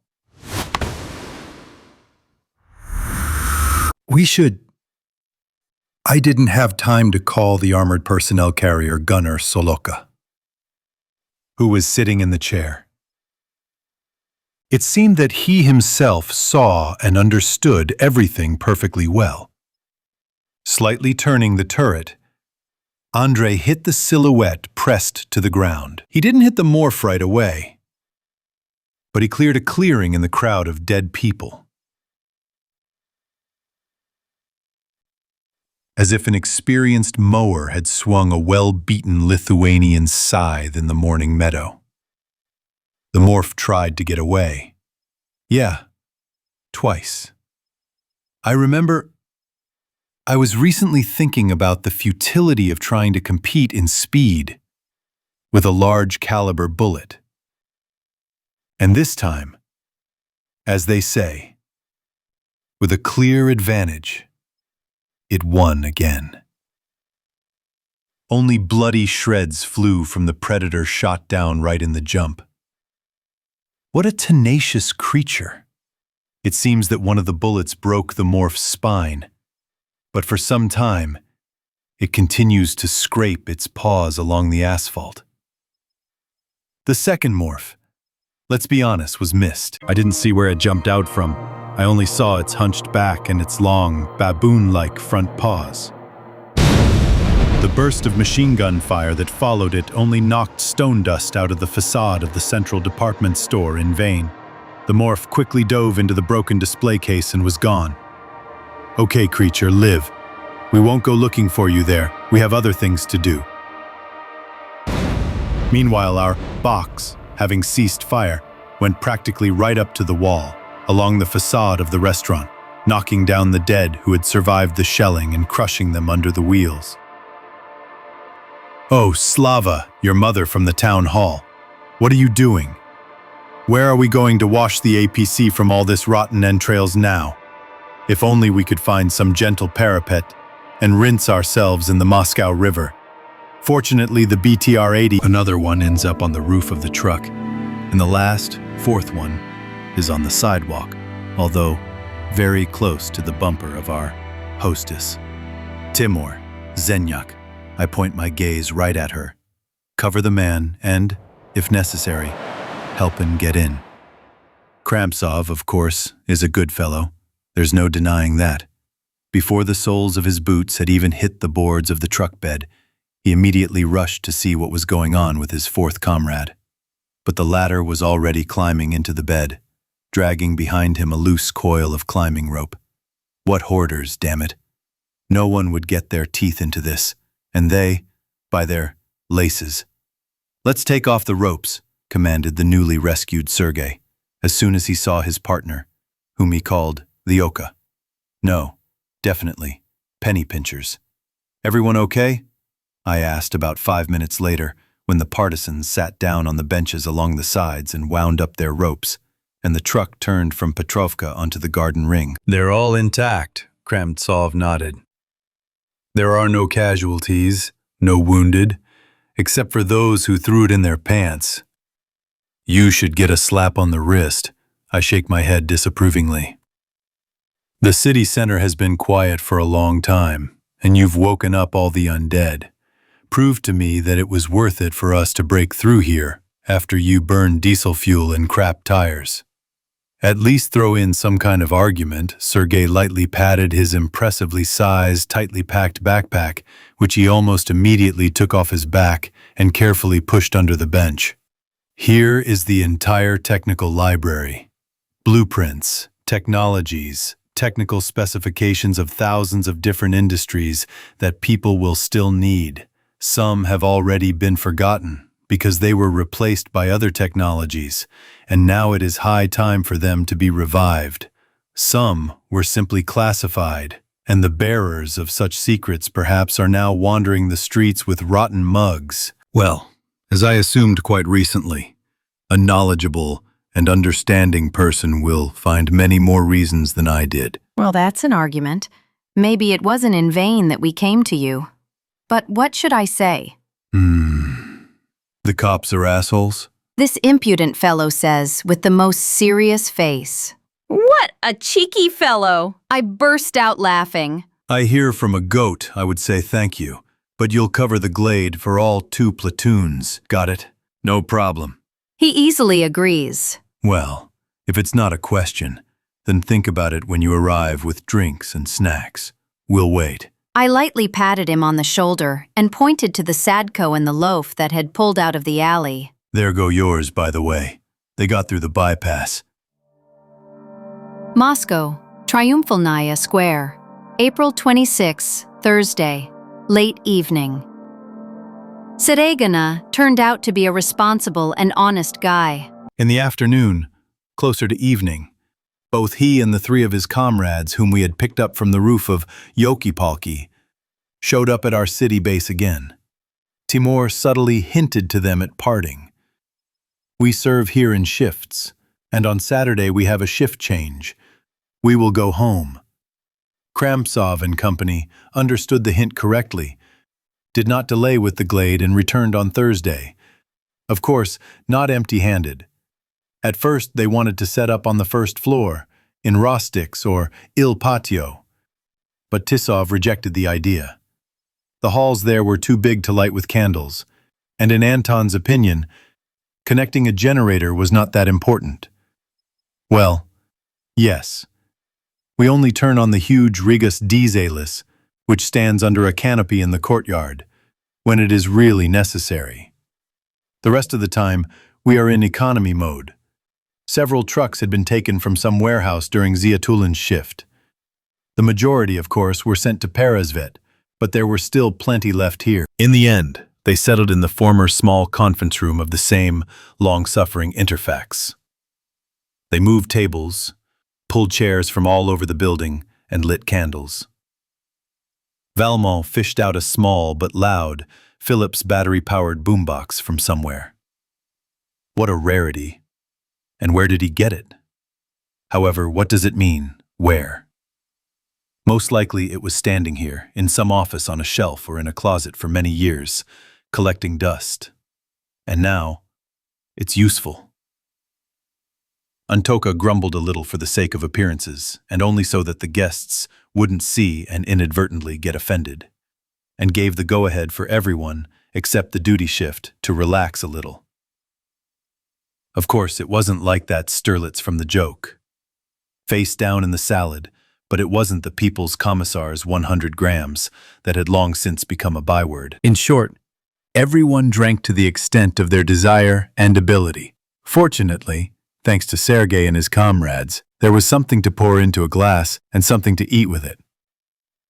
You can tell right away that he's a serviceman, a guy with understanding, He knows that a night out isn't just a drinking bout, but to some extent high art. We're sitting there, merrily, the gang, with jokes, gags, toasts, and jokes. The story about the Goat Cops, performed by Valmont for the 6th time, is especially popular.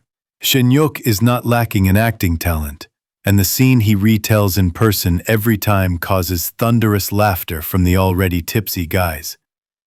The only thing I don't like is Kramtsov's attitude. No, don't get me wrong. He's a great guy, easy to talk to. No unnecessary show-offs, but I look at him and get the feeling that something is weighing on him, pressing him down with terrible force. All of us, the survivors, have been through more than our worst nightmares this month. But Sergei, it seems to me, is a special case. He's certainly cheerful, but the burden on the guy's heart is not just considerable, but rather monstrous. What could have happened to him? However, it's not my business to rummage through other people's secrets. Everyone has their own worries, is what was written in an old book, I think. Kramtsov gives the impression of being a strong guy. I think he'll cope. He'll manage. Closer to midnight, when the not particularly spacious hall becomes stuffy, I go out onto the roof, to the machine gun nest, to get some fresh air. Dark, without a single spot of light, the bulk of dead Moscow evokes melancholy. Precisely melancholy, pity. On the first day, I remember this feeling very well. The city simply gushed with horror, pain, and a wild animal fear of death. There was something so eerie, almost mystical in this, that the hair under my helmet moved, and my heart failed. The agony of a multi-million city. From contemplating such a thing, it won't take long to turn gray. Now Moscow has died completely, and its corpse no longer evokes fear, only pity, bitterness, and regret. There was a huge city, and it all came out, just like our entire past life came out. But we ourselves did not come out. We, the people, are still alive. We were dealt a terrible blow. We were almost crushed and squashed, but we did not break. We survived and will live on. Down below, diagonally across the street, from the Mayakovsky Monument somewhere in the direction of the Satire Theater, a lonely dead man is slowly stumbling about his incomprehensible business. All ragged and covered in a crust of long-dried dirt. And this is the new top of the food pyramid? Come on, are you kidding? This pathetic, albeit dangerous, scarecrow? Oh, come on. You won't live to see it, my dear dead men. Maybe you were people once, good or bad, it doesn't matter anymore. But now you are just walking corpses, albeit deadly, but absurd parodies of people. And I am a man, and I won't give you my place on earth. I will live here, long and happily. I will ask Zhenya to marry me, and I will invite Grushin as my godfather to the wedding, and let him just try to refuse. I will have my own home here. My children and grandchildren will grow up and mature here. This is my land. What? Forgive me? Hearing Kramtsov's voice behind me, I realized that I had said the last phrase out loud. Sergei, who had apparently also come out of the stuffiness into the fresh breeze, realized that he had accidentally overheard something that was not intended for him, and was a little embarrassed. I also felt a little uncomfortable. Talking to myself out loud is alien to the image of a tough guy from the special forces of the Ministry of Internal Affairs. But for some reason it seems to me that Kramtsov will understand everything correctly, and I repeat louder. These dead creatures won't tear me away from here. This is my land. Glossary. Concurrent. 7-2, 72nd, 72. Army slang. Tank, T-72. Footnotes. An unwritten Army rule. If a subordinate addresses a lieutenant colonel whom he treats with respect, the prefix sub in the rank is dropped. Here and further, author's note. 2. The PP-9 Klin, produced at the Izhevsk arms plant, is structurally almost no different from the Kovrov PP-91 Keter. The only difference is in the design of the chamber, since the Klin was developed a little later and was originally intended for a more powerful 9mm PMM cartridge, currently removed from service. In addition, some of the Klins have threads for the PBS. Grushin is right. Before the signing of the order of the Russian Ministry of Internal Affairs in November 2012 on the approval of the new instructions on firearms training, Shooting Course 2012, such a point in the safety measures for handling firearms was indeed not included. The story about the grenade launcher, Garin and his hyperboloid, is true. In fact, Eugenia is in the grip of erroneous stereotypes. Banshees are characters from Irish legends, ghostly women who, according to belief, appear near the house of a person doomed to die while uttering loud screams and howling. They are not interested in human blood, they are simply harbingers of death. But Hollywood and computer games have already done their dirty work, giving the relatively harmless Irish ghosts a completely different and much more sinister reputation. The emblem of the Moscow district of the Interior Ministry's internal troops is a stylized image of a white falcon on a black triangular shield. Among their own, servicemen jokingly call this bird a white parrot. During the Soviet Union, the ODON, Separate Special Purpose Division of the Internal Troops of the Ministry of Internal Affairs, was called the Omsdon, Separate Special Purpose Motorized Rifle Division, named after F.E. Dzerzhinsky, or simply the Dzerzhinsky Division.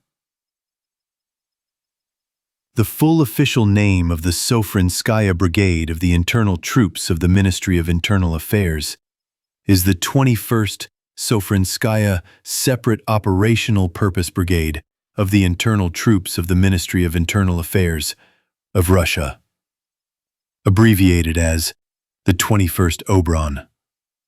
The phrase about the invigorating drink and the fish was taken by Chugayev from the Strugatsky brothers' story